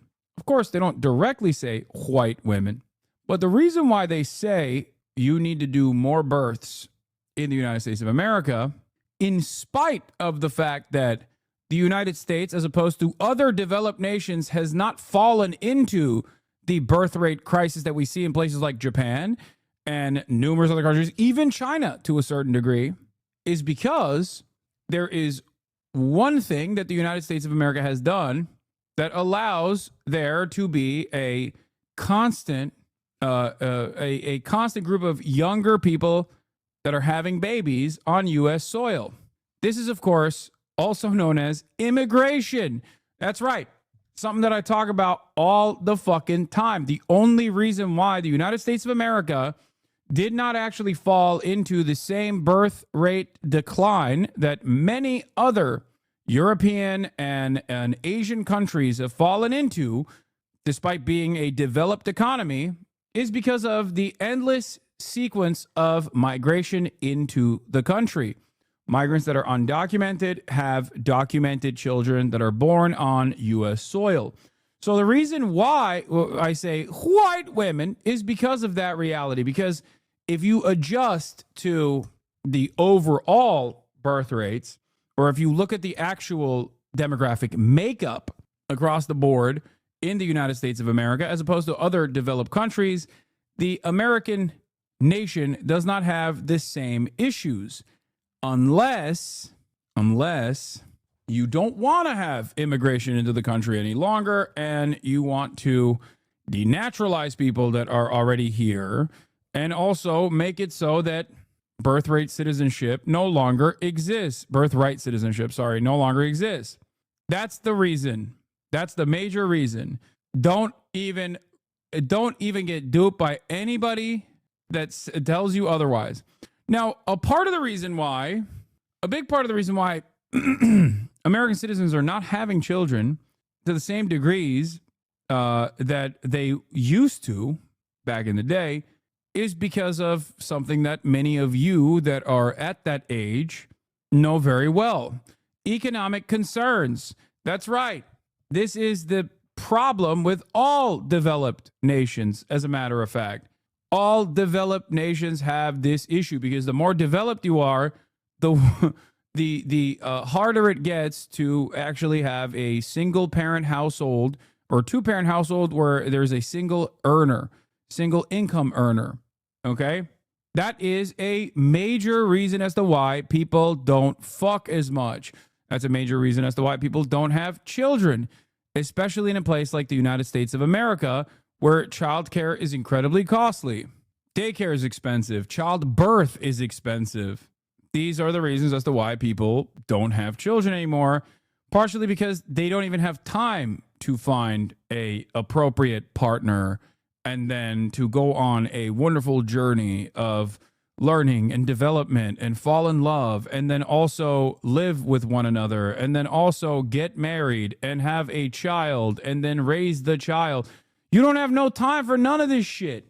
You have like 10 hours to yourself outside of sleeping, and you oftentimes spend those 10 hours gambling on fucking Roulette or Stake.com with the hopes, or DraftKings with the hopes that you can get like a big payout. So yeah, Sigma Grindset, baby. Too busy following the cryptocurrency trends with the hopes that maybe, just maybe, you'll be able to get lucky. America has a birthing crisis because we're deporting people, and the only people capable of having children and receiving this credit are white people, and they won't give it to other people. Hassan Abe, now you're comparing it to China. Say America will have the same birth rate problems that China used to have, and China does not have high birth rates anymore and will scaffold by Trump raising prices. Am I getting that right? No. I mean, China is nowhere near as bad in terms of the birth rate issue as opposed to a country like Japan or even a place like South Korea. And the reasons as to why they have, you need to look into this more. The reasons as to why they have those issues is because they just don't have fucking free time.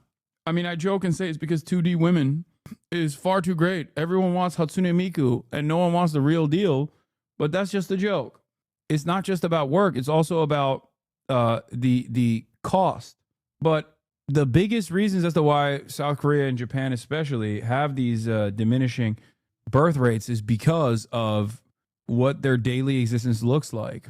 They literally just do not have time to take care of children. It's too costly, and they also don't have time. They're working. You say poor education, except people with poor education, ironically enough, are the people that are popping out babies. People in, this is why, part of the reason why I yell at people when they say, well, the population increased in Gaza, how dare you say it's a genocide, is because having more children is not indicative. Having more children is not indicative of prosperity. As a matter of fact, it's the exact opposite. Okay? Like, population increased in Xinjiang as well. It's a combination of the financial costs and the cultural problems in South Korea. The gender dynamics in South Korea are incredibly abusive towards women. Why would they want to bang the incels? I mean, that also plays a role in this, but also the cultural aspects are highlighted, or the gender divisions are highlighted as a direct consequence of, I think, people's material conditions. So, what is the Trump administration doing to address this problem? Baby bonuses and menstrual cycle classes are among the ideas pitched to Trump aides as they consider plans of boosting the birth rate. The reality is the cat's out of the fucking bag, okay? The toothpaste out of the tube. What you have to do if you want to force this dynamic is to eliminate birth control and also make it so that women can't work. Like, make it illegal for women to work so they have nothing else to do and they just keep popping fucking babies. That's it. These are that's the only way. If you think that this is if this is a real problem that we have to address, then that's what you have to do. And I fear maybe that's where we're gonna get to eventually, because $5,000 to have a child is not gonna fucking cut it. The White House has been hearing out a chorus of ideas in recent weeks for persuading Americans to get married. Here, let's just listen to it. White House assesses ways to persuade women to have more children. This article is by Caroline Kitchener and read by an automated voice. The White House has been hearing out a chorus of ideas in recent weeks for persuading Americans to get married and have more children, an early sign that the Trump administration will embrace a new cultural agenda pushed by many of its allies on the right to reverse declining birth rates and push conservative family values.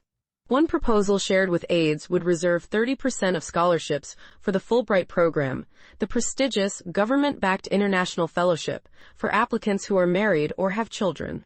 Another would give a $5,000 cash baby bonus to every American mother after delivery. A third calls on the government to fund programs that educate women on their menstrual cycles, in part so they can better understand when they are ovulating and able to conceive. Those ideas and others are emerging from a movement concerned with declining birth rates that has been gaining steam for years and now finally has allies in the U.S. administration, including Vice President J.D. Vance and Elon Musk. Policy experts and advocates of boosting the birth rate have been meeting with White House aides, sometimes handing over written proposals on ways to help or convince women to have more babies, according to 4 people who have been part of the meetings who spoke on the condition of anonymity to discuss private conversations. Administration officials have not indicated what ideas, if any, they might ultimately embrace, but advocates expressed confidence that fertility issues will become a prominent piece of the agenda, noting that President Trump has called for a baby boom and pointing to the symbolic power of seeing Mr. Vance and other top officials attend public events with their children.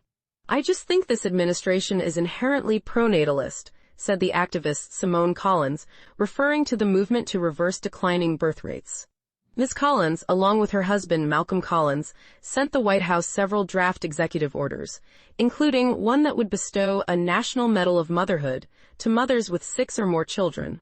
"Look at the number of kids that major leaders in the administration have," Ms. Collins said, adding, "You didn't hear about kids in the same way under Biden." The behind-the-scenes discussions about family policies suggest Mr. Trump is quietly building an ambitious plan to promote the issue, even as he focuses much of his attention on higher-profile priorities such as federal cuts, tariffs, and mass deportations. Are you Project ready? 2025, I have a solution. Okay. Hear me out. When was the last time everybody was popping out like 8 kids?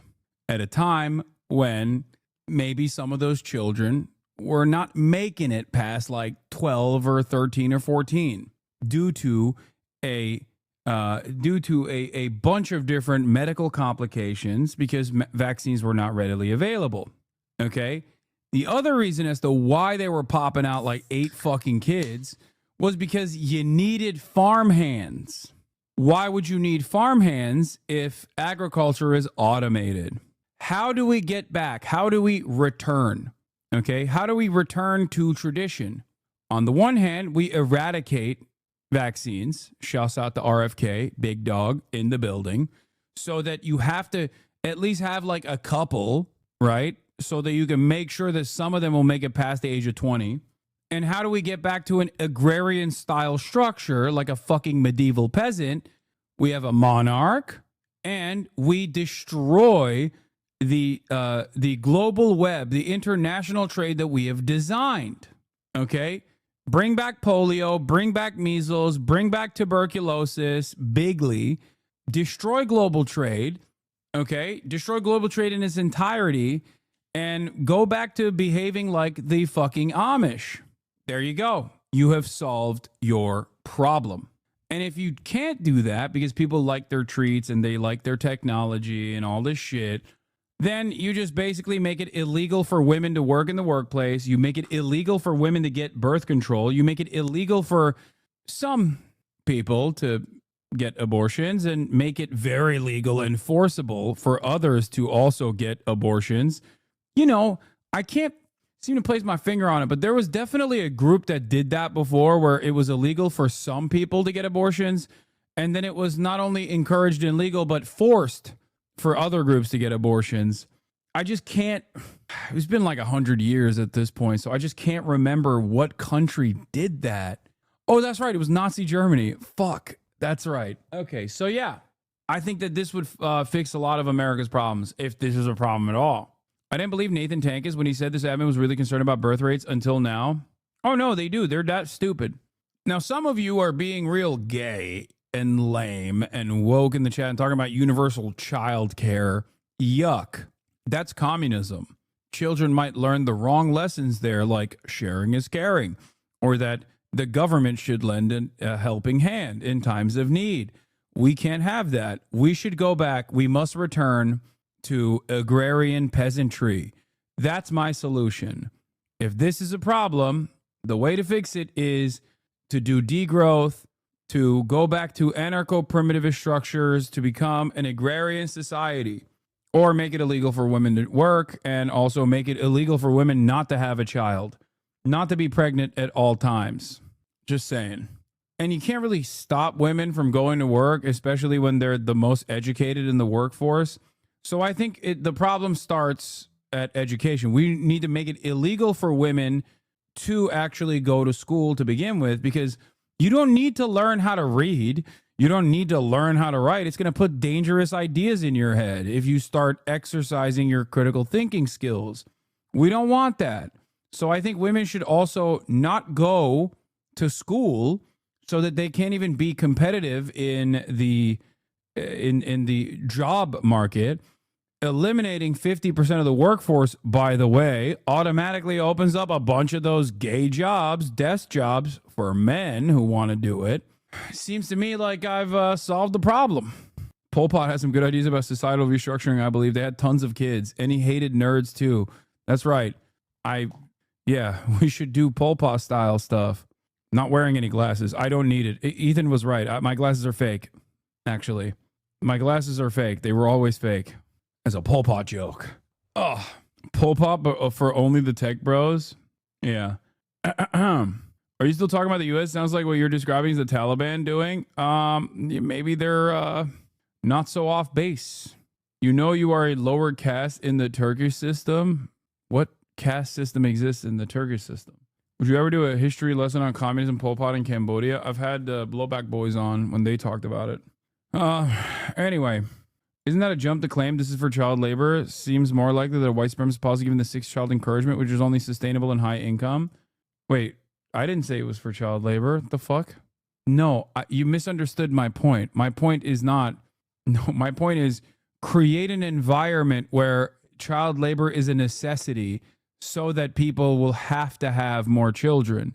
You're misunderstanding the point I'm making, because a part of the reason why people don't have 6 kids anymore is because you don't need fucking 6 farmhands. Do you not understand? So my argument is we have to erode material conditions to such a degree that, like, you need to 12 farmhands.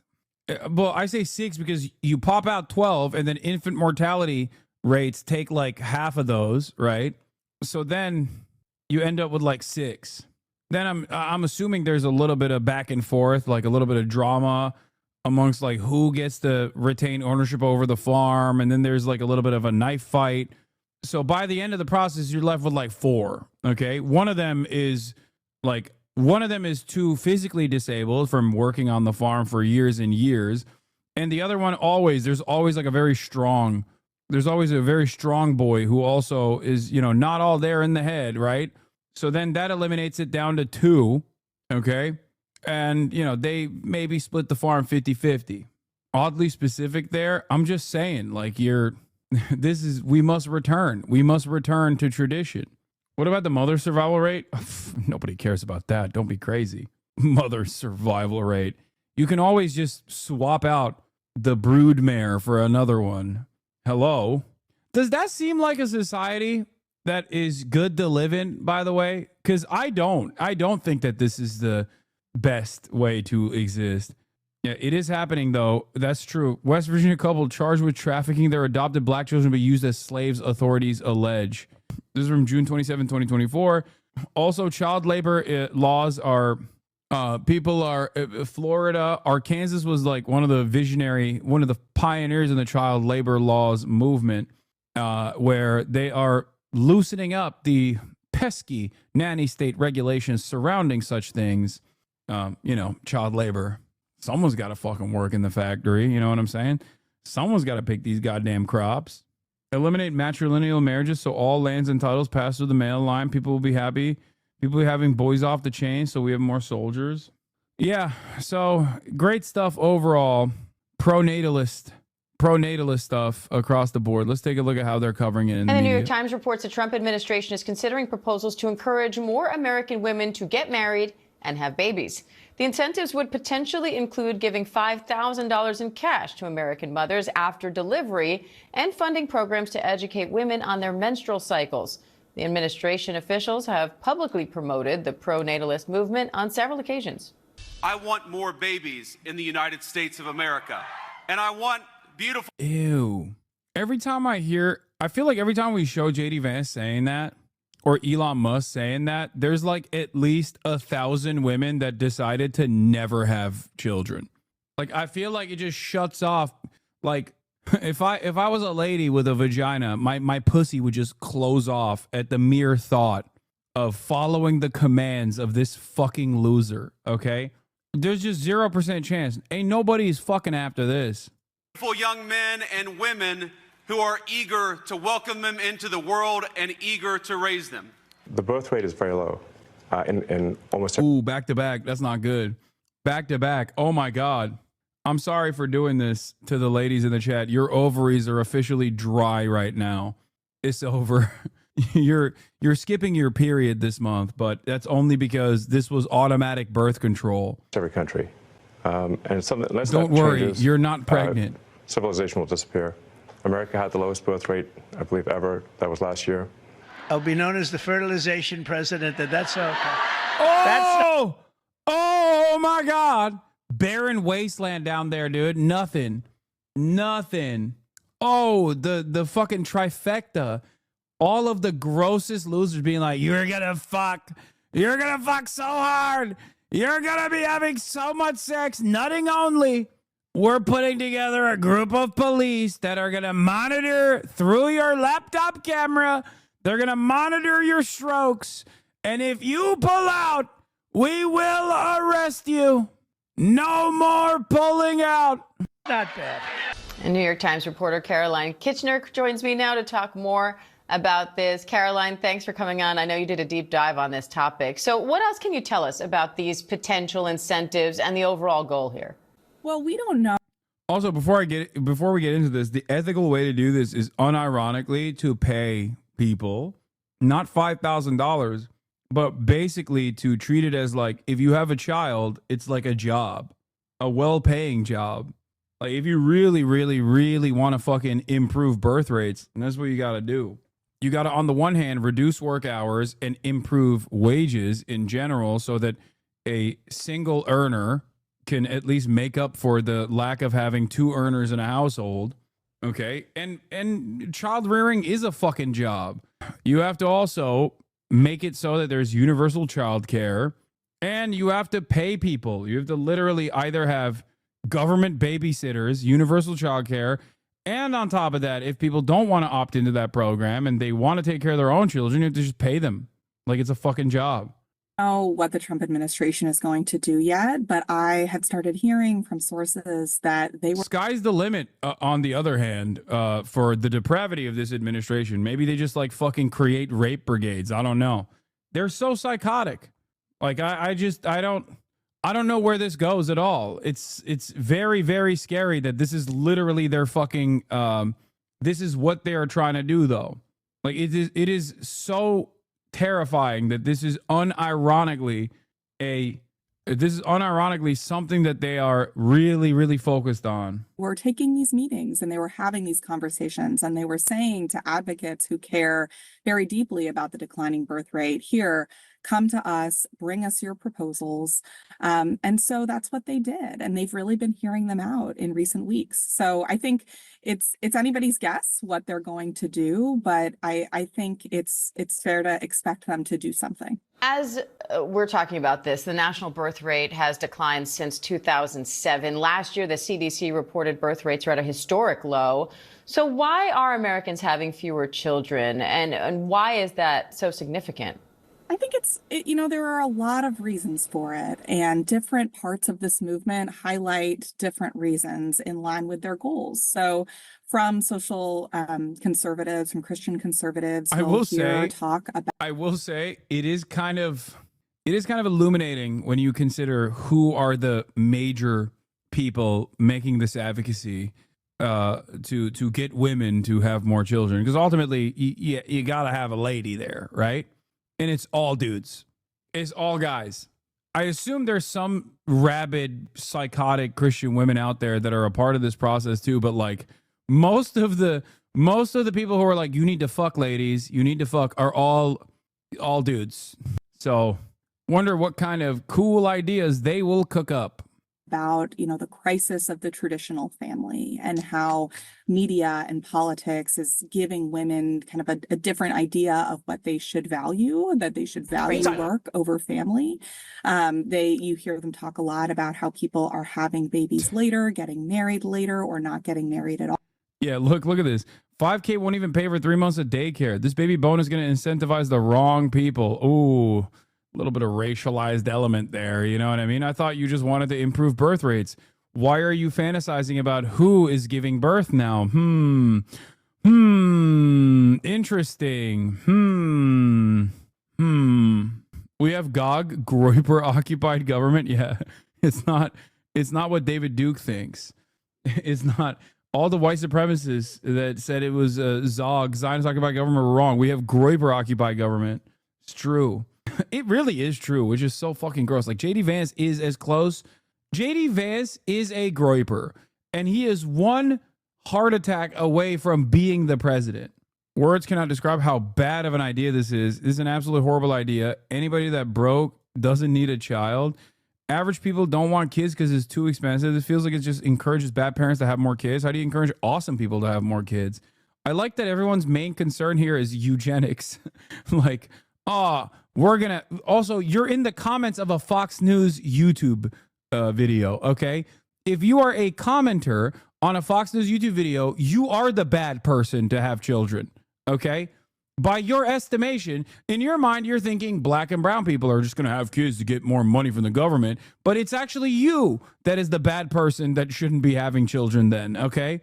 Not the awesome people. Anyway, great stuff. All. And that's a really big concern for a lot of people that are very close to President Trump and this administration. You say the desire to increase funds to help mothers and babies could collide with other administration priorities. What do you mean by that? Well, we've seen big cuts in a lot of these agencies that are very relevant to some of these goals. For example, in the Department of Health and Human Services, we saw. Yeah, why? I wonder why people are not having children. Let's see. America's home buyers are getting older. Wow. I wonder if that has something to do with it. Also, repeat buyers is crazy. From 1981 to 2023, repeat buyer average age is 58. All buyers is 49, and first-time buyers has gotten up to 35 years old. Repeat buyers are a median age of 58 in 2023, while first-time buyers were at 35. We're talking about a different profile of home buyer today. By the numbers, the median age of all buyers increased from 31. All buyers, the median age of all buyers in 1981 was 31 years old. It shot up to 49 in 2023. So you're fucking basically 50. Its record high was 53 last year compared to 42 a decade ago. I wonder, home buyers continue to be mostly white.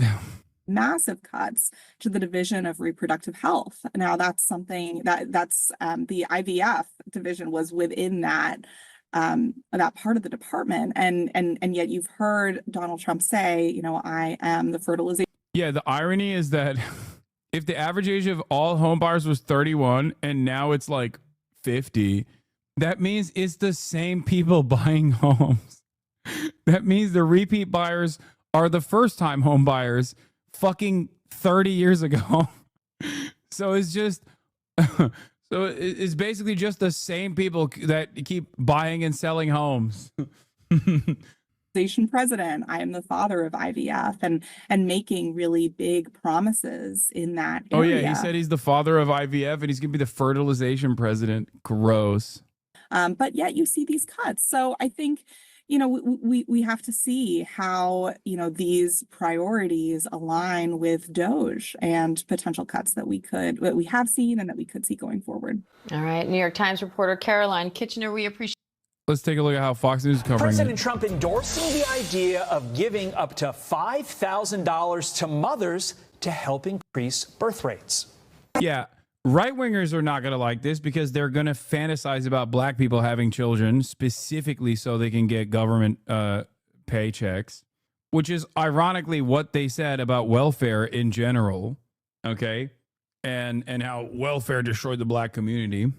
And also, on top of that, $5,000 is not enough to begin with. Like, what the fuck? What's $5,000 going to do, man? $5,000 doesn't even get you out of the hospital, okay? Like, $5,000 does not cover the cost of childbirth.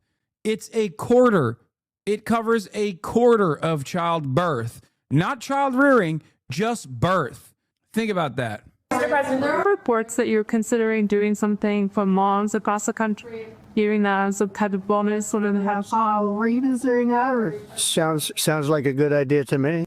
Maggie Anders is the host of Undoctrination and a content creator for the Foundation for Economic Education. She joins me now. Maggie, what do you think? Is a $5,000 incentive a good idea for people to have kids? Well, Todd, thank you so much for having me this morning. While I wholeheartedly agree with the Trump administration that America is facing a fertility epidemic, I don't think a $5,000 baby bonus is really going to cut it. You know, some estimates put the average cost of raising a child in America at $23,000. By the time that child is 18, that's $414,000. Bro, what the fuck? 23 grand? Where are you raising the child? In a barn? 23 grand? What? That is not 23 grand is like if you get like a cheap daycare. What? 23 grand a year is in my opinion cheaper than what we are. It's a fucking underestimation. Yeah, maybe if you're raising the baby in the fucking barn, dude. 23 grand is the average cost of childbirth. What are we talking about? She says 23 grand a year, and the estimation totals to 400,000 by the time the child gets to 18, and that's not true. I'm saying that's like cheap. That's on the fucking super cheap side.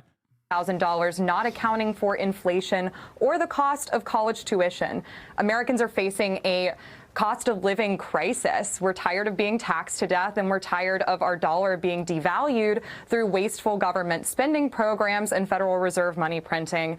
And I think this is going to make that problem worse. Yeah, Maggie, I agree with your top line. Yeah, we didn't even factor in tariffs yet. we didn't even factor in the cost of living that is going to skyrocket as a direct consequence of the big, beautiful, bold, and brave Liberation Day moves that this administration engaged in. And on this, kudos to the president for tackling this issue because it is a big deal. Look at these stats. The 2024 fertility rate, that's just last year, remains well behind the rate required to replace the current population. So something needs to be done. What would you suggest to the president to fix that problem? Absolutely. So I think this crisis is both financial and cultural. So first, financially, I think we need to lower the tax burden on most Americans, as well as deregulate key industries that are driving up that cost of having a child. So housing would be one of them. And then as far as cultural, I think we need to look at success stories. Israel is one of the few developed countries that has an above replacement fertility rate. And they're doing... Yeah, that's literally because of the Haredi population. What the fuck? Dude. Yeah, Israel has their own Mormons, or not Mormons, sorry. Well, Mormon / Amish adjacent. Yeah, they're popping out like 7 at a time. That's literally the reason, chat. Understand something, okay? That is the biggest factor here. Also, it's crazy because, you know, it's also a nation built on, obviously, ethno-supremacist ideology. And therefore, they have a big problem with you know, making sure that they outfuck the Arab population and the Palestinian population in general. So like there's that, you know, that's why they have the Cum Squad for the IDF, the Goon Platoon, as you know. So it's a matter of like this is a one way that you can actually, you know, defend the front lines.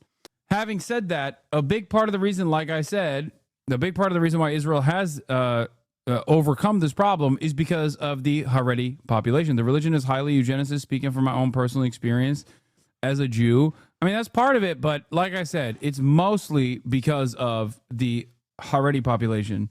Their numbers are exploding. The numbers of Reform Jews in Israel proper, their birth rate is very different. Doing something very differently. One of those things is that the entire family unit is involved in raising a child, and Israelis often see childbirth as something more important than just immediate satisfaction. right? So they want to pass down traditions, they want to extend their lineage, and I don't know if Americans are thinking long term about that. Unfortunately, politics is downstream from culture, so if we want to change that point, that's something that has to start with individuals. Let's drill down on culture for a second. A 2024 poll reveals the main reasons people under 50 are not having kids. They just don't want to, 57%. They want to focus on other things, 44%. Concerns with the world, can't afford to, concerns about the environment. This is admittedly a very biased question here, but how do we convince people that the joys of having kids and being... Bro, everything is fucked. Everything is fucked. People have nothing to look forward to. People have no fucking free time. Like, you fix a lot of those problems because cost right here, can't afford to, does not factor the other things that I'm talking about. Like when I was talking about Japan, right? A big part of that is because, like, well, why would I fucking bring another life to this shit ass world? Like, no, I want to have fun. I don't want to fucking have children. I want to have fun. I have like very little time to myself to begin with. That's the attitude that a lot of people have. Everything's fucked. Lol. No, everything's computer. Everything's computer. How do we convince people that the joys of having kids and being out late last night at my oldest first T-ball game ever like, dude, shut up. The biggest reason why people, oh God, this guy's so fucking stupid. Like, I don't think people can even imagine a world where they have children because even if you have enough spare time or you go on dates, okay, and you meet a lovely lady, okay, and then you guys start living with one another and you don't hate each other's guts, and slowly but surely you're like, all right, let's take the next step, okay, either by accident or deliberately, and one day you find yourself nutting inside of this wonderful lady, okay. Then you're like, oh no, let's not do an abortion. Fuck it, YOLO. Let's do it all the way. Okay. You automatically go down to a one income household in that process. Like, it's just ridiculous. Nobody's going to want to do that. Women have careers. They want to continue working. They want to continue because there's no parental leave. Okay. Having a baby, carrying a pregnancy to term is 100% a major L in your career. Okay. That's just how it is. That's just how it is. Women already experience some form of gender gap, wage gap because of this, because your bosses look at you and say, well, there is going to come a time when, you have a child, and in which case I'm not going to be able to rely on you for 9 months and perhaps even longer than that, and your performance is going to diminish, blah, blah, blah. These are like actual fucking concerns that factor into the wage gap or the wage disparity amongst men and women. So all of that factors into it. If people had paid family leave, if people had paid vacations where these desires to go out and these European and gay desires to go out and fucking, I don't know, sit underneath the sun for extended periods of time were fulfilled, then I think a lot more people would be open-minded to the prospect of having a child. Because as it stands currently, no time off means the one time that you have off, you're going to go and do that thing. You're going to go on a vacation. If you have any money to begin with, you don't have time to fucking think about even having a child. Most people have children for an incredibly narcissistic reasons, to create a mini-me, a pretense at immortality, a status symbol to dress up and show off. I would not have children unless I had something to give them. Love, wisdom, education, a happy home. Most people can't afford to have children for the right reasons. Okay, I forgot that this is a relatively young community or millennials and older Zoomer community. So everyone is fucking r/antinatalist. So everyone's popping off in the chat. Don't forget, you're only doing it for immediate satisfaction. Yeah, the thing is, only rich people do that. I got too many K-pop concerts to go to. I have no money to even think about having a child, Lamau. That's what I mean. Weigh those concerns that people have. Absolutely. So I think one problem a lot of Americans have is this high... I'd have a kid so I can get the Pringles out of the can. Yeah. You need to have a child because those nimble hands can work in a factory. Okay? That's why you need to have a child. Time preference. We want to chase immediate satisfaction, like traveling or going out to eat at restaurants. One of the problems in America is that since 1963, when our fertility rate was at its highest, the family unit has changed so much. So both mom and dad are often going into the office and they're spending very few hours with their children. And that can be very stressful and isolating. And it's a huge burden to take on. So one thing I think a lot of people are really asking for is to have that village to come behind them and support them. And so for a lot of the viewers listening in today, if you have adult children, one thing you can do is be involved in your grandchildren's life and support them that way. I would just also add, instead of using that money as a bonus. Yeah. This is how we'll fix it. Dude, get those fucking olds back to work, dude. Get those goddamn olds back to work. It's time for grandma to take care of the fucking children. Now, ironically enough, I say this, but like, this is very much Turkish culture. Okay? This is how it works for many families outside of America. So, that is normal. Is what they do in China as well. Yeah, I mean, it's what they do everywhere outside of America, again. But considering that the United States of America is hyper-capitalist, everything has to be transactional, so you got to pay grandma to take care of the children. The government has to pay grandma to take care of the children. Bonus, maybe put that money into lowering the cost of fertility. Also, the other question is like, where does grandma stay? Where does grandma stay? You don't have a home. You're fucking renting out a one-bedroom apartment with your wife if you're fortunate. And let's say you had a child. Where is grandma staying? On the fucking futon?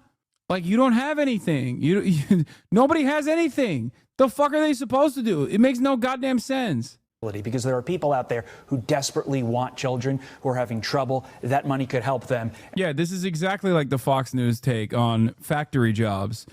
Megaphonic says, I have a feeling this is going to go over just as well as the U.S. factory jobs thing. You're going to get a lot of Fox News watchers hearing this and going, yeah, those other Americans should do this, but not for me. Multiply by hundreds of thousands of people. Exactly. Yeah. Who thinks we should have more children? Everybody raises their hands. Who is going to have more children? Nobody raises their fucking hands. And would really alleviate this problem as well. Maggie Anders, thank you for your insight. We appreciate it. I have to convert my garage to a suite for my mom who just moved in 6 months ago, and my uncle just fired me after 17 years. I'm sorry. Yeah, you put grandma on the street in the 92 Honda Civic. That way you avoid getting tickets. Win-win. You feel me? I know what it's like to be laid off by your uncle. Trust me. Here's how much it costs to have a baby in America. More specifically, in Nashville, Tennessee. So we're gonna start with the ultrasound that we had to get a couple days before Aspen. So that ultrasound. Okay, you don't have to get an ultrasound. You know what I mean? You just here's a way to be cost effective. Okay, have the baby in a barn. Have you thought about having the baby in a barn? Wing it. Just fucking wing it, dude. Pop it out. Pop it out in a barn. The baby will grow accustomed to its environment. Okay? Let me tell you, the baby pops out immediately. The baby is around hay and all the smells and all of that. Now you have a farmhand. Okay? Pop the baby out in a barn, and much like a doe, okay, or like a baby deer, right? The baby plops out and instantly gets to work. You don't even need to cut the umbilical cord, okay? The baby's like, what am I doing? Wow. You immediately put the baby under the cow. It gets to work. It starts working on the udders. Teach the baby the importance of work, okay? That's how you do it. Ultrasound cost us $2,000. Yeah, Jesus was born in a barn. What are you, too good for fucking Jesus? That's right. And yeah, built-in leash. Exactly. The umbilical cord basically allows the baby not to leave the vicinity of mama. $67.85. Just to make sure the baby was okay. And now on to my actual hospital stay. So we stayed for just under 3 days. So whatever the observation room is, we got charged $413.65. No clue what that is. My guess is maybe triage. You know, they were observing me. The recovery room cost us $2,702.45. A hospital stay, I don't know how that's different, but that one cost us $4,438. The emergency room cost us $1,932.90. And I don't know what the laboratory is either, but that cost us an additional $1,439.20. The only thing I could think of with the laboratory is like maybe like my IV that I had. I don't know. But then we go into labor and delivery. So this one is the one where I would expect it to be the most expensive because that's clearly why we're there. We got charged $10,500. Wait, so I'm confused. I thought Trump was going to fix that with $5,000. I'm worried. It feels like $5,000 is not even cutting a fraction of the cost of simply having the child. Hello? What's going on? First of all, why don't you take on a fuck ton of debt? Okay, you want to have a child? You want to improve American birth rates? Guess what, dude? It's time to get on a payment plan. Okay, it's time to fucking take on a shit ton of credit card debt. $93.40 for that one. And then our anesthesia. So my epidural cost us more than anything else. That one was $14,000. Donald Trump is going to give you a third of the anesthesia charge for having a child. Oh, God. This is so funny. We're so freaking cooked, dude. $446.15. Was it worth it? Yes. Yes. We also had a pharmacy and supply cost. So pharmacy cost $2,007.25 for supplies. Okay, you don't need that. We already made it illegal for medicine. We made it illegal. No one can have pharmaceuticals anyway. Shouts out RFK once again. So like that, see, we are already eliminating so much of the cost, chat. God, this government is so wonderful, dude. The bounty. Oh my God. Yeah, Klarna birth. Exactly. I'm telling you, dude. I am telling you, we're making America great again. No more medicine. Farm hands for all. Babies born in a barn. $565.03. So the grand total for everything came out to $33,011.73. But that was just for our stay. We also had to pay for Aspen, our newborn daughter, to be in the hospital. So her hospital stay, to stay with us in the room that we also paid for, was $4,008. Our complete hospital bill cost $37,019.73. Luckily, we have insurance, but insurance only helps so much. So I'm sorry. I don't want to be racist. I don't want to be anti-white racist, but like, you know, of course they named their baby Aspen. Like, no disrespect. They seem wonderful people. They seem like wonderful people, but they look like they would name their child Aspen or like Kaylali. Oh my God. how much we have to pay out of pocket to have a baby in America is $11,553.03. Brexley, Braden. Was it worth it? No, I'm just kidding. I'm kidding. Yes, it was worth every penny, but she was an expensive baby. It's a lot of. Don't need the epidural either. When I was born, the doctor refused to do it because of religious reasons. It makes the birth unnatural. Oh my God, your poor mom. Holy shit. That's fucking crazy. Braden, Aiden, Caden, and Hayden. They did that to my mom too, Lamau. That's insane. That's like medical malpractice, I feel like. That's psychotic. How the fuck is that allowed? Dude, what? Dude, Americans always fantasize about how fucking backwards other brown countries are. And we just straight up are more backwards than most of those countries, okay? Like how people be like, oh, dude, what is this? Sharia law is coming to the country. And you got like Christian Sharia running rampant through the fucking South. Yes, I do know about the husband stitch during an episotomy. Yes. Or also known as what? Gentleman's stitch, right? It's disgusting. The doctor will literally sew an extra stitch on your pussy to make it smaller, the point of entry. It is disgusting. It is so fucked up to do without consent. Oh my God, dude. Oh my fucking God. I do that with my butthole. Oh, Chatter saying shake him, but he'll like it. This one is a freak. If I shake him, he's gonna nut. All right, let's get to Whatever happens, do not click this link. You will get mad. So you know how Chinese and Western cultures have some differences around childbirth? Well, here's a perfect example. We're actually heading to visit a coworker who just delivered. Come with me and you will see exactly what I mean. In China, we get 6 months of paid maternity leave. Oh, shut up. Okay, dude. 6 months paid maternity leave, dude. Oh my god, dude. Fuck this. Leave and have a tradition called 坐月, kind of like a cozy VIP jail for new moms. For the first months of birth, moms can't go out. They are forced to stay at home or in postpartum centers. No cold food and drink, staying warm and eating nutritious food. Be happy. My friend's at one of these centers now, getting 24/7 care. VIP jail. Oh no. She said the trigger word. People are gonna be like, that's right, they're jailing the moms. They're fucking jailing the moms, dude. I knew it. For her and the baby. They're jailing them with happiness. 6 meals a day and even yogurt to ease stress. Her room has an amazing view of the river. The postpartum center provides a nanny who's available 24/7 to take care of almost everything. Services include bathing the baby, putting her to sleep even at midnight, and giving the mom massages to make sure she gets plenty of rest. In China, they're saying 月子之仇不共戴天. It basically means don't mess with a woman during her first month of giving birth. She won't forget it for whole life. So now you get why postpartum recovery is such a big deal for Chinese women. When they're giving them massages in jail, in birthing jail. What is this? Yo, 6 meals a day. I'm in. Fertilize me, Chinese man. Oh, Jesus Christ. When the postpartum month is over, the center throws a cozy full moon party for you. They'll dress you up, make you look gorgeous, and take photos of your baby and your family.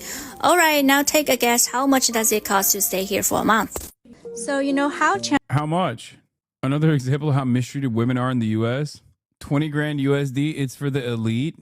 America, you'll be fine in 6 weeks. No, there are literally stories, horror stories in the United States of America of like women giving childbirth on their lunch break, dude. What are we talking about? You have to go back to work the next day, shit. There's no, like, some of these are very extreme circumstances, but like, it's not like that at all, dude. What are we talking about? I was attending business Zoom calls in the hospital room the week I gave birth. I was so pissed off and exhausted from hormones. Here in Banana Republic, Brazil, we have maternity leave of 120 and even paternity leave of 5 days. 5 days for the dad. This is the punishment for racism. Yeah, except black women get fucked over way higher in this process. 1, due to their average income, and 2, due to medical racism as well. So, like, if you ever look at maternal mortality rates at pregnancy, like during pregnancy for black women as opposed to white women, the numbers are insane. The other side of the story is that like childbirth is a deadly endeavor still in the United States of America. Isn't that fucked up? Like, I get it. The process is wild, but holy moly, the fact that it's like it's still taking out people is insane. Maternal deaths drop, except for black women. U.S. maternal mortality rates by race and ethnicity, 2022 to 2023. Per 100,000 live births, deaths for 100,000 live births is 50 for black women. It's 14 for white women. 14 versus 50. Kyrgyzstan on South Korean birth rates. I don't know how I feel about Kyrgyzstan anymore. Like, I remember their fucking Israel piece was so ass that I was It's over. This sounds brutal, but South Korea... They're too German, dude. They're just like, they can't help themselves. ...will soon start melting on all fronts. Demographically, economically, socially, culturally, and militarily.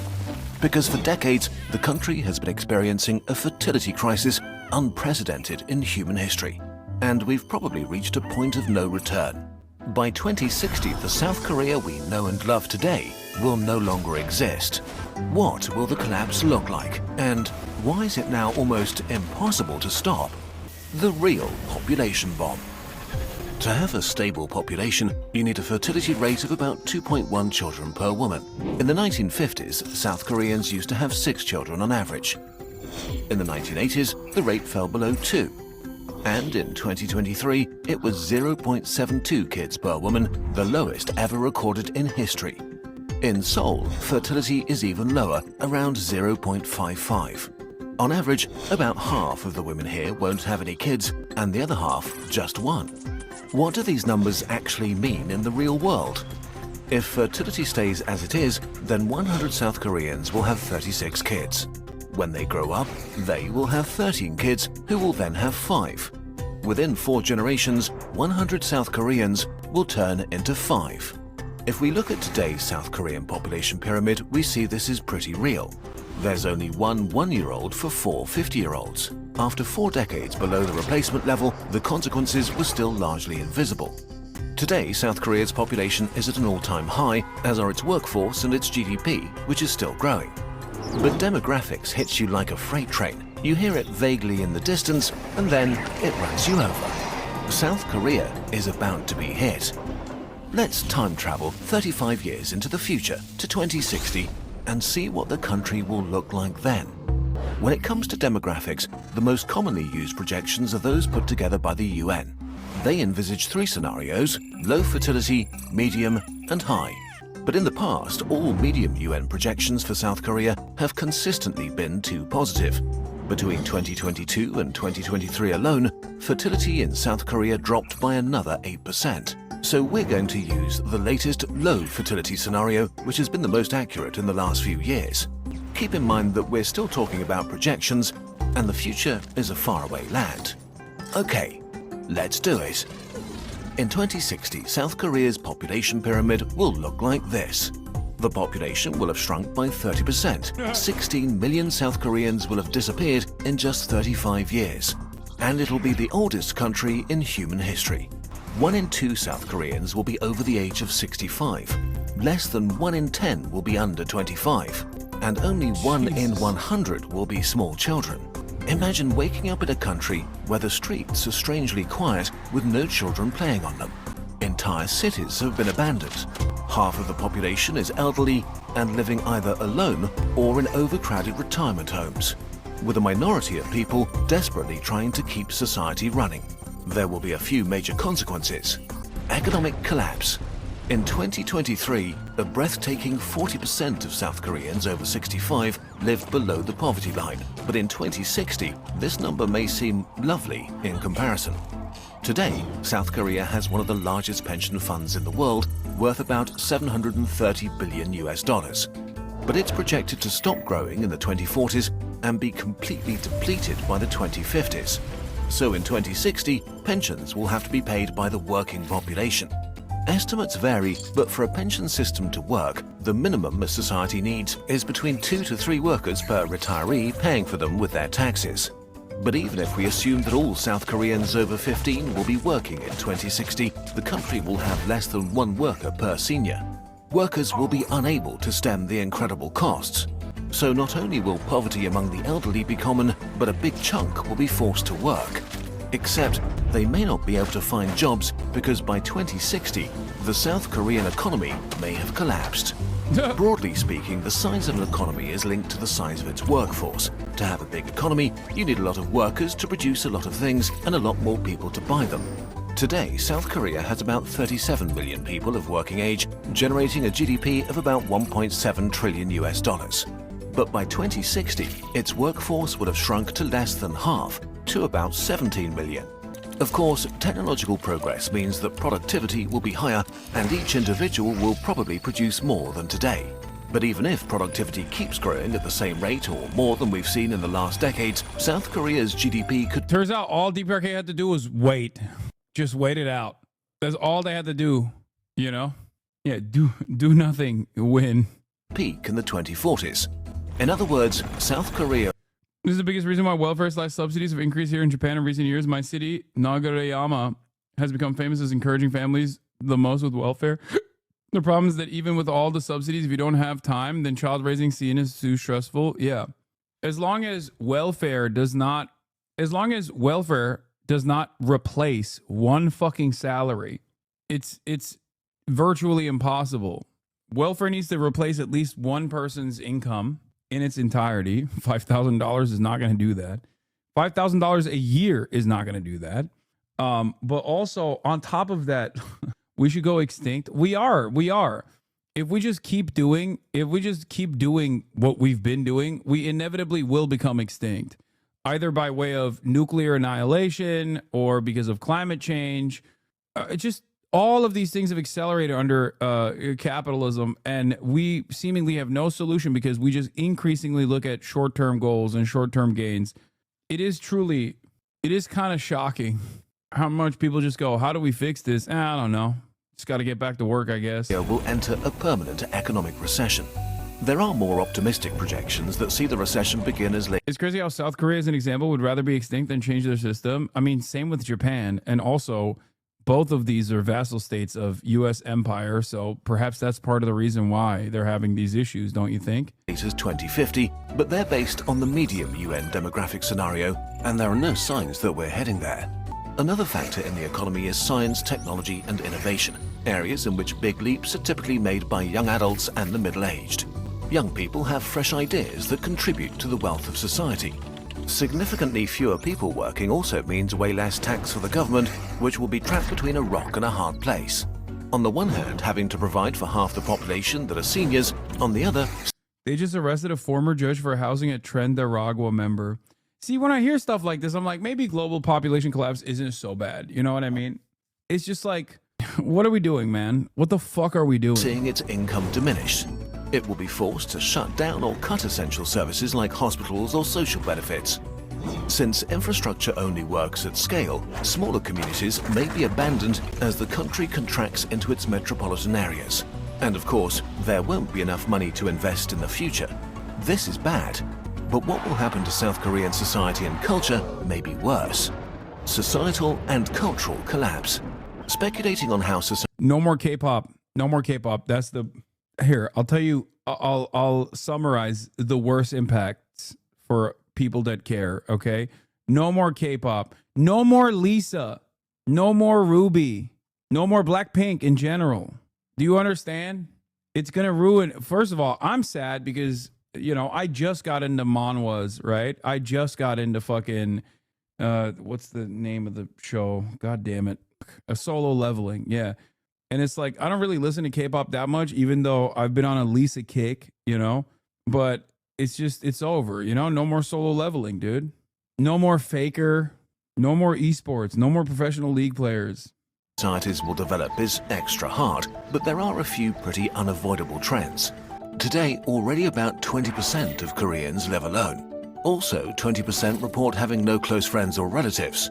By 2060, 50% of South Koreans aged 70 will have no siblings and 30% will have no children. Young adults between 25 and 35 will only make up 5% of the population and typically have no siblings at all. This leaves the elderly with almost no close family and young adults with little family and few potential friends, especially outside of big cities. A loneliness epidemic of epic proportions is all but guaranteed. On top of that... Isn't this already happening in Korea? That's why they call it fucking hell. What's the term for it in Korea? Hell Joseon? How do you say that? Joseon. Hell Joseon? Solo Leveling is an MG-To anime? Men going their own way? I haven't heard that term in so long. Chosen. Lisa is literally Thai. I know. But K-pop, what does the K stand for in K-pop? Lisa is cringe. You take that fucking back. All right, take a day off for that one. Okay, I'm going to unban you and give you a second off. Actually, you know what? A second is too short. 30 seconds. You know what? I've decided 1 minute long. South Korean culture will probably experience a huge decline. In 2000, there were 17.5 million South Koreans between 25 and 45, and they made up 37% of the population. This was the generation that brought us K-pop, K-drama, K-food, and many other trends that spread around the world. No! I love Korean food! No! I didn't even think of that! Fuck! No! Not KBBQ! Fourth time, I'm in your kitchen. If I have to ask you again, I will lick your anus. I am approaching. This is the third time. Read my previous messages or I will lick your butthole. What? I made this. Can you look at it? And it's a Google Drive link. What the fuck? Bro, fucking... All right, well, you're fucking banned. Now what? In 2060, there will be just 5.6 million people in that age group, and they'll only be 16% of the population. Many cultural traditions are already struggling because the older generations are having trouble finding young people to pass them on to. As young people disappear, many traditions will die out. Without young people, the soul of South Korean culture will shrink and wither away. And on a personal level, what kind of experience will it be growing up in 2060? What will youth culture be like in a country of seniors, where many universities, schools and kindergartens are abandoned as there are no longer children to fill them with life? What kind of job prospects will they face, and what will politics look like? If young people don't want to remain alone, they'll concentrate in Seoul or a few other big cities, or worse for South Korea, emigrate to other countries. Rural areas will decline, and most smaller cities will turn into ghost towns. We're already seeing this in Japan, which has almost 10 million abandoned houses in rural areas. Large parts of South Korea will simply vanish and be reclaimed by nature. Last but not least, South and North Korea are technically at war, and they could very well still be in 2060. Will South Korea still be able to afford to have its young men do 18 months of mandatory military service? Today, 5% of men of combat age are enrolled in the military. In 2060, it would have to be 15% just to match today's numbers. Okay, wait, this is all a bit much. Is there no way back? Why, there really is no way back. The problem with the demographic freight train... Yeah, absolute, total, utter Jusha victory, dude. More optimistic views of the near socialist automated future where people have to do Warcraft once every 5 years to look at the robots. A smaller population would be better. Soon we will have UBI and no billionaires. The real future starts when the first functional AI government is created. Yeah, no, definitely. AI is not going to be a mechanism to displace the existing labor force. It instead will actually create a socialist utopia. Totally, dude. Yeah, if that's the case, why isn't technological improvement right now actually lowering the burden of the existing labor force and increasing wages? Because if you look at productivity, which has skyrocketed since the fucking 80s, and then you look at wages, the wages have remained stagnant. So how did that happen? That is not a trend that I foresee. What you are saying is not even hopeful. What you're saying is like being on fucking crack cocaine, smoking on crack. You're on that. You're not even smoking that loud, okay? You're smoking that loud crack. The crack is fucking screaming. Yeah, what is... Yeah, this is what they're using AI for in Korea, for revenge porn, okay? That's what the utilization of AI looks like so far. Oh my God. LLMs can't answer how many R's are in the word strawberry in the year 2025. There's no such thing as AI government. Is that once it hits, things become irreversible. Let's say fertility in South Korea magically triples to the replacement rate of 2.1 children per woman and stays there. In 2060, it will be an inverted pyramid on top of a barrel. And there would still be only 1.5 people of working age per senior over 65. Even in the best... Also, a full-blown AI government would instantly nuke. First of all, a full-blown AI government probably first and foremost nuke Israel, okay? And then it would nuke America, maybe simultaneously. Like, if you look at like who is doing so much of the consumption, who's dumping metric tons of munitions on this fucking soil, it would be over for us, okay? We would go out like that. Made up scenario, South Korea has to pass through an unavoidable bottleneck before it will recover. But there is also a kernel of hope here. Yes, the situation is grim, but at least in the long term, recovery is possible if South Korea enacts rapid and societal changes that make its population want to have kids again. In 2024, births rose for the first time in 9 years, 3% more than in 2023. But for that to continue, South Korea needs to face the music and ask how they got to this point. How could it get that bad? In general... How did it get to this point? I don't know. How? I don't know. Let's see what Kyrgyzstan has to say. considering that their framework is still going to be within the confines of capitalism, they'll probably say, oh, it's just like an extended version of capitalism, something different than like the normal good version of capitalism that we want to have. As societies get richer, more educated, and child mortality plummets, people decide to have fewer kids. What makes South Korea special is that it's somehow supercharging all of these trends. South Korea lifted itself out of poverty in record time, but in doing so it developed a unique kind of workaholism and extreme competitiveness. Although the work week is 40 hours and the legal maximum is 52 per week, unpaid overtime is normal for many, and the government even proposed to raise legal work time to 69 hours per week. Despite this, South Korea has relatively low wages and a high cost of living. Real estate in big cities is out of reach for most people. I mean, that's just market conditions, you know? You can't overcome that, right? I mean, excuse me, what is the suggestion here? The cost of education is extremely high, since families have to pay for private lessons if they want to send their kids to a high-tier college. All of this while South Korea spends less on family benefits than most other rich countries. Old-fashioned cultural norms make matters even worse. Marriage is all but mandatory if a couple wants to start a family. In 2023, only 4.7% of babies were born to unmarried women. Out of all developed countries, South Korean men do just about the least share of housework and childcare within their families. This leaves women with a disproportionate amount. Yeah, chat based. Men are working to earn a living. Women need to do the boatload of work in terms of child rearing, child care, also working a job, and also taking care of the mothers and fathers of the man too. Based. Yeah. What are they going to do? What are they supposed to do? Yeah.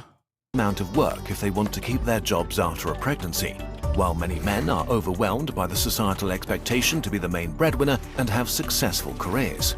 Starting a family or not is a personal decision, and most South Koreans are deciding against it. The bottom line is that South Korea has created a culture that leads to very few kids. Yeah, it's the cultural issues, man. That's what it is. Definitely. That's if they just personally fix their fucking culture, that would be, you know, everything would magically get better. Conclusion. Demographic collapse is not an abstract thing in the future. It's happening right now. And it's not. I love people that always say like, oh, it's just a cultural problem. It's the same thing that racists love doing too, because they can't say, like, the racists want to say the problem is like racial inferiority versus racial superiority, right? And in this circumstance, these guys are so desperate not to say it's capitalism while describing how capital accumulation and unreasonable work expectations have destroyed any Korean future generation. And he's like, oh, it's just a culture, man. It's not. It's just it's capitalism. My dad, he just keeps opening and closing the door. Not just South Korea. In 2023, China had a fertility rate of I didn't hear Samsung once in this video. Was Samsung is 90% of the problem. Italy and Spain 1.2, Germany 1.4, the UK 1.6, and the US 1.6. Which sounds so much better, doesn't it? Well, after 4 generations, a fertility rate of 1.6 means 60% fewer new people. A fertility rate of 1.2 means 87% fewer people. And fertility rates are still falling with no sign of stabilization or recovery. The weirdest thing about all of this is that almost nobody involved in the public discourse has truly grasped the gravity of the situation. The last century was utterly dominated by overpopulation narratives, and people who say that we need more kids seem weird. And if you do the maths, the future just seems to be too insane to be true, like it's hard to believe. None of this has ever happened before. So low birth rates are mostly discussed in the context of worker shortages, not as the existential threat to our societies, cultures, wealth, and our way of life that they are. If we don't take it seriously very soon and change the DNA of our modern societies in a way that encourages young people to start having children again, then the rest of the century will be pretty grim for those of us who will live through it. The demographic freight train. Yeah, here's the real answer. If you want to know what the real answer is, it's right there, baby. It's right there. Yeah,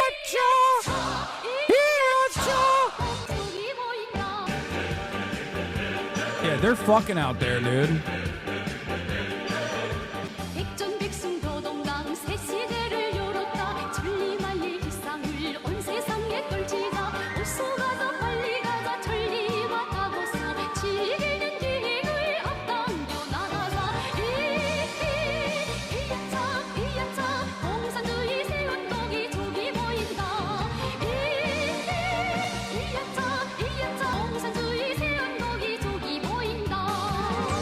This is such a banger.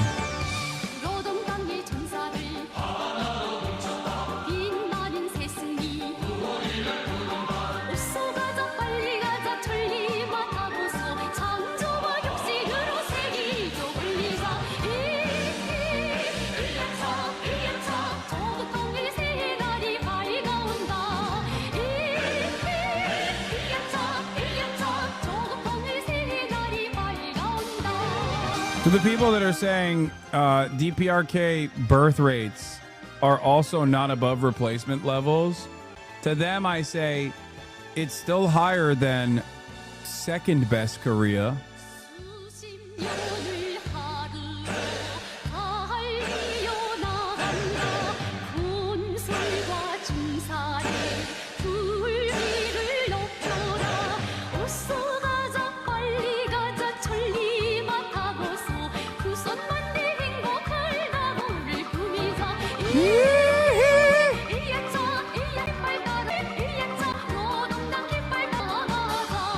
Hassan, thank you for making me not be ashamed to be potentially from the north.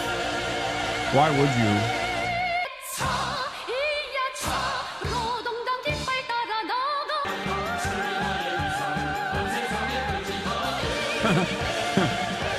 you? DPRK is pretending their numbers are lower because they don't want others to feel bad. Yeah, they're at 3 births per woman. They're at 3 births per woman right now. They just want to act like it's 1.8. You know what I mean? What is this? Similar one you came across recently? North Korean cover of Modern Talking's 1986 pop hit Brother Louie. Oh my god.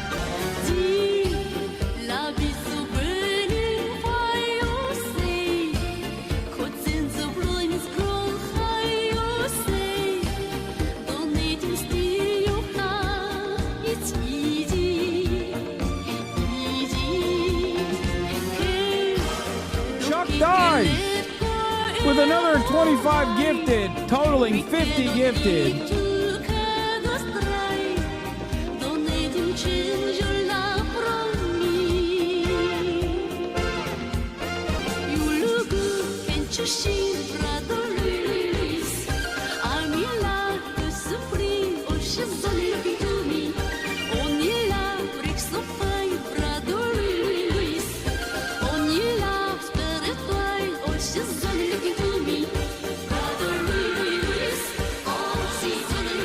Today I'm stepping into North Korea's capital, Pyongyang, one of the most secretive and bizarre countries in the world, a brutal dictatorship known for its oppressive leadership, human rights violations, and nuclear ambitions. North Korea has fired a long-range missile in what is viewed as a major escalation. Another nuclear test at any time. Tonight, Kim Jong-un could be one step closer to threatening America with a nuclear-tipped missile. Rocket Man is on a suicide mission for himself. North Korea will be met with fire and fury. For half a decade, North Korea's borders were completely sealed off. Then, suddenly, they reopened for just... Wait. On the 20th of February 2025, I became the first British tourist to gain access to North Korea in over 5 years. This is my boy, right? Mike OK? I have no political agenda, and I do not support the regime of the Democratic People's Republic of Korea. Boo! Welcome to the very, very cold Yanji, northeast China. 20 kilometers in that direction lies a country so secretive that when I was flying in, we had to close the blinds on the windows of the plane because we weren't allowed to look outside. Tomorrow morning, I'll be among the first group of non-Russian tourists in over 5 years to step foot inside North Korea. Without any further ado, roll the cliche intro featuring a compilation of news reporters saying the words North Korea over and over and over and over again. North Korea. Dude, Mike is so sick. This guy, he's the one that with the Xinjiang, right? North Korea. North Korea. North Korea. North Korea. British travel influencer Mike O'Kennedy, one of the first Western tourists to visit North Korea since before the pandemic. Assalamu alaikum. This is cool. Looks like North Korea's back. Everybody knows the more your military shows impressive feats of strength, like breaking bricks and stuff, the stronger your military is. On the menu, boys. It's the most isolated country on Earth, and since January 2020, it's been completely closed to the outside world. Until now. While 13 of North Korea's administrative divisions remain closed, one has opened up. Rason. Not only is it the one place in the world where Russia, China, and North Korea, the three bad boys of Eastern politics, stand side by side, it also happens to be North Korea's controlled experiment with foreign trade. Come with me on this two-part series as we step into the most secretive and isolated country on Earth, North Korea. Hello, I'd like to speak to literally anyone outside of North Korea. No, you didn't think so. Now, before we head into North Korea, let's clear up a few things. This is going to be unlike anything I've ever filmed, and that's because North Korea is unlike anywhere I've ever been. I like to do things solo, unaccompanied, whereas I'm going to be very accompanied. I'll be with a tour group and a tour guide. It's the only way that you can see North Korea is with a tour. I like to do things unplanned. This is going to be very planned. The next 5 days have been meticulously planned months in advance by the tour company. I also like to do things as uncensored as possible. Now, this is North Korea. The rules are different, I'd imagine. There's going to be things that we can and can't do, things we can and can't see. But what we're going to do is what we always do. What is he walking in? What the fuck is this? Why is it making it seem like he's just like sneaking into North Korea? And go in with an open mind, with an unbiased perspective, and I promise you, I'll be showing you exactly what it is I see. Now, I've got to get out of this fucking forest. Whoa.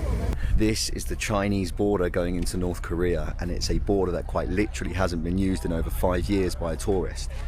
It'll be interesting to see what the Koreans check. My phone, my camera, my passport, my 47 copies of the DVD Team America World Police, and I'll try and document the entire process.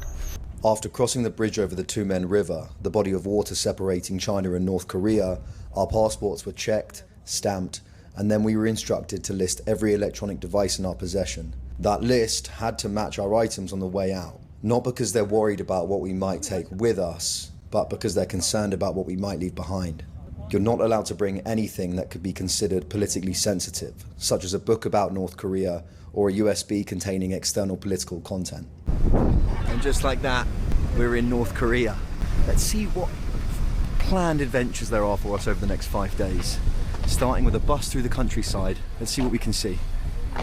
The very first thing that struck me was the sheer amount of farmland. With 80% of North Korea covered in mountains, every available piece of usable land is dedicated to farming, and I mean every single piece. This isn't just due to necessity, but also stems from the country's core ideology of self-reliance, which prioritizes producing as much of its own food as possible rather than depending on imports. We were also told that the country doesn't use any form of chemical fertilizer. The residents are asked to collect their own bodily waste, which is then taken to the fields and used as organic fertilizer. Being a socialist communist country, there are no advertisements in North Korea. Instead, almost everywhere you look, you'll see this government propaganda designed to inspire the people. This one says, unwavering loyalty. We had 5 North Koreans with us, 3 guides, a driver, and a photographer. They were very friendly, always polite, and they did their absolute best to make sure that we felt at ease. But no matter how welcoming they seemed, there was no shaking this feeling that we were being watched. Always. Yeah, you're a British white guy.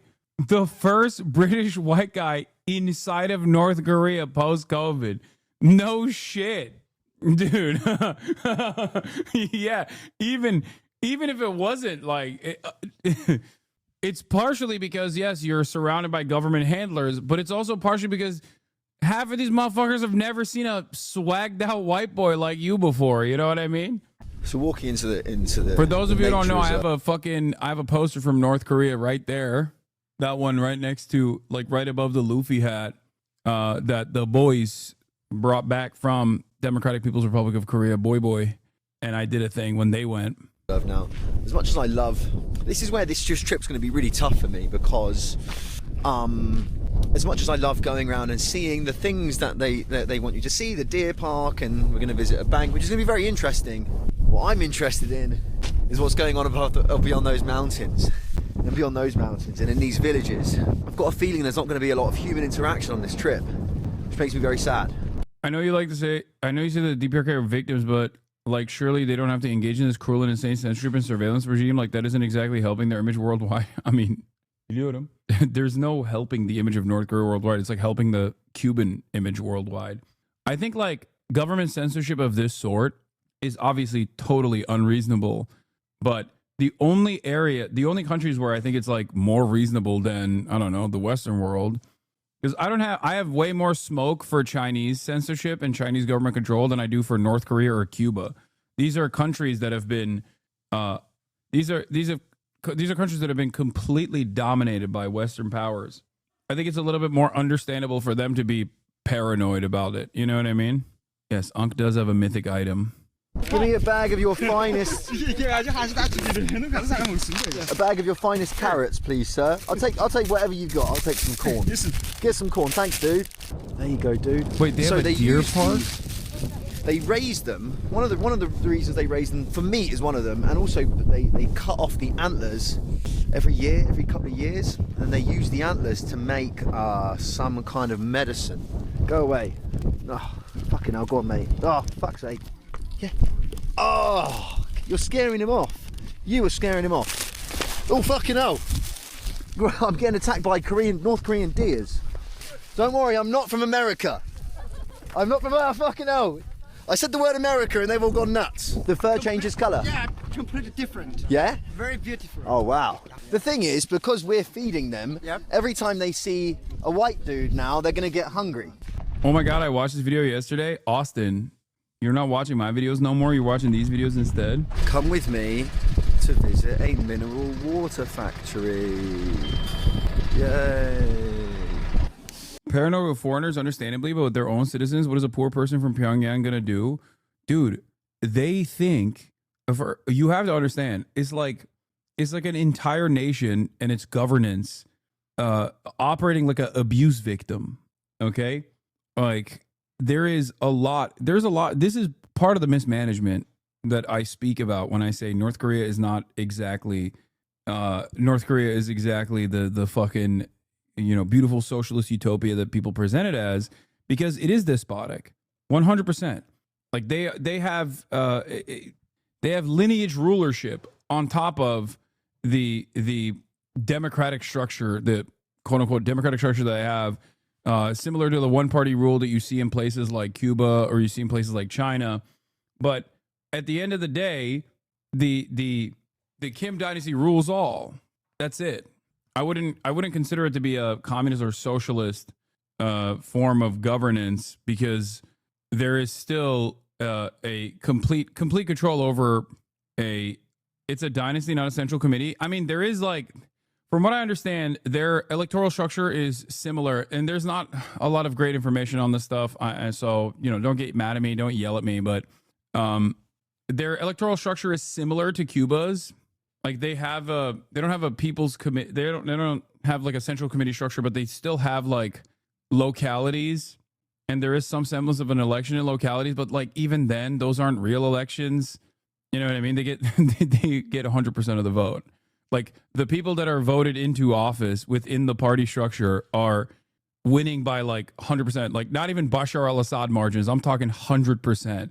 So it's not exactly like Cuba in the sense that like you do actually in Cuba vote, right, for your local governance, and then you can make demands of your local governments that it takes it up to the party. Whereas in North Korea, there's not really much of that going on. Ever thought they may be really that popular? Yeah.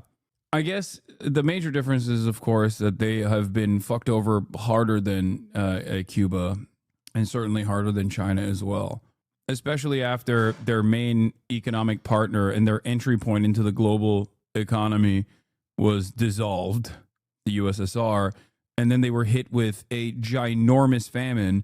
And instead of looking at that situation, the Western powers going, okay, this is our opportunity to like help fix some of the issues in this country that we basically genocided, they kept up the sanctions regime. which destroyed the country, like completely destroyed the country. So everything that you see in terms of redevelopment in North Korea, everything that you have seen thus far, like the fact that he can like go around and film people and all this shit is actually kind of crazy. Like it is truly shocking that they were able to recover and rebuild after this massive famine. Brother, no offense, but I think you should read up on what pro DPRK people are saying about North Korea, because your ass will get blasted on Twitter. Wait, what? I don't give a fuck what pro DPRK people say about North Korea. I think there's also I think one of the major factors at play here is the despotic leadership, because it is almost like, I mean, it resembles a monarchy, right? And I think that in and of itself plays a major role in North Korea taking, or North Korean leadership taking advantage of the fact that they don't have any sort of like entry point into the outside world, with the exception of China and Russia as well, where you get to maintain power and control this way. Mr. Moon, you said this is a factory. Please stop talking confidently. Bush's kid was elected after his dad. I guess America has dynastic rule too. Please stop talking so confidently about topics you know nothing about. Come on, chatter. Jesus fucking Christ. Oh my God. First of all, yeah, we do have a fucking dynastic leadership as well in our duopoly. We do have oligarchs for sure. But that's crazy to make that comparison is wild. I pissed off Jusha defenders. As insane as monarchists are, even they recognize the DPRK as a democratic system. I'm saying it closely resembles a monarchic structure. Do you think they need the monarchy? No. I think that it will never happen unless North Korea is open to global trade and open to international cooperation. But unfortunately, their closest partners also kind of benefit from the current rule in North Korea. In that I mean China as well. It is not in China's best interest to even have Democratic People's Republic of Korea develop closer relationships to Russia, for example, because they have a similar attitude to what America had with South Korea in terms of like a bulwark against growing Soviet sentiment.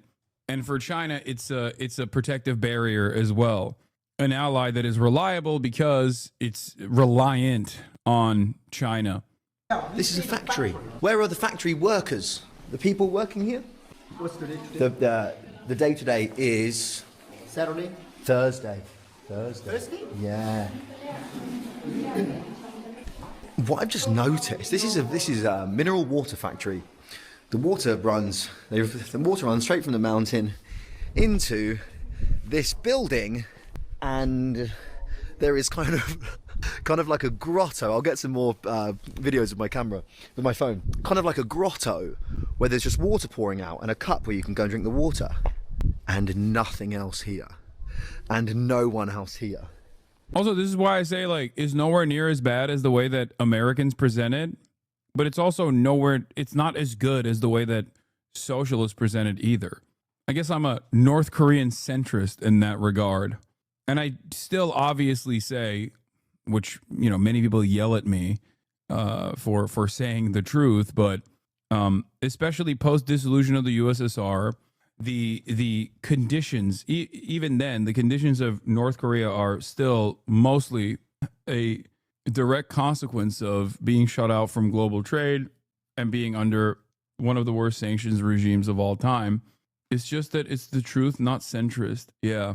Let me show you what this thing looks like on a good camera. A little bit of the old. What did he say? Don't drink too much of it, because you could get sick. That's crazy. It's good. I would not do that in fucking Los Angeles. Like, that's Pretty bold. much every individual house I saw in this region looked exactly the same. Simple white wall. It's not, no disrespect. That's not DPRK. I'm not shitting on DPRK. I'm just saying I wouldn't even do that in fucking most parts of, any part of America.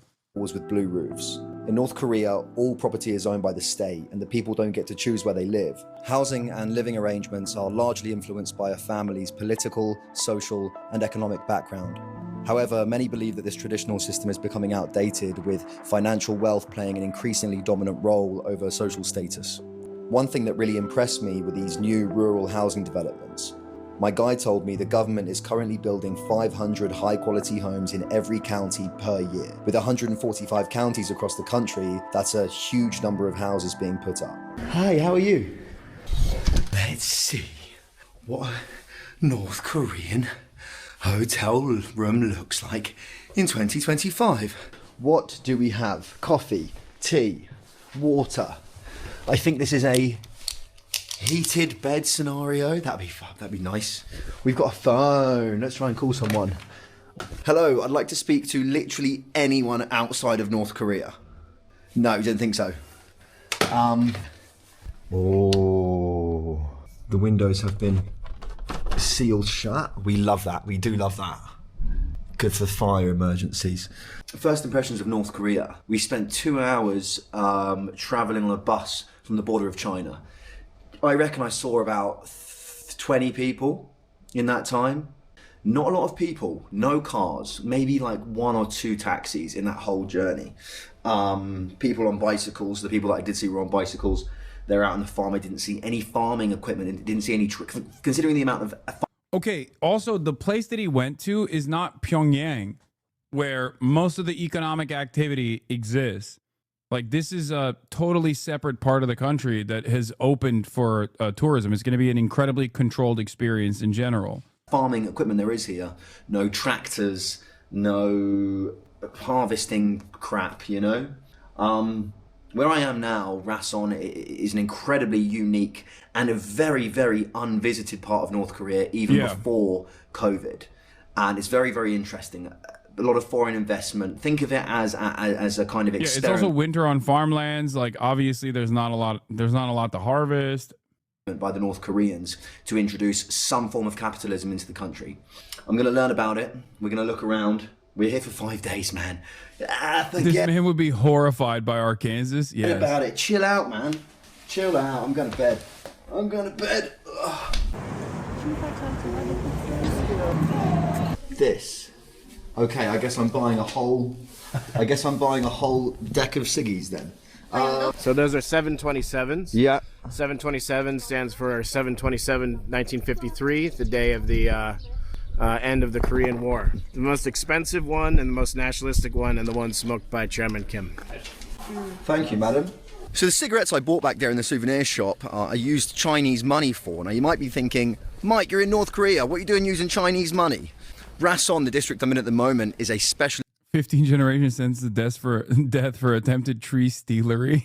Yeah.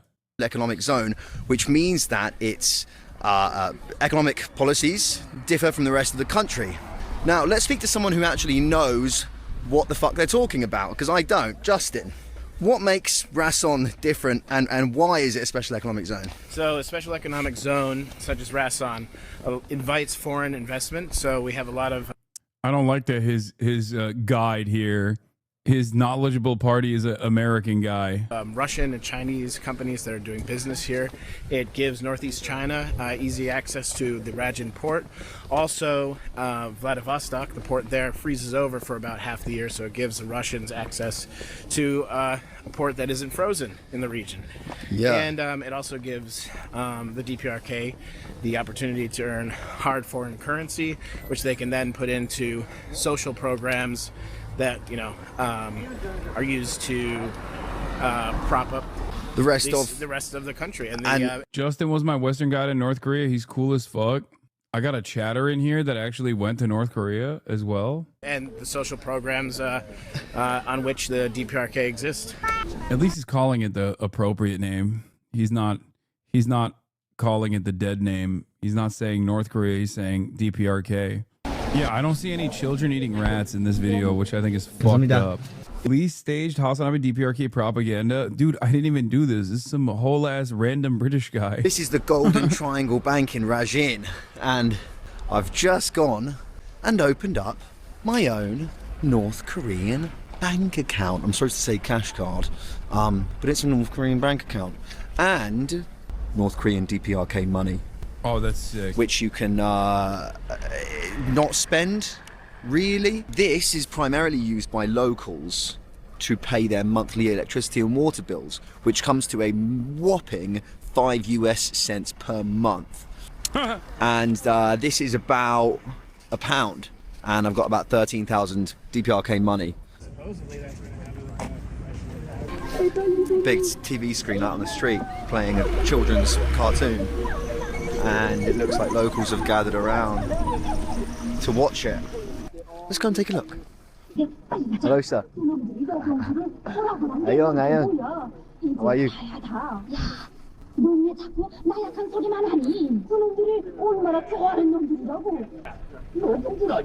It was quite nice then, even having that very, very minute interaction with that man, shaking his hand and getting a smile from him. That is the absolute most interaction I've had an entire day with any member of the public here in North Korea. It's a strange atmosphere here in North Korea, and it's one I fully expected. I mean, there's quite literally, other than the group that I'm with, no one here. It's strange. There's one lady there. Hi. Also finding it incredibly strange to not be able to just go and do my own thing. In the morning I won't be able to wake up and go for a walk. I won't be able to wake up and go and have food. You just always with. We've got 4. Okay, once again, rural town that is specifically designed as a special economic zone in the middle of winter. It's not gonna be a blossoming, robust, a lot of foot traffic having ass place. You know, guides with us, 4 people watching us at all times. For the past 5 years, chat. People are pushing this bus. By the way, real. Yami Park told me. There's been no travelling for you between here and Pyongyang? Just individually. Ah, okay. Is that because of COVID or anything? COVID, yeah. COVID. Very serious. Was COVID here for the whole 5 years? How long did COVID situation last? Sir, it's crazy that they had COVID. Like that's gotta suck so much dick that you are a country that barely gets any fucking outside interaction. And you still had fucking COVID. I mean, obviously you got the Chinese border right there, but I'm just saying, like imagine existing in this situation where you have very limited outside help, and you still get fucking COVID. Like, god damn, that sucks. Later. Okay, can I ask you later? Yeah, later. Okay, great. Thank you. Okay. Perfect. Thank you, sir. No camera. No camera. Yeah. As you can see, my guy wasn't comfortable talking about COVID on camera, but off camera he told me that the virus was sent over in a package attached to a balloon from South Korea. It spread fast, but thanks to Kim Jong-un's quick action, North Korea completely contained the outbreak. Come on, man. Yeah, I mean, okay. That's probably true. I believe him. In exactly 90 days. Honestly, that's not too hard to believe, considering how easily the country can lock things down and control its people. Yeah, no, I do believe that they shut it down quickly, but I don't believe that it was a virus balloon from South Korea. I'm more inclined to believe that it was, someone traveling from China. There is a strong possibility that I was the drunkest man in North Korea yesterday. Apparently, the soju. So there's a very popular alcohol in Korea, South Korea and North Korea, called soju, which is made from don't fucking know, and it's apparently the one that they have in North Korea because of the products. Are all domestically produced. For example, the cigarettes and the alcohol, they're domestically produced and they're organic. So apparently, the alcohol doesn't really give you a hangover. What are we doing today? We're going to a bookshop, a North Korean bookshop. Government-approved authors, government-approved themes about the party, basically. And then we're going to maybe buy some propaganda memorabilia. And, that's sick. And then we're going to go see some schools, a secondary school and an orphans school, which is like the secondary school, but the kids don't have parents. Yes, I know they have a poop balloon war between South and North. That's not... Like, I doubt that was a fucking... They also dump trash. They have trash balloons. Yeah, I know. North Korea and South Korea will send trash and poop balloons over the fucking border. I doubt that that's how COVID spread, though. So that'll be fun for the orphans. Hey, kids, today we have a surprise for you. A fat, hungover white dude is coming to look at you. So this is a foreign language bookshop, and I'd say 99% of the material here is about the leaders, about the party. Thank you. So It was from soldiers. In January 2020, North Korean government began taking extensive measures to protect itself from COVID, quarantine facilities, strict travel restrictions. Before May 2022, the government at North Korea had not reported any confirmed cases of COVID-19, although some foreign analysts believe that the virus spread there by March 2020. South Korean dissident-run news website said that about 180 soldiers had possibly died from COVID-19 symptoms. In July, a single suspected case in Kaesong prompted a 3-week lockdown. By 2021, there were increasing reports that the isolation imposed to avoid the pandemic was having a major impact on the economy. The country declined several international offers of COVID-19 vaccines, making it one of the few countries not to begin a vaccination program. Damn, they don't use any. They don't have any GMOs. They don't use any chemicals in their their crops, and they're anti-vaxxer. This is RFK's favorite country. In May 2022, Korean news agency reported that an unspecified number of people in the capital, Pyongyang, tested positive for the virus and announced the country's first confirmed deaths. Authorities announced over 1 million North Koreans were suffering from a fever. Well, North Korea says that a fever is used as a substitute for COVID-19 cases. South Korean National Intelligence Service stated that the total included cases of waterborne disease such as measles and typhoid. In a discreet interview with the BBC through Daily NK, some North Koreans reported an alarming rate of food scarcity as the country has stopped importing food supplies due to the pandemic. One woman reported her neighbors had died of starvation. Others said they were living in constant fear of death. May 5th, 2023, World Health Organization announced the end to COVID-19 global health emergency. Is it true they shot people who had COVID to control the spread? No, I don't think so. I don't even know. That's not even on the fucking Wikipedia, I don't think. Is it? Let's continue. these are anti-American. My wife is a defector from North Korea from a city on the border with China. We were able to keep some contact through COVID with them. I can share some anecdotal details about our family's experience in the more rural part of the country through the pandemic. All right, hit me. Propaganda postcards, knives, and these are American soldiers here. God. Sick.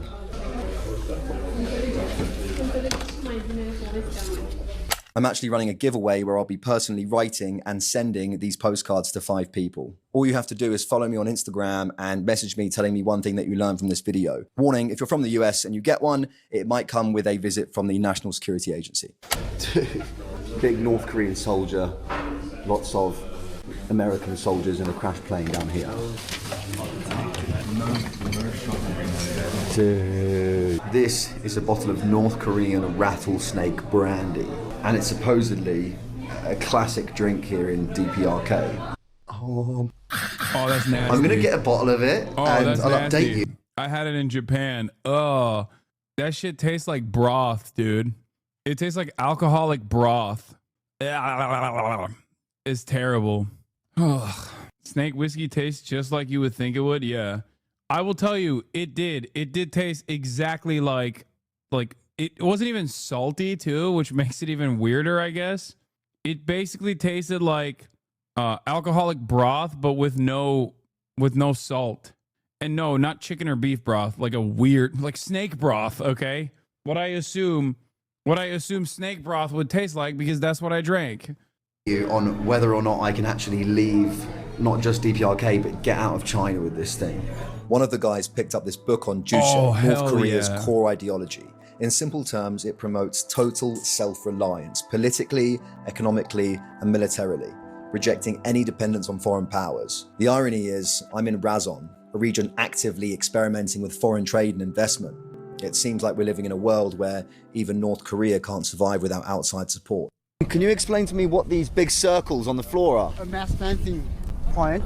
Yeah. Special occasions are the birthday of President Kim Il-sung and yeah. the birthday of General Kim Jong-il. Yep. So we had a grand mass dancing here. Okay. Young people, so the students. On the birthdays of the leaders, students will come around and they'll do some kind of choreographed dancing. Yeah.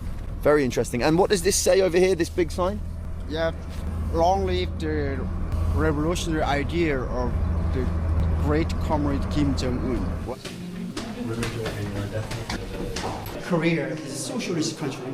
The first criterion for calling socialist country, the first one is education completely free.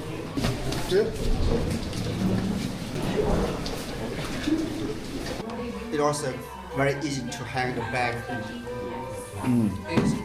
Our marshal detailed instructions about how to make it better. So Marshal Kim Jong-un had these ideas. Yes, ideas to make this and make this bigger, and that was his ideas that he invented.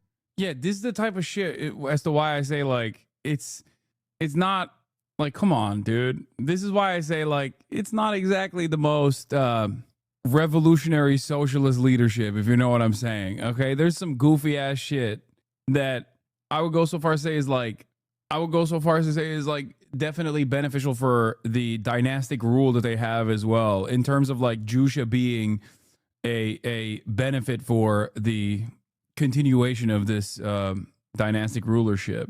Come on, the chairs can hold a bag. That's sick. Yeah, ironic because, yeah, that motherfucker went to school in Switzerland. So obviously, you know, he knows what it looks like. He didn't invent nothing, okay? Like, come on, dude. The fuck?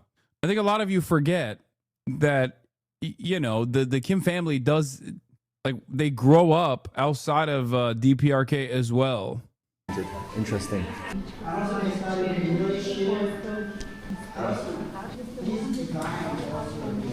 What about this? It's a thick forest. Yeah, okay. Now, think about... Like, I think, once again, and I do need to repeat this, the incredible thing to watch here is the fact that this is even happening in a country that has been so fucked over by the greatest powers on the planet and continue to be fucked over. Do you understand? And no, they're only teaching in English because of this tour. Come on. I don't get how they could grow up outside of DPRK and then go on to lead the country like this. Like, how are they not like, yeah, these kids need SpongeBob? I think they do that as well.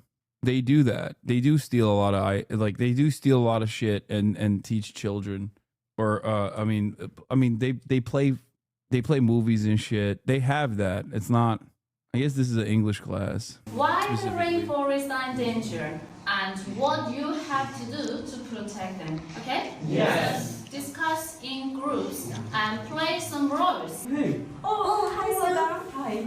Oh, what are you doing?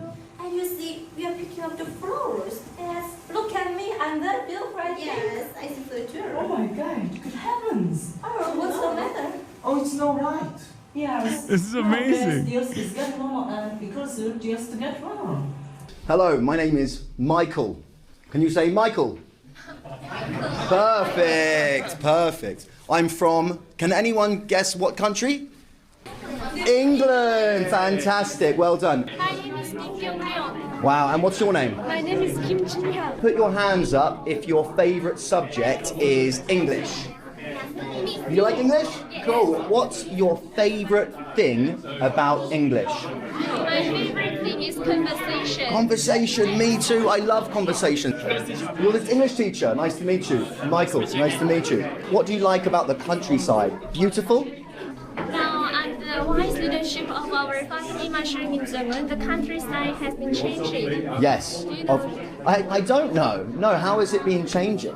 Now, new houses were built and Yes. also gymnasium, park, and swimming pool, and Yeah. so on also built. Do you like daughters or son? Do I have a daughter? I have no children, but I think I would like to have a daughter because girls are much nicer than boys.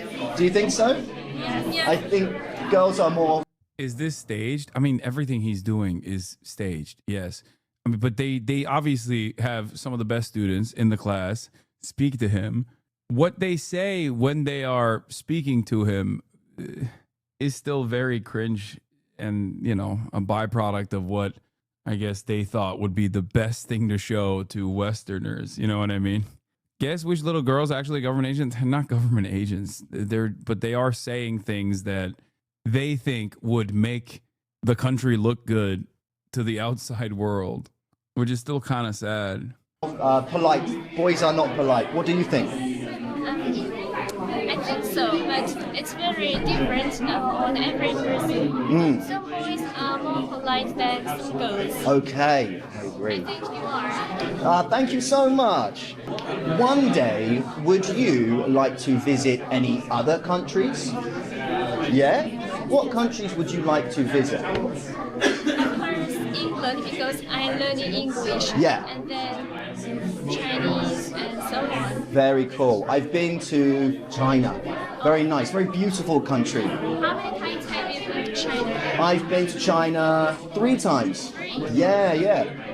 1 year ago, I traveled across all of China with a truck driver. None of these girls have ever enjoyed the Red 40 in Takis or seen a hospital bill before. It breaks my heart. True. Oh, they also foolishly think education is supposed to be free. They need that real liberation. They need liberation theology. And by that, I mean, they need to be liberated from this backwards thinking. We must give them chemicals now. His name was Mr. Chen, and he was awesome. How long did it take? It took me about 5 days. Yeah. Thank you, guys. Thank you so much. Thank you so much. Thank you. You're about to see possibly the most cringy performance anyone has ever given on a volleyball court in the history of forever. Oh no. No, dude. Oh no.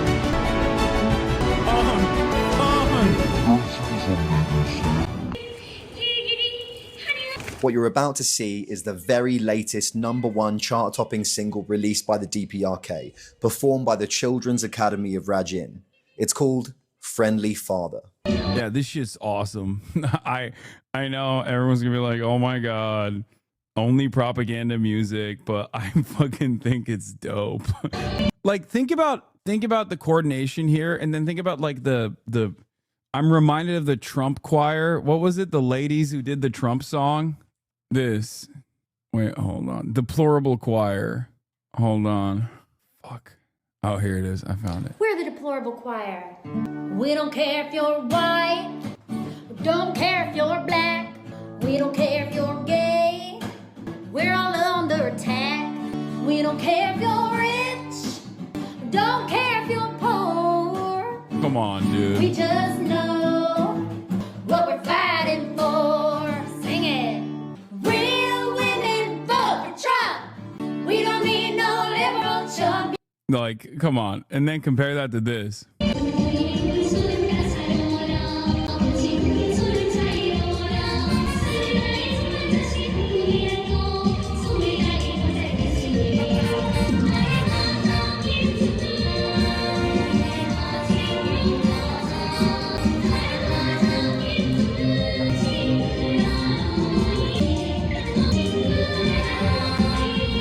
While we enjoy some little North Koreans. See, it's like one is so much better than the other. Okay, calm down. Space aliens dancing, I thought I'd share my thoughts on this experience. Almost every song that comes out of the DPRK is, as expected, a tool of worship towards the country's current or former leaders. The recurring theme throughout this trip was the utter devotion people had towards Kim Jong-un. While I'm fully aware that they probably don't have much choice in the matter, since openly speaking out against the leadership would lead to arrest, the public image of Kim Jong-un is more than that of a leader. To them, he's a god. The worst part about dynastic rule is that, like, the grandpa is usually goated, and then the pop is not as good. And then by the 3rd generation, you have a total fail son. Okay? That's what happens. That's the problem with fucking dynastic rule, okay? You'll have like a real ass, rugged ass, revolutionary dude who is like legitimately popular, and then the power exchanges, the power is handed off to the fucking son who is nowhere near as good, and for the most part lives in a lap of luxury.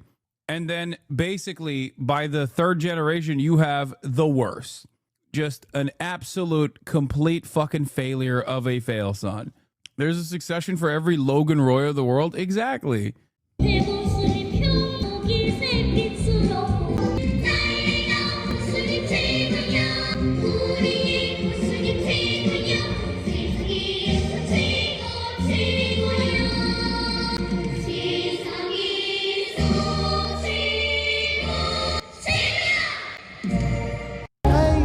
Our dynastic fail son is going to be Baron? No. Since the making Oh, of this God. video, North Korea has once again completely suspended tourism just 3 weeks after reopening. Damn, this dude fucking shut down an entire country's tourism and propaganda strategy, dude. What the fuck? No, I'm kidding. It probably wasn't him, but We're joined now by Mike, who is one of the first tourists to head into North Korea. British travel influencer Mike O'Kennedy. Yeah, I'm in North Korea. North Korea has stopped letting tourists into the country just weeks after the first Western visitors were allowed back in. Authorities have not given a reason for the sudden suspension. Welcome to another day in the bizarre world. Oh, dude, does this? I don't know if this place has it, but like, don't they play music at like 6 a.m.? Bro, North Korea is the most Islamic nation out there, dude. Like Ezan. They play, instead of the call to prayer, they play like some North Korean song, a North Korean Ezan. World of North Korea. I would open the window to show you outside, but the windows are sealed shut to stop me from escaping. Razon, at North Korea's northeastern tip, sits uniquely on the border of China and Russia. This gives it a major strategic edge. It controls a stretch of the Sea of Japan, something that China does not have, and it hosts the only year-round ice-free port in the entire region, something that Russia does not have. I'm heading to a monument built by Kim Jong-il to honor North Korea's bond with Russia, unaware that I'm about to make a mistake that will cause me some pretty serious anxiety for the rest of the day. Warmly welcome your visit. Let's get inside first, because outside is cool. So more introduction inside. Hello. So we weren't allowed to take pictures inside the main room, but it was essentially just a lot of pictures through the years of Kim Jong-il and Kim Jong-un in their various meetings with Vladimir Putin. Now, they had this visitor's book in the Friendship House, and I was asked to write something. And like a friggin' 5-year-old on Christmas Day, I wrote, "I wish nothing but peace to the world." Because that's the kind of thing you write in a visitor's book. But it's safe to say that the North Koreans didn't take it very well. Wait, really? Thank you, Mr. Moon. Arthur.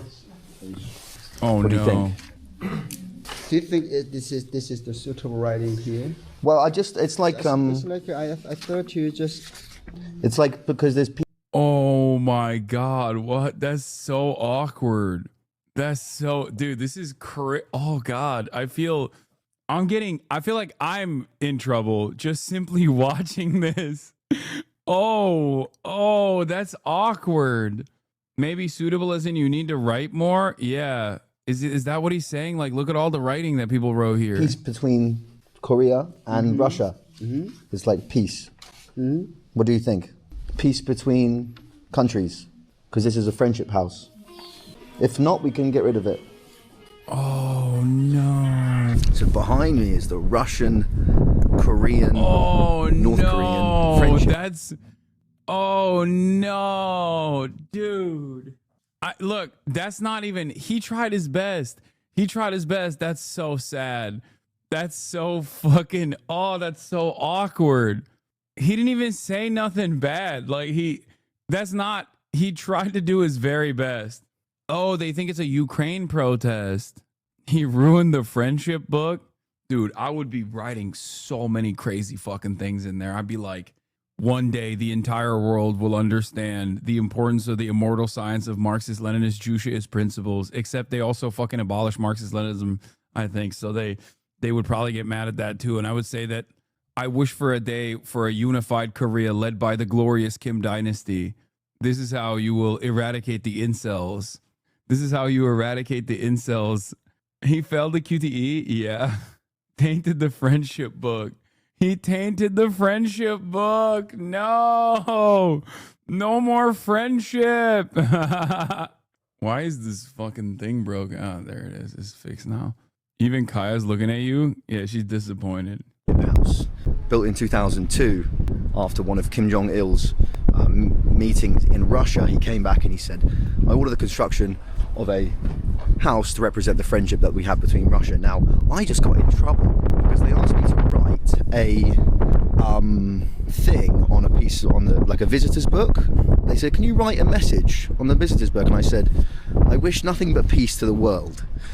And they looked at each other like, do you think that's an appropriate thing to write? And I was like, it's a friendship house. It's a friendship house.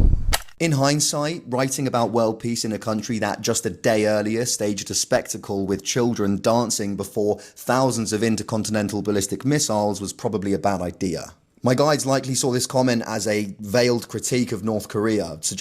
Comments say keep watching at 1420. Peace to America and Israel is not acceptable, and I agree with that take because it seems the two countries are very bad for the world. Yeah, he should have written fuck Israel and fuck America in the friendship book. They would have probably liked that one. Suggesting that peace doesn't exist here? Was that how they interpreted it? I have no idea. I hope not. Sorry, I guess. There was only one thing that was going to quench my anxious thirst. A massive North Korean brewery. Ideology, technology, and culture must be based on Jusha. They're right. They're right about that. Principle of self-reliance. This is the beer that I've been drinking the past 3 days, and it's actually, surprisingly, really, really good. So this beer isn't just consumed here in the DPRK. Last year, they actually exported 200,000 bottles to China and Russia. So if you go to China, you can buy North Korean beer. That's sick.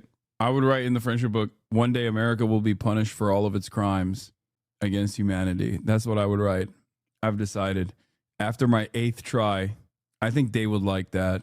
They would think I'm super cool. They would say I'm a swagged out white boy for saying that.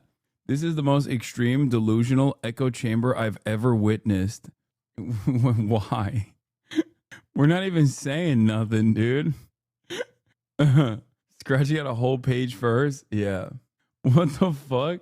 What did we even say? What have I even said thus far that is like, yeah, I'd write, may Allah awaken the people to the evil doings of Israel and the United States. That's what I would write in there. Machine. Yeah. They clean the bottles here. Intruding process, fill up the bottles. This factory is famous for making a special liquor made of 100 kinds of flowers. Oh. Where are all the workers? Day off today. Yeah. Yeah, on the least meat riding communism stream too, shaking my head. Yeah, there's probably a bunch of Jusha supporters that are fucking already making Twitter threads about how I'm actually a dangerous reactionary and an agent of American empire for the crimes that I've committed against the Democratic People's Republic of Korea. And chatters are in here being like, dude, you're watching this video and offering funny feedback. It's fucked up. What should I be doing? Watching this British guy and going, why is he not showing the people eating rat shit? Why is he not showing the children eating the rat poop, and then the rat eats the children, and then the rat poops out the children that it ate, only for the rest of the children to eat the rat poop filled with other children? This is fucked up. Oh, they liked it. You should have said Dansume. Dansume. Dansume. Are we doing Dansume? Dansume. Dansume. You can just try that if you want that. This is the Taekwondo Center here in Rason DPRK. Taekwondo from kindergarten up until end of high school. Taekwondo is a compulsory lesson. Taekwondo. Skill that has to be learned. Hi. 안녕하십니까? 안녕하십니까? Bye. Bye. 안녕하십니까? I think for me, and probably most of the people watching this, the stuff that I'm the most interested in is everything that happens in between and outside of these stops. You know, Taekwondo thing, and then the beer thing, and the fucking whatever else factory. I'm super interested in everything else that happens between that. What's going on out? He's buzzed. I can tell he's fucking buzzed, dude. Outside, in the farms, in the outside world. Look at his face. It's so stupid. You're not allowed to see it. We get a little glimpse of it every now and then, and it's very, very interesting. And that's the real stuff. You know, I'm not saying that this isn't real. Of course it is. It's just tailor-made. Go back. They were watching him. Who? The people behind him? The little girls? Yeah, he has a camera, and he's a white dude in a fucking area that gets like... He's the first white dude, bro. What do you mean? Of course they're fucking looking at him. Yeah, they're showing him this to be like, this is what we're gonna do to you next for fucking up the friendship book, big dog. You're next. Yeah. She has so much swag, dude. What are you looking at? What are you looking at? Kaya, come here. Little lady. Oh, okay. Hi. She needs to get groomed again. She's stanky. And her ears are fucked up, dude. You guys want to see how fucking nasty her ears are? What? Okay. Okay. Okay. Hold on. Look at this. Look at this. Look at this. Can you tell? Oh, smelly. Smelly ears. Oh my God. Hey. Hi. Hello. Okay. Okay. Hello. Hello. Hello. Let's keep going. Finish him. Killing spree. Bosh, yes dude, well done brother, well done brother, well done boys. Let us become patriotic farmers who uphold the rice farming revolution. The people of the DPRK live under a one-party system. Every piece of news they receive about their country and the world comes from a single source. In contrast, we have thousands of sources, but with so much information, it's hard to get a balanced view. In the past decade, ad-driven algorithms have made news more polarized, tailoring coverage to specific audiences. That's where Ground News comes in. It's a website and app that pulls in thousands of news articles daily. Ground News ad in the middle of his North Korean tourism video. That's crazy. And it really helps me see news. How important it is to look at stories from different angles. Ground News helps me cut through the bullshit to see the bigger picture, so I'm not just getting one version of the truth. If you subscribe to my link in the description, you'll get 40% off their unlimited access Vantage plan, giving you access to every feature. If you want to support my report, it's pretty funny to use a tailor-made tour to sow suspicion against a nation welcoming a rare visitor, because if you look at Speed Stream in Mongolia, they literally did the exact same thing for him. And that country is a liberal democracy. Turns out small countries just like to roll out red carpets sometimes. No, it's different, because you could just absolutely travel to Mongolia and you wouldn't have government handlers with you at all times. Whereas there is no traveling to DPRK without having any sort of like check-in. That's different. Like, yeah, they're doing this on purpose because they want to show the Western world a positive outlook, a positive view of North Korea. But even then, you have to remember, like, their positive outlook, like the children. Remember the children in English class, like what they were saying, what they think is the best thing to say to a foreigner. That is how far removed they are from the rest of the world, that they unironically think, oh, if I say this thing about my glorious leader, like this Westerner is going to carry that information back to his country, and people are going to think, oh, we all love our glorious leader. Meanwhile, everyone that watches that goes, oh, that's wild. Like, if there was more feedback from the outside world, they would probably be able to do propaganda better. You know what I mean? Like, they would probably be able to present North Korea in a much better way if there was more interaction with the outside world, for sure. Didn't the guy who traveling across China travel without supervision? Yeah, China is not North Korea. That's my point. Guys, hello? There is a difference between a country like fucking China and a country like the Democratic People's Republic of Korea, dude. What the fuck? Yeah. To be clear, I'm not uncritically glazing DPRK. I'm saying Speed Street was literally guided by the National Cultural Ministry with performances in museums and shit. Yeah, I mean, every smaller country wants to use that as an opportunity to show their best face. But my point is, like, what they're trying to show as far as their best possible way of showing the country is still a little off base, and that is because they are so they're so isolated. Subscribe to Ground News and take control of how you see the world. Considering I'm literally the first British tourist in over 5 years to step foot inside North Korea, the people the Korean guides that we're with, who are part of the party, they work for the government, they're being very lenient. They are allowing me to take some videos and take pictures and stuff like that. When there's something that you're not allowed to see, they just say no, and you just go, yep, cool. You say, yep, cool. Thank you to Marshal Kim Jong-un. On that note, by the way, the Kim dynasty are like gods here. They're like God. They don't say thank God, they say thank Marshal Kim Jong-un. And you have to say Marshal Kim Jong-un. You can't just say Kim Jong-un. They're like gods, man. It's interesting. I was going to say weird. It's Saturday night. It's bitterly cold.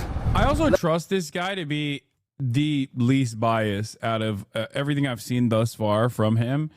So, like, even him being like the vibes are kind of fucked here is like, you know, there is an extent to, I think there is an extent to how much a white boy can take in terms of countries that are outside of the sphere of Western influence, for sure. But like, if you look at the way he did his China trip versus here, it's obvious that there is like, it's obvious that it's just different. The vibes are different. And I think that that is for good reason. Let's go get drunk on North Korean booze. How are you, sir? Hi, sir. Guys, nice to meet you. So this is the Sportsman Hotel, and it's where I'm going to be drinking tonight. It was the very first... His China trip was bad? Wait, why was it bad? His fucking China trip was awesome. International hotel built here. He hated China for some reason. What are you... Did we watch the same fucking video? This dude literally fucking went to Xinjiang by just hitching rides. Like, he hitchhiked to Xinjiang. Why do you ever respond to this chatter ever? This is so... You're so right, Gizmo. Cal Comingham is one of those chatters who just, sometimes they'll have like something funny to say. Most of the time, they just sound insane. Razon after it became a special economic zone, and it was built in 1998. Apparently it's a pretty cool place. They got a cool bar and a billiards room and all that shit, so let's have a look. Bars here. These are both bars. They got double bars. One beer in each bar. What do you think? Good. One beer here, one beer there. Exactly. Sorry. My camera's making all the lights bug out, which is really annoying, but this is a pretty cool bar, hey? So here we have karaoke. Karaoke. Hello, sir. Hello. So I'm going to have dinner, but then after dinner, I'm going to sit at this bar and I'm going to try a wide range of North Korean alcohol, and we'll give our opinions on it. Thank you. How are you? 안녕하십니까? Right, I don't know what that was about. Okay, I'm going to talk about food for like 30 seconds because I'm not good at talking about food. I'm only good at eating it. Overall, the food in North Korea was good, I guess. Nothing really to write home about. This was famous North Korean cold noodles, and this was like salmon with kind of like custard on it, which was pretty weird. And this was a flaming snail, which I guess is a thing. I don't know, I feel a bit weird talking about all this really, really lavish food in a country so notorious for its history of famine. Yeah. Oh, that makes me sad, dude. I mean, that's fucking sad. They busted out the goddamn red carpet. This is like the best possible food they could show him, and he's like, it sucks. That's sad. Thank you so much. Hey, just so you know, apparently in 92 they removed Marxist-Leninists from their constitution, but as of last year, Kim Jong-un is reviving classical communist teachings. Much love. I only remembered this. I didn't know that there was a reviving the classical communist teachings. Thank you. All right. Yeah. They don't have that rattlesnake. Do they have the rattlesnake brandy? The brandy with a snake inside. I bought it in the bookshop. In the bookshop. Yeah. This one. Maybe they were like, this is what we know about British food. Rand. North Korea's Marxist revival by Rand. And soju? It sucks that like anytime you want to learn about a different country, especially one where it's difficult to get accurate information out of, the only fucking place that writes about it is like a neo-Nazi think tank. You know what I mean? It's like, it'll be something like, you know, the Foundation for Defending Democracy, and virtually every guy that writes there is the most Nazi version of that person's, like the most Nazi version of a person that was like a political dissident that escaped the country. You know, they'd be like, "Oh yeah, hello, I am fucking, I am a person that works at, I am a person that works at the Foundation for Defending Democracy. Please do not look into my family history or what they did in southern Lebanon. That's not important. I am a Lebanese man, okay? That's all you need to know. I'm a Lebanese man writing about Lebanon. I don't have any neo-Nazi attitudes. Don't worry about it. Just remember, look at how Lebanese I am. It does suck." Yeah, Coalition of Supporting Endowment for the Future of Southern Lebanon. Yes, thank you. Grape soju. Grape soju, that sounds good. Yeah, well, doesn't sound good for tomorrow morning. So the lighting is really bad in here, but this song that's playing at the moment is the absolute #1 most recent chart topper to come in of #1 chart topper at the moment in North Korea. And it's called Friendly Father. Marshal Kim Jong-un, and Marshal Kim. And it's about Marshal Kim Jong-un. Hi, how are you? Hey. You know what this means? No, I don't. 친근한 어버이 in Korean. 친근한 어버이. And what does that mean? Dear father. Dear father, friendly father. Dear father. Dear father. Okay. And our great leader, General Kim Jong-un, you know? Yes, of course. Of course. Dear father. Of course. Interesting. You are from Razon? No. You're from? You live in Pyongyang. You live in Pyongyang. From Pyongyang. Cool. You're here on business or tourism? We are tourists. Cool. Nice to meet you. Thank you for translating for me. Have a great night. What's your name, sir? Last name is Mr. Kim. Mr. Kim, nice to meet you. Your English is excellent. My name is Michael. Michael. Nice to meet you. Thank you, brother. Thank you, sir. Thank you, brother. Korean beer. Yes, okay. The famous beer is two. Okay, I'll have a look. Taedonggang, Tumangang. Okay. Tumangang, I've heard of Tumangang. That's a Pyongyang beer. Pyongyang beer is... Yeah, I don't think this motherfucker is just a tourist. Okay. I don't know. Maybe he's just a tourist. Okay, I'll try to check it out. Thank you, Mr. Kim. Thank you, brother. So nice to meet you, brother. So nice to meet you. Right. We just had an actual, genuine interaction with someone from the DPRK. How cool is that? This is North Korean soju. This is the stuff that I got absolutely shit-faced on 2 nights ago. Oh, fucking hell. May. Dansu May. I got a grape in mine. The funny thing about this bar is actually impossible to pour your own drink. What? Why did someone say look out for 1402? Was it in this video where you wanted me to look out for 1402? Or was it 1420? Oh. Pour your own drink. Yeah. We'll get Thank you. Thank you so much. Yes, sir. Yeah, the same business.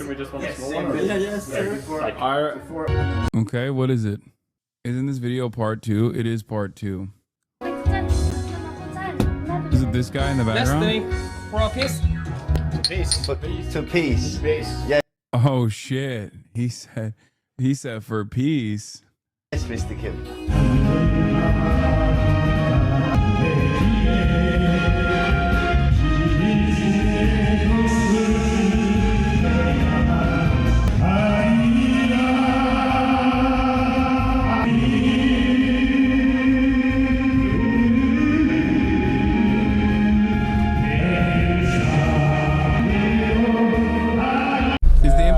That guy knew what he wrote in the book? Maybe.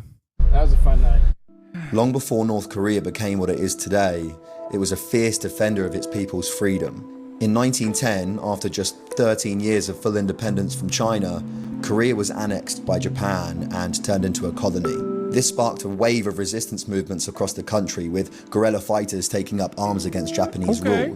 Among them was Kim Il-sung, the grandfather of Kim Jong-un and the founding leader of North Korea. Okay. This. Oh, fuck it up. I pop back in and you're watching more terrorist music videos, shaking my damn head. That's what I do, baby. That's all I do out here, watching terrorist music videos. Yeah, I mean, he is a white boy that knows his history a little bit, you know. That's why I said you got the granddad who's like real revolutionary figure, and then you got the fail son, and then you get the failest of the grandsons. This is a cave that was used by guerrilla fighters when fighting against the Japanese imperialists in 1945. Be careful. Okay. Does it? I can hear the sound of sleeping sound of beer. What's up in the fucking side of his mouth? Hairy thing in here. Thank you, sir. Oh. Yeah. Quite deep. Oh. Crusty as hell, bro. It's a big climb, but it's an important one. Mr. Moon, my God. How has he failed, though? North Korea's doing all right after 15 years of his rule. Look at U.S. after 3 months of Trump.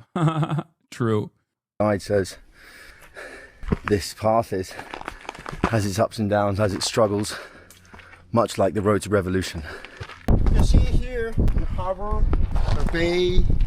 Beautiful. After 35 years of Japanese rule, Korea was suddenly left without I think Kim Jong-il is a bigger fail son than Kim Jong-un. North Korea is far better with him relatively anyways. I think you got to analyze the actual material conditions and all of the things that they went through in general. But sure, maybe. My point was the granddad is better than the other two. a government when Japan surrendered in 1945. To keep things in order, the Soviet Union took control of the north while the US took the south, splitting the country along the 38th parallel. What was supposed to be a temporary arrangement quickly turned into a Cold War standoff, leading to the Korean War in 1950. After 3 years of brutal fighting, the war ended in a stalemate, locking North and South Korea into the permanent divide that still exists today. It's sad that this deep divide between North and South Korea and the total isolation of North Koreans from the rest of the world is a direct result of US and Soviet involvement after World War II. Behind me is some classic DPRK propaganda. Just incredible amounts of bombing that is, as I say, if it wasn't done by a coalition force backed by the United States of America, would be absolutely considered genocide. Like, not just the bombing, but chemical warfare, biological warfare, like straightforwardly. Propaganda posters, and they'll say they don't have ads here, right? There's no ads for Coca-Cola and things because they don't have that here. Instead, they have propaganda posters that will say something to inspire the people. For example, we must unite to help build the farmlands or build the cities. And this is a main square here. These big circles are used for if it's a Marshal Kim Jong-un's birthday or something along those lines. There'll be big choreographed dances in big circles here. This is a big DPRK cinema house where they show the latest. Yeah, North Korea's economy beat South Korea's for 20 years after the war. Learned that from 5-hour YouTube deep vid on North Korean film. Insane. Yeah, they got a lot of, I mean, what cooked North Korea and what people know as North Korea now definitely is like the post, is definitely post USSR North Korea and the famine that took place. The latest blockbusters. Welcome to a totally empty souvenir shop with about 25 people working here and no customers. Annyeonghaseyo. This is the rattlesnake brandy. I've got 2 bottles of this already, and I've got some North Korean home brand Coca-Cola. So we're going to do a little mixer later on. They got the Tiger Bones liquor. This is alcohol made from tiger bones. It's Hassan, why dodge the call with him? I truly expected better than you. What do you mean? Who are you talking about? Yeah. Mike, okay? So I've heard about this in China. It might even be from China. Totally banned in the West, of course, because it's made from fucking the bones of a tiger. So this tiger bone liquor is actually used as a medicine. I've seen it in China before. They hunt and kill endangered tigers and then take the bones and use it for a medicine, which is about the most mental thing I've ever heard in my entire life. Here, another big selection of North Korean ciggies. The 727s that I bought, that I'm going to get a couple of cartons of, are the cigarettes that General Marshal Kim Jong-un smokes, and these are the working class versions. These are a bit more affordable. They've also got the Air Koryo cigarettes. Where are they? I can't see them, but Air Koryo, which is the national airline of the DPRK, North Korea, have their own brand of cigarettes. The next stop on the big North Korean propaganda tour, a pharmacy. I'm super hungover, and this is a pharmacy, so it's not that much fun. But if you are interested in a pharmacy in the DPRK, vitamin B injections, carbazochrome injections. One thing that they definitely do not have. This kind of stuff makes me sad, dude. It makes me sad because it's like this is what they thought would be good to show a Westerner. It's like it's just sad that this is something that they're proud of. You know what I mean? It's not. I'm saying that it's not necessarily like a bad thing, and I'm glad. I'm glad that. I'm just saying, look at how little you have when this is what you are showcasing as a point of pride. And this isn't to say that, they're countering the propaganda that they eat rats or whatever. I'm not saying that. I'm just simply saying that, like, it sucks that their point of pride and the cool things that they have to show for it is like locally made medication. And they should be proud that they have it. You know what I mean? But it's just so sad to think that after an insane sanctions regime, it's like, this is all you got to show for it. You feel bad that Whitey doesn't think North Korea isn't good enough? It just reminds me of all of our fucking crimes, honestly. Is contraception. Apparently, condoms and birth control do not exist in North Korea. Is there like contraception in DPRK?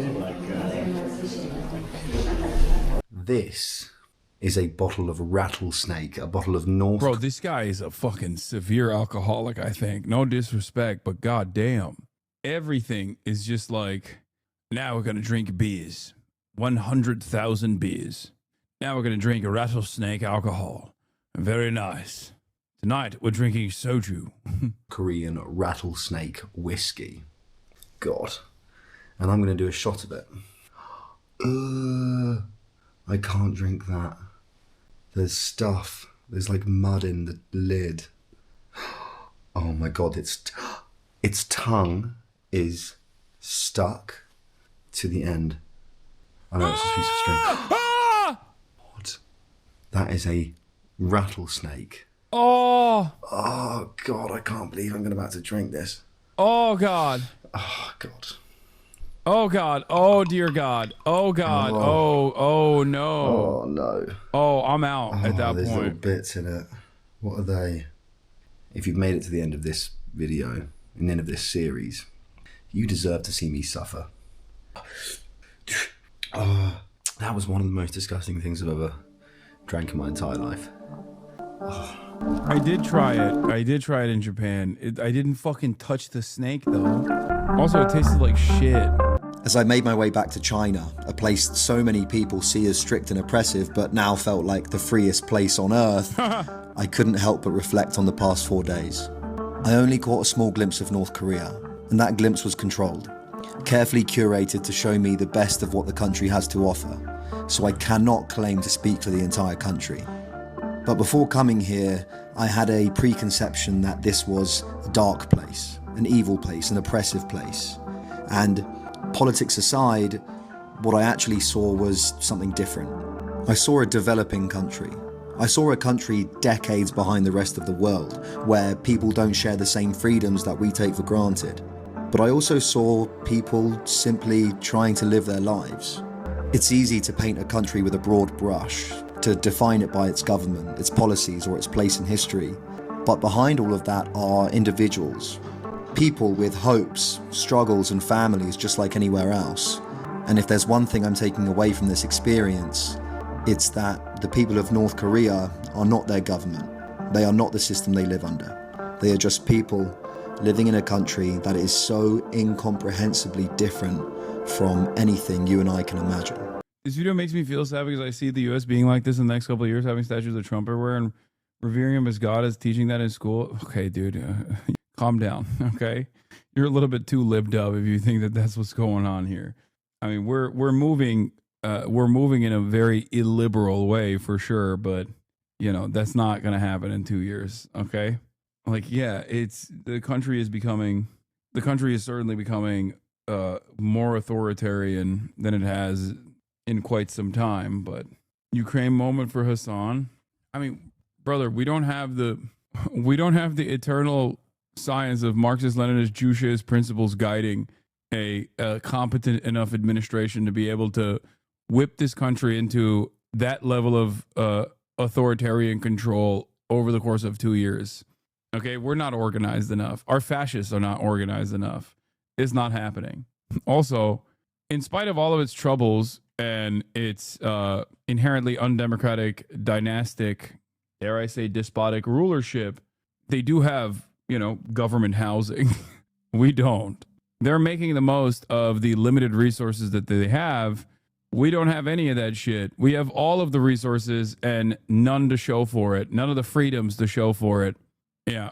Update your list on which scars and phrases are now verboten in America. Scoop. NYPD officers attended training telling them that Palestinian symbols like watermelon and the keffiyeh, as well as phrases such as settler colonialism and all eyes on Rafah, were anti-Semitic.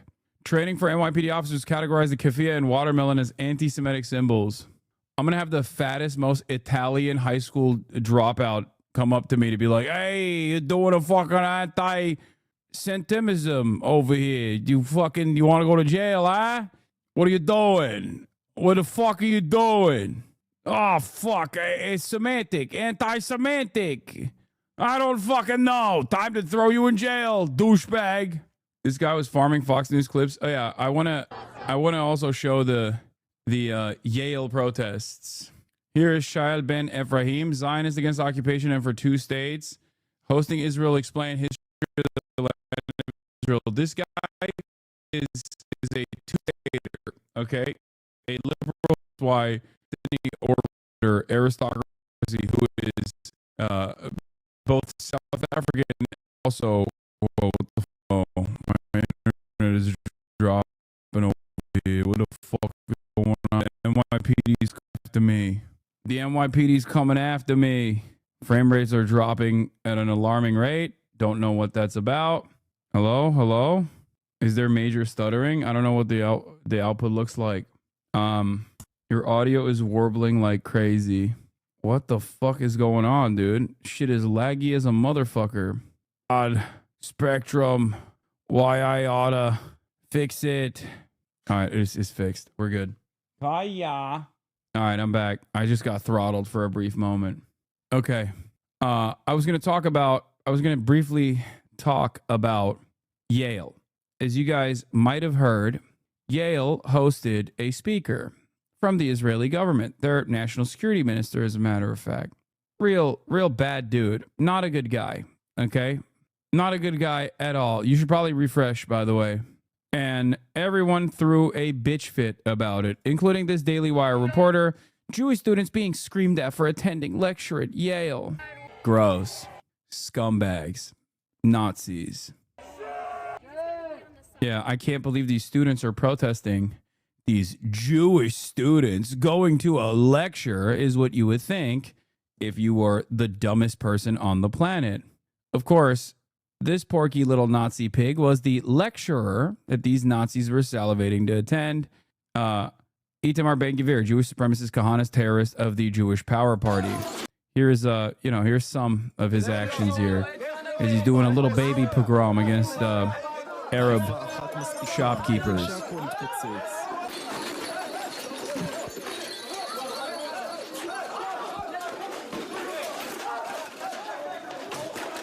It's like one of the least violent things he's ever done. Jacob Kornbluth reports Brad Lander, mayoral candidate and the city's highest ranking Jewish elected official, had protests against Israeli Minister Itamar Ben-Gvir outside of Wall Street Grill. We stand here and say, as proud Jewish New Yorkers, get the hell out of our city. Unacceptable for Brad Lander. Also, of course, the protests the protests, if you might have noticed, are anti-Netanyahu, anti-Itamar Ben-Gvir, but still prominently display Israeli flags. If you want to understand the vibes overall, not exactly I would say it's a liberal Zionist protest in general. But anyway, going back to the Yale thing that we were talking about, as you guys know, Itamar Ben-Gvir is obviously a fucking monstrous piece of shit. Very famously a terrorist, branded as a terrorist by the Israeli government. Remember, the fucking Israeli government considered this asshole a terrorist. Anyway, some of the Jewish students weren't allowed to walk through Yale's campus anymore. Here's the way that they presented this as well. Just go around, dude. The fuck is wrong with you? Like, oh, I can't do it. I can't go around. Oh no. Bro, why? Dude, Israel supporters bring Israel vibes to virtually everywhere they go. They're like, no, this is my space. This is my walking space. I have to go through you. Hello? Where's the military? Can you kill these scary people for me, please, so I can walk over their bodies? The Yale students were absolutely in the wrong. Blocking Jewish students from going to class is heinous. Itamar Ben-Gvir has the right to speak. I'll stop baiting if you give me a sub. I'm going to fucking put you on a spaceship. These are students that are literally protesting a fucking terrorist. Okay? Here's what Eylon Levy, former spokesman for the state of Israel, had to say. A manufactured crisis. Netanyahu could have easily walked around the protest just like everyone else in this video does, but no, instead he chooses to create a false spectacle to pretend he's a victim. Meanwhile, Israel has physically destroyed every university in Gaza. She could have just sat on the back of the bus, says Eylon Levy. Yeah, dude. The fucking neo-Nazi supporters of the Nazi government doing a live stream Holocaust are just like Rosa Parks. Yeah, that's right. I mean, no one believes this, okay? The amount of motivated reasoning that you have to apply to even broach this conversation, the amount, like, like you have to literally bang your head against every readily available wall to drop your IQ by a net 40 points to be able to even assume that these two similars are identical, that like you are the civil rights icon here, you know, you are actually fighting for civil liberties. No, you are fighting for genocide. And also here's the wider group shot. Hundreds of anti-Israel Yale students chanting, "We will honor all our martyrs" last night at the new encampment. Brianna Wu literally spent today touring a kibbutz that was targeted on October 7th and 64 people were slaughtered. Then I went to the Noah Festival where almost 400 people were slaughtered. I interviewed one of the survivors. I literally sounded about it like, shut the fuck up, Brianna. Oh my God, all the grossest fucking monstrous pieces of shit, all the evil pieces of shit go to Israel. Holy fuck. Oh, just the dumbest people. Yeah. Classic Israeli, demand special treatment, and then when you don't get it, throw a fit and cry bloody murder. If that wasn't bad enough, make a mockery of an actual civil rights hero while you uphold the system she'd abhor. You're one of the reasons why the U.S. support for Israel is declining. It's true. Your little attempt at historical analogy doesn't really work, Eylon Levy. Better stick to Israeli propaganda and playing perpetual victim, what you do best. Except he doesn't even do that so good because he came after a bunch of British politicians and then got promptly fired for it. Why are they always using Rosa Parks? Because they're fucking brain broken losers, okay? They're genocidal, bloodthirsty, monstrous pieces of shit, and their brain is so goddamn fucking broken that they think this kind of commentary is actually gonna fly. It doesn't. No one believes this shit anymore, okay? You're just basically yelling to an increasingly smaller and smaller crowd. At least like all the fucking liberal Zionists overall, for the most part, have shut the fuck up about it. You know what I mean? They also recognize the writing on the wall. They recognize the writing on the wall, so they know better than to say something about it at this stage. Yeah, and then joined the youth movement of the even more radical Kach and Kahan Kahai Party, which was designated as a terrorist organization and outlawed by the Israeli government. He was literally Itamar Ben-Gvir, the guy that this fucking douchebag is trying to go and visit, right? That or listen to the lecture of. This fucking totally, personally created media moment. That guy that he wanted to listen to was designated as a terrorist by the Israeli government and was so radical he was not allowed to serve in the IDF. The Israeli occupying force was like, yeah, man, you're a little too fucking horny to kill the Arabs for us. Isn't the student a Hosbris? Of course he is. What the fuck do you think he's doing here? He's trying to present himself as a victim in this process.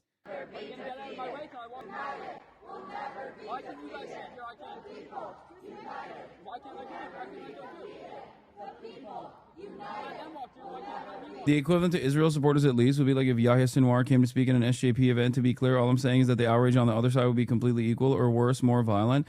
Yeah, no, there is no equivalency here, because if that were to ever happen, every single person that facilitated it would be killed. So it's like having Yahya Sinwar, if he wasn't assassinated by the state of Israel, participate in a talk at, like, I don't know. There's just no way to fucking reverse this. It's just Israel has so much fucking institutional clout and motion that you can have like straight up neo-Nazis walking around college campuses. And by the way, do you want to know what Yale did? Yale disbanded the Students for Justice for Palestine movement in the aftermath of this. That's what they fucking did. It's hilarious that you can do a song called Brits Out and have a member called DJ Prove, and you won't be investigated by British authorities, but if you say fuck Israel, they spring into action. Yeah. For the record, the reason why the Irish band Kneecap is under investigation by UK police following their Coachella performance, where they demonstrated solidarity with the Palestinian people by displaying messages of condemning Israeli war crimes in Gaza, is because a fucking spying group, I forget what it's fucking called. Hold on, let me see if I can find it. But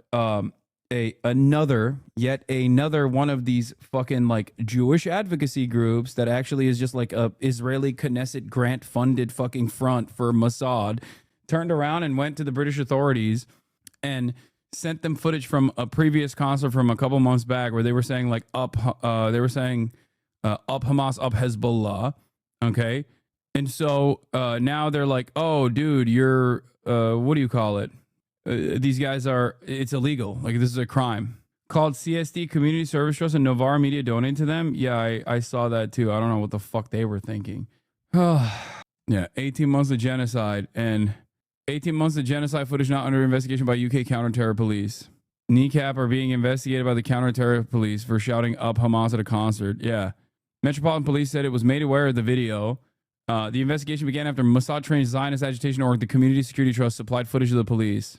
This is not made clear anywhere in the Novara Media's own reporting on the subject. It was similarly not mentioned on Novara Media's live stream about the news, or the host solicited donations from their audience. I don't know about Novara Media's involvement in this, but Novara spent their audience contributions on a sizable charitable donation to the Community Security Trust. The Community Security Trust sent the police after Kneecap. Novara Media covers this, appalled, soliciting donations still, which will presumably also end up at the CST.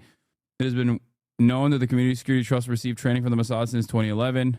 They quarterly falsify anti-Semitism crises in the media with studies that classify shouting Free Palestine as anti-Semitism. Yeah, I don't know what the fuck that's about. UK charity with Mossad link secretly denounced anti-Zionist Jews to the government. Dude, I'm serious. Like, I saw what Felix was writing about this, about the Michigan situation yesterday.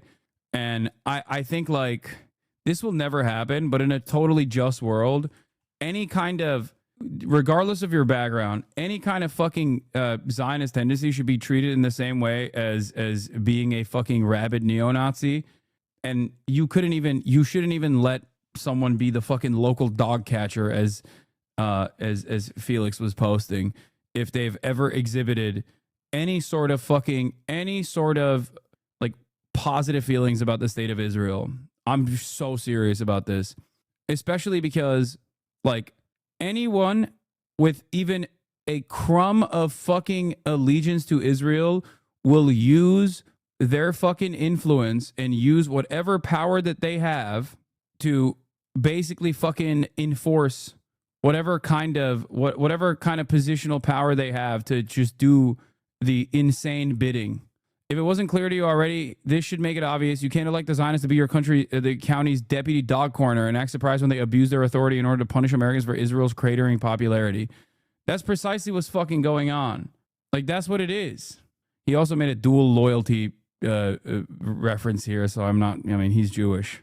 It's so fucking crazy, though. It is so fucking crazy. Like, the fact that Dana Nessel collaborated, Dana Nessel, a blue attorney general in a blue fucking state, is doing this to her own constituents. Like, it is psychotic.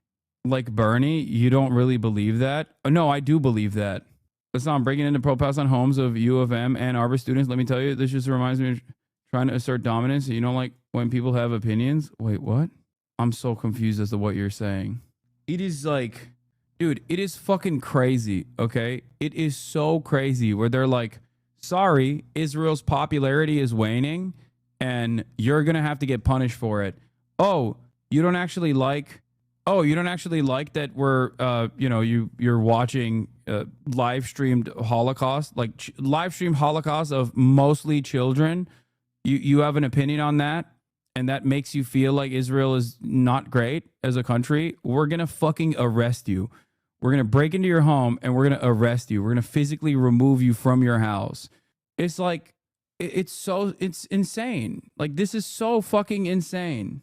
I'm over here talking about this shit, and chatter goes, please don't use the word psychotic. What you're thinking of is psychopathy. Psychosis is hallucinations and believing in conspiracy theories, but is not inherently violent. Okay, chatter. I apologize.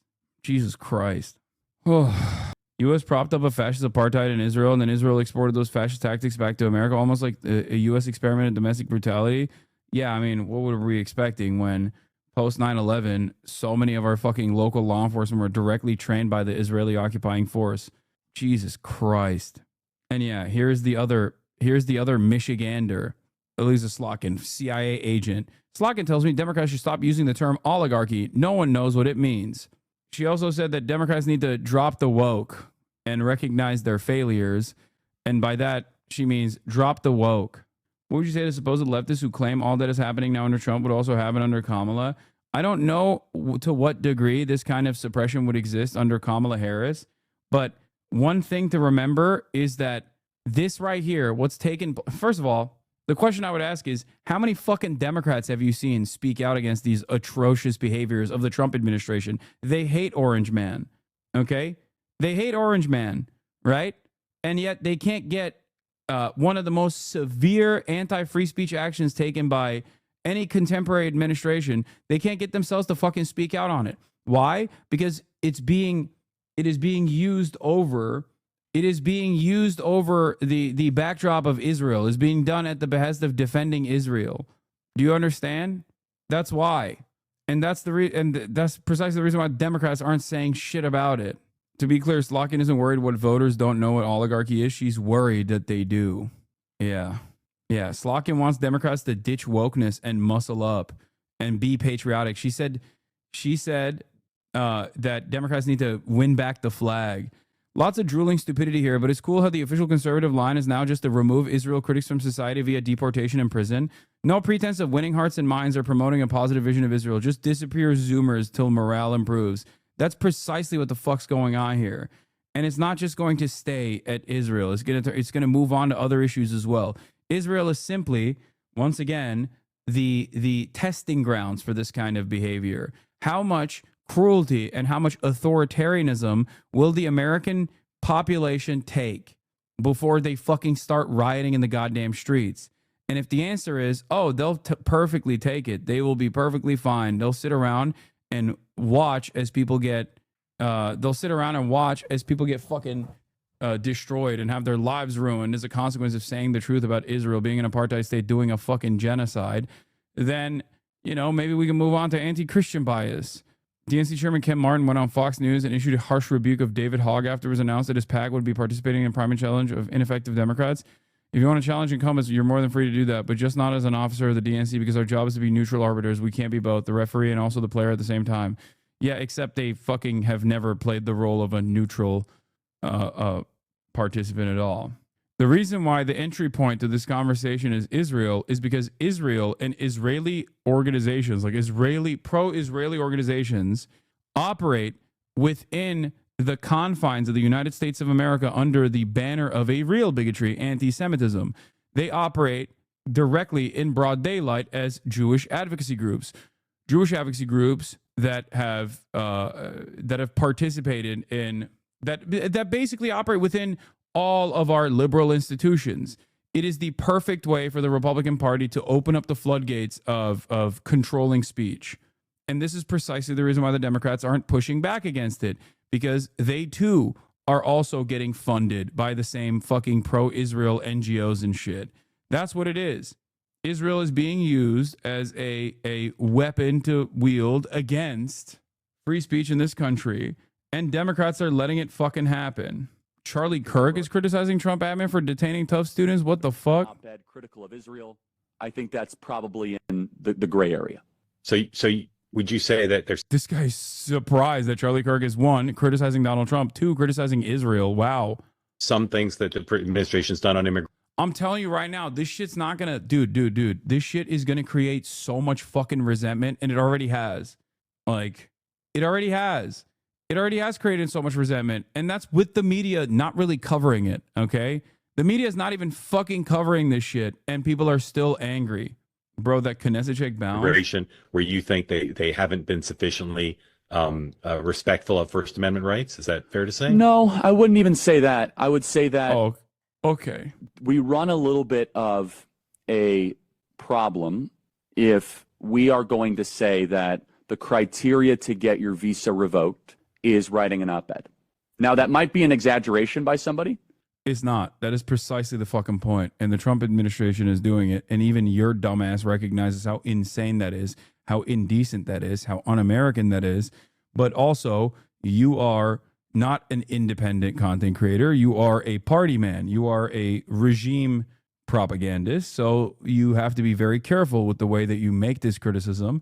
But considering that your audience is online, you also recognize that there is a lot of unpopularity surrounding this issue. So you have to at least quietly communicate this discontent. Yeah. Right. But if the op-ed was not even critical of America, which it was critical of a foreign country. Right. And again, I'm very pro-Israel as I say this. Right. And let me tell you why.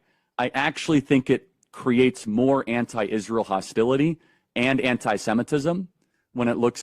In a letter to Trump, Senate Dem leader Chuck Schumer and a group of Jewish senators call on the administration to stop the weaponization of anti-Semitism and attack universities and higher education institutions. Wow. They finally did it. They finally are starting to write a sternly worded letter. Dude, you should be in the fucking streets by now. You should be body blocking Gestapo pigs from fucking black bagging random Americans and black bagging students on student visas. Friends. I don't want to fucking hear this shit. Yeah.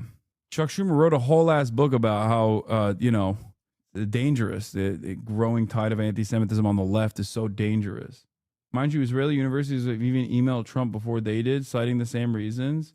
Yeah, because Israel's getting an even worse fucking rap. Bro, the administration said they're revoking National Institute of Health grants to these institutions that are tasked with public research, okay? Like life-saving research, if they allow discontent towards Israel.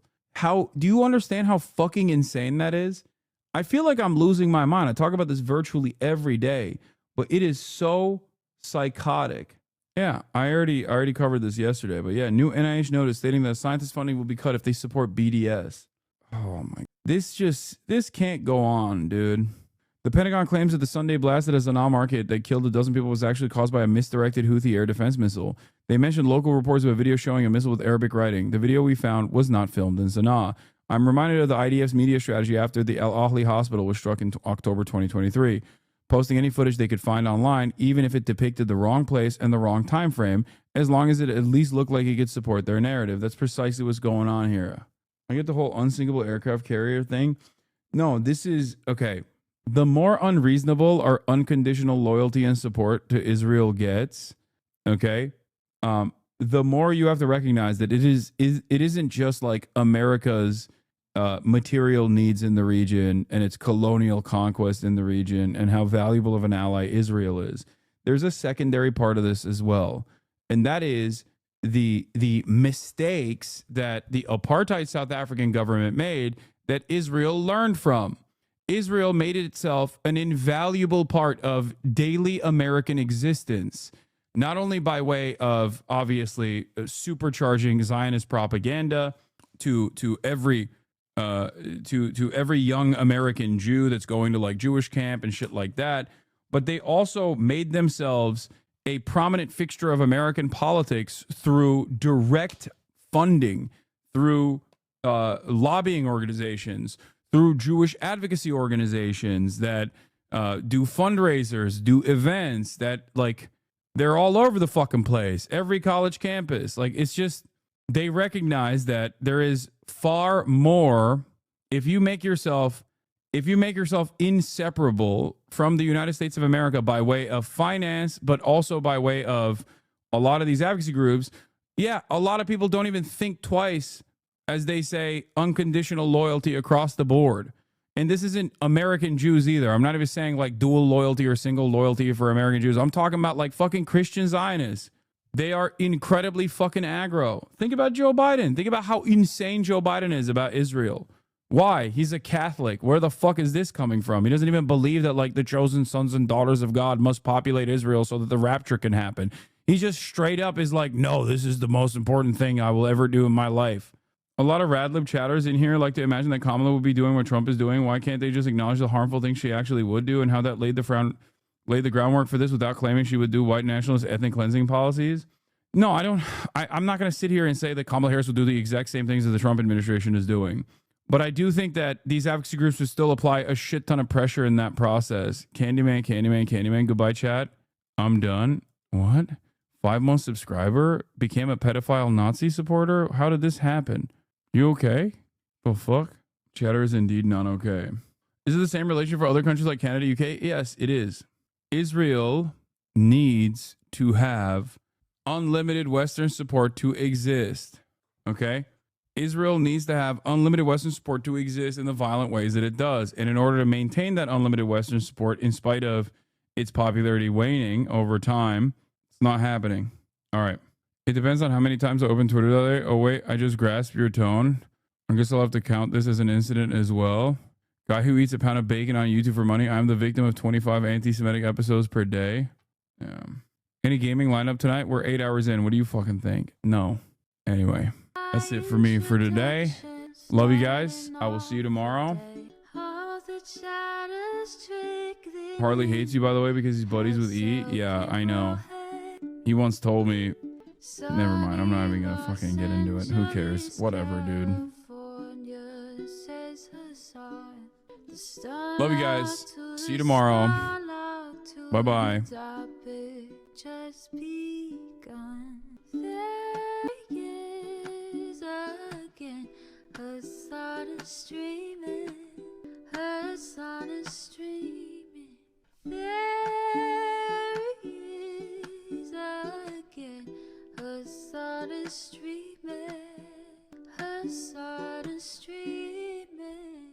Review in the P.O. box, Uncle Uger's face. Sudden discord at your prop, great names take on breaks. Tiny Bernie Sanders, LGBTQ Air Force. The whole left at your fingertips, Ane at your door. H3 crowded debate, the Young Turks online show. 3 full fucking years of this, plenty more to go. 90-day fiance, talks of champagne bourgeoisie.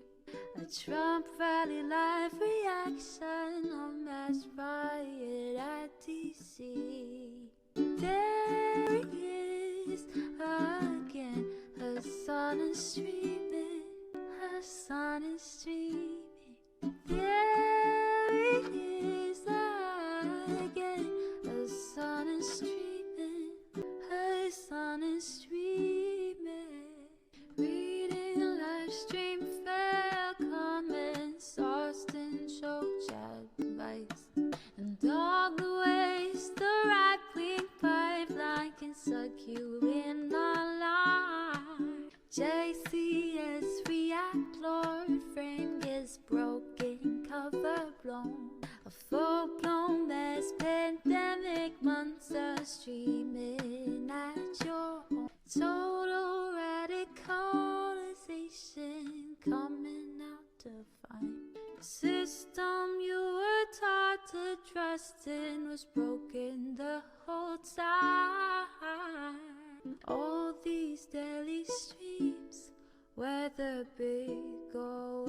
small have helped me and so many find the meaning through it all.